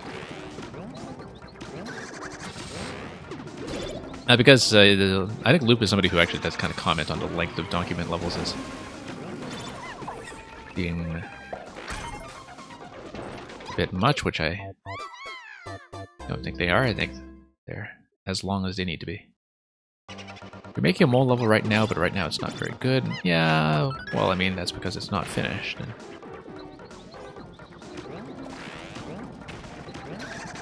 I find that the biggest obstacle with doing any sort of creative work, and not just Mario Maker,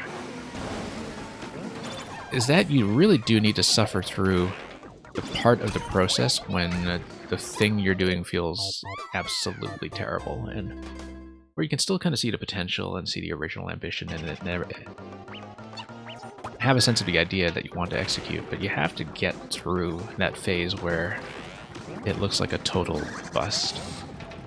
I have one thing in the editor right now that kind of feels like that, which is why I haven't uploaded anything like that. It's because I'm just sort of at the halfway point in that thing and thinking that the concept is looking a bit disastrous. Mr. Electrodude, you're making something that's absolutely torturous to test. Is that just because of the interdependency of the mechanisms, or is that something else that's going on?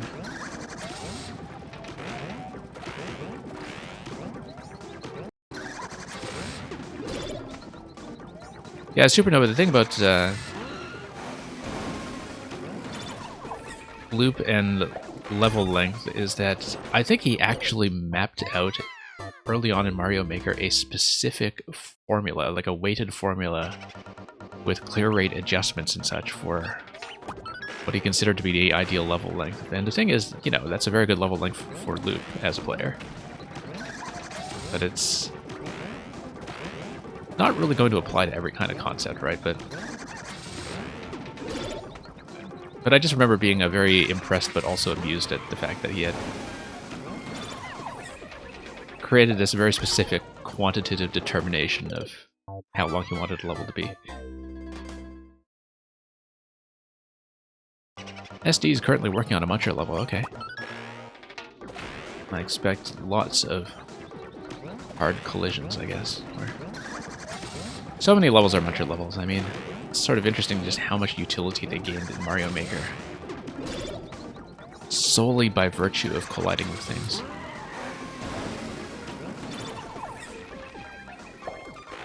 Okay, here we go.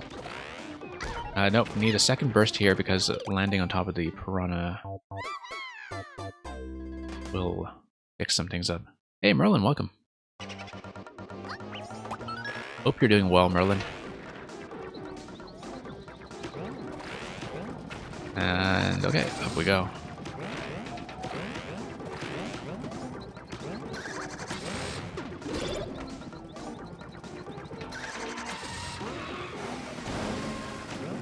Okay, and then to the left, the boost here, definitely tricky timing, but not tight, I would say, just tricky.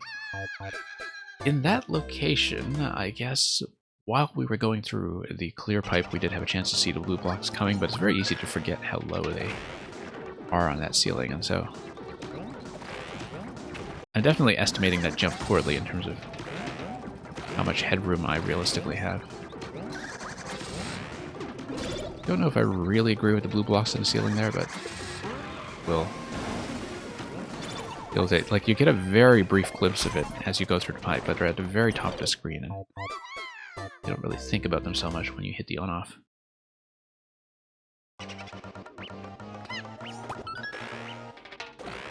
And yeah, Merlin, the weekend has been pretty good.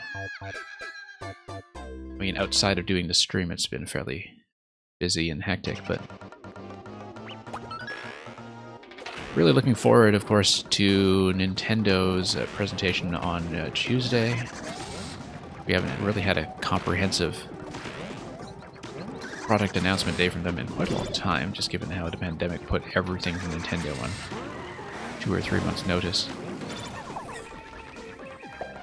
So that's the major thing this week. For those who didn't hear me say so already yesterday, I am hoping that on the Tuesday to Wednesday slot we will do some kind of post-E3 stream. It might be Mario Maker, it might be something else. It kind of depends on what seems appropriate to the content that day. We'll do some kind of post-E3 hangout just so we can talk Nintendo for a while also playing Nintendo. And so that's the current plan.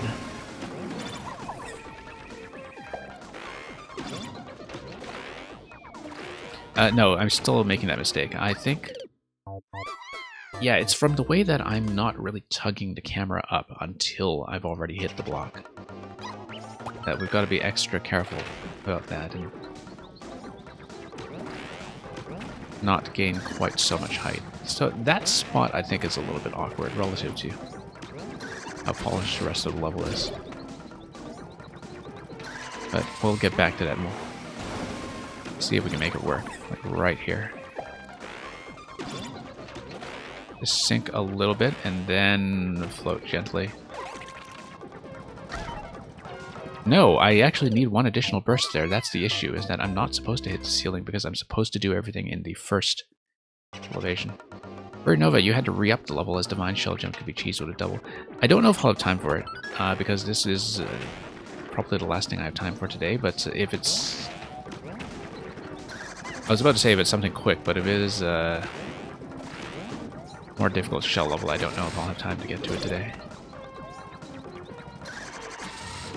Yeah, thanks for taking the time to try to polish that off, though, to the degree that you would like. And Aegis Cook just saw you come in. Welcome as well.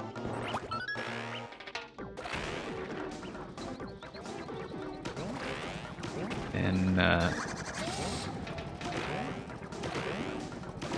yeah, just experiencing a decent car level right now, which is, of course, a deeply endangered species.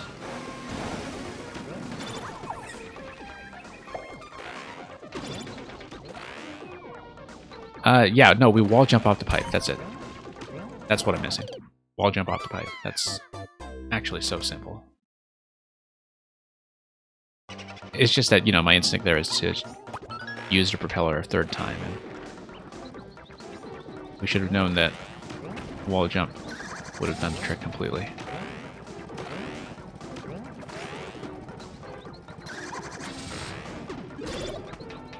Speaking of endangered species and animal welfare in Mario Maker,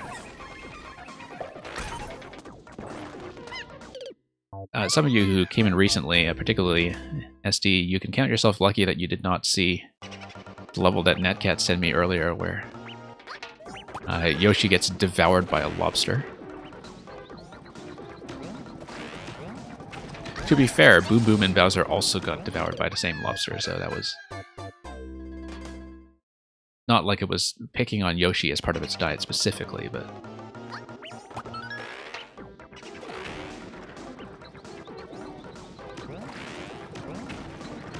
Yeah, Netcat sent me a Japanese level earlier today that was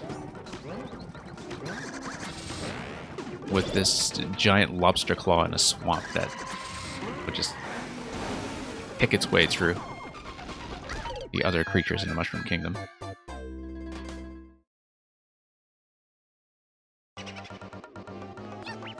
Oh yeah, so you never touched your 3D world side of the editor to the point that all of the elements are being treated as unused. I see what you mean.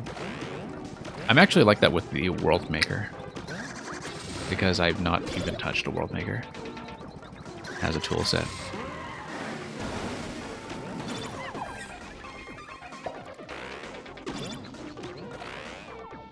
Yeah, actually, Aegis, it would be pretty interesting to see you do a 3D world at some point if you're still... What did I miss as far as on-off switches go? Oh, okay, no, I need to peel the propeller hat? Yes, that's what it is. Because I'll still have the propeller hat, it's just that it's unused at that point, and that is a propeller hat check as well as a way to destroy it. I just didn't see the on-off switches initially because of the camera, so... You can wall jump off this segment as well, of course. Don't need to do the propeller burst to get up here. Okay, through here we go. Wall jump up.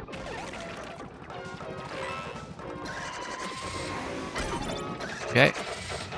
And then... miss. Yeah, always have to remember that we need to anticipate the dash panel a little bit when you're in the car.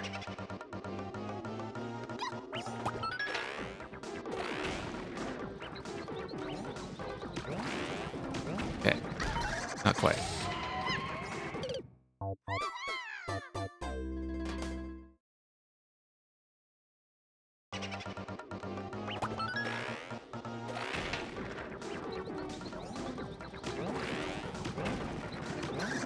Okay, we'll see we can do here. I mean, it's just that jump at the end. I think I figured out everything else leading up to that, and that kind of felt like an ending, so... missed a wall jump.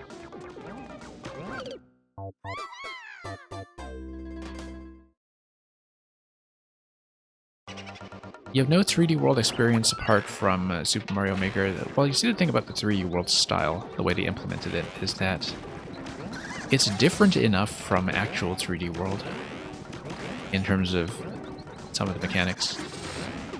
That's perfectly fine. It doesn't actually play that much like 3D World when it comes to some of the controls. Like the high jump mechanic is totally different. The cat controls are totally different.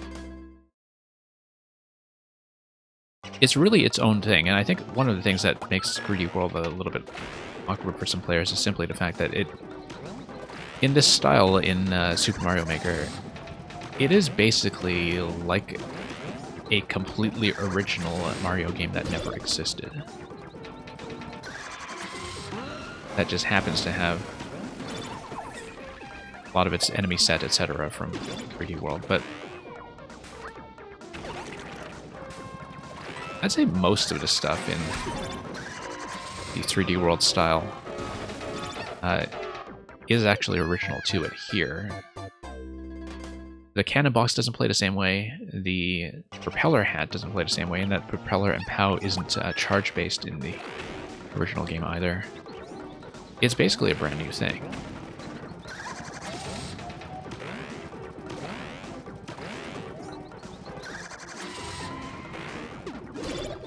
So I really wouldn't be too deterred by that. In terms of not having played 3D World itself, although of course I highly recommend that you do. Although it's kind of true, and he just knows this, of course, as somebody who built worlds that were specifically based on SMB3 and Super Mario World, that apart from just the mechanics, there definitely are, when you're trying to do traditional levels, certain quirks to the style of the original games that's kind of make the levels recognizable as being, say, SMB3 style levels as opposed to Super Mario World style levels. That there definitely is a kind of series of conventions that are difficult to put your finger on that kind of make a level feel like it's from that game, regardless of whether or not it's actually built in that theme.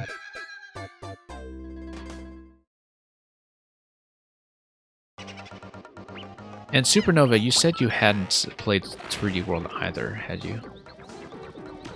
I think we had determined on Supernova's stream earlier today that somebody had asked like whether Supernova, I think it was Mangu, whether you've actually ever played anything other than Mario Maker. I can name two things that Supernova has played other than Mario Maker. I know he has played Celeste, and I know he has played Mario Kart 8 because he always complains about the RNG in Mario Kart. But I actually am also not convinced that Supernova has ever played any other video game, given that we just introduced him to the concept of Sid Meier's Civilization yesterday. And I think you had said that you had not played a Zelda game and you had not played a Metroid game, and so we have kind of a duty at some point to show you the good stuff. Whoops. There we go. No shame in starting late on anything, of course. There's never a deadline on getting into a game unless it is totally dependent on the multiplayer scene. Or, of course, if it's Mario Maker 1 and uploads get cut off after 5 years.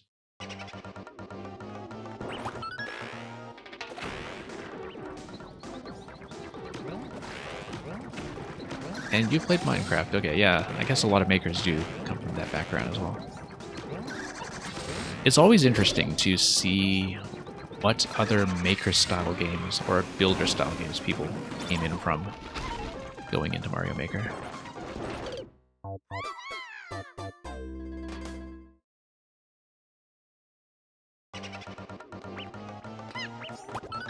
You played some DKC with Netcat. Like, were you playing the original DKC using the online feature or in Super Nintendo Online?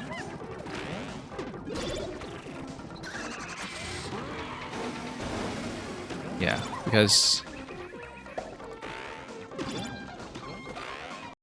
I haven't really used the online feature for that at all since it launched, in fact. I did initially have some Dr. Mario matches in the NES app, but not in the Super Nintendo one. SDGML, the first game you played was Roller Coaster Tycoon 3, and you loved it, yeah. Tycoon games are always pretty interesting.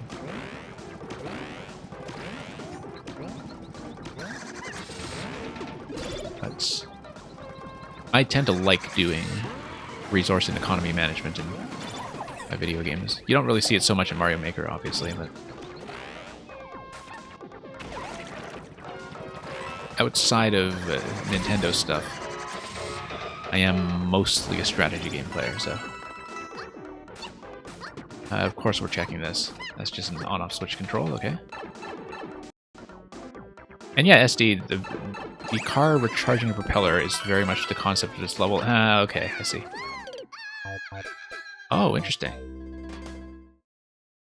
Wait a minute. Oh, I see. That's a flagpole that's buried under the checkpoint reset. Yeah, I was wondering about this pipe coming in here. This is actually just the entry zone. We need to redo checkpoint 2. Or checkpoint 1, in fact. Yeah, no. I checked stuff. I didn't recognize that as being the checkpoint 1 location because of the on-off state switch, so we'll just have to redo this to get it clear.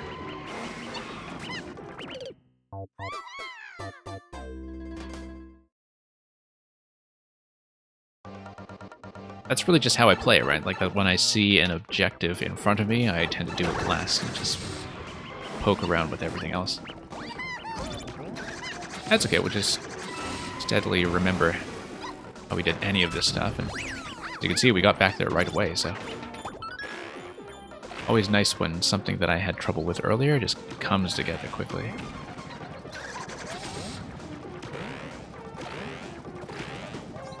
Okay. There we go.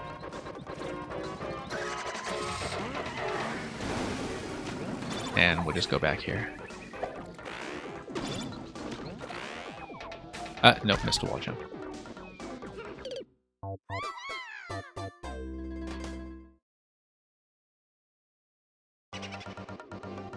You just cooked the first builder game you played with Jetpack. That's interesting. I know almost nothing about Jetpack, actually. Unless I'm thinking of the wrong thing. But I don't think I know Jetpack. The first builder game I played was Lode Runner. And at some point I still want to try to implement some kind of Lode Runner concept inside Mario Maker, but we'll see how it goes. But no, the main scene that it was part of prior to Mario Maker was Warcraft 3. In terms of custom scenes that were games within games. Because in its heyday, Warcraft 3 was really an exciting place to be for custom designs.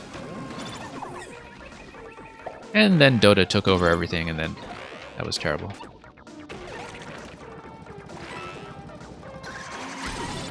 Okay, let's get up here and actually get the flank this time.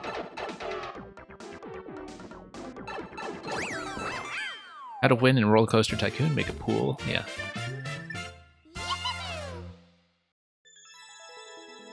Okay, thank you for the GGs. That was a fantastic level. Very happy with it. Definitely one code that we'll just have to keep in mind in the long term as something to show people as, along with Meng's level, as an example of how to make a car level, really. Fairly recent, too. This is from April 2021. Let's check the comments on this. But yeah, very happy with that one. So thank you for recommending that, Electrodude. Still very few plays on this. Maybe people are put off by the difficulty or really just by the car, but this really deserves a lot more attention, I think. 2001 Honda Civic is what your sister used to drive. Well, I would imagine that your sister was not also hopping out of it in midair and while jumping against blasters, but that would have been much less good for the long-term maintenance of the vehicle, as well as its resale value. Jetpack was a platform game on MS-DOS, which you could build your own levels on quite small one screen. Ah, yes, okay. No, I think I know what you're talking about, but I would not have played that. I think technically that was before my time, despite how old Lode Runner also is. So thank you so much for the GGs, and once again thank you to Descentia for the raid earlier, bringing in so many people late into the stream. And once more, full credit to all the people who submitted or suggested levels today. So, schedule for this week will probably be a little bit different. Usually I do puzzles Monday to Tuesday, but this week I think I want to do a post E3 thing, Tuesday to Wednesday instead, but the details will be in the Discord. Other than that, it's just going to be the usual thing, a bit of Scrabble, a bit of Mario Maker, and we'll keep trucking along. In the meantime, that's all I will have time for today, and I will send you folks off onto a raid in my own right, unless you want somewhere interesting. I'll just take a minute to scan around for that, but in the meantime, thank you so much for watching. Do enjoy the Nintendo Direct on Tuesday, because I'm sure most, or perhaps even all of you, will be catching at least some of that. And no worries about coming here at the very end as well, Merlin. Always good to have you here. So, that's all for me. Thanks for watching. You folks have a good night, a good morning, afternoon, all that stuff, and especially wishing us all a good Nintendo Direct. For now, though, stick around for the raid, and fare thee well.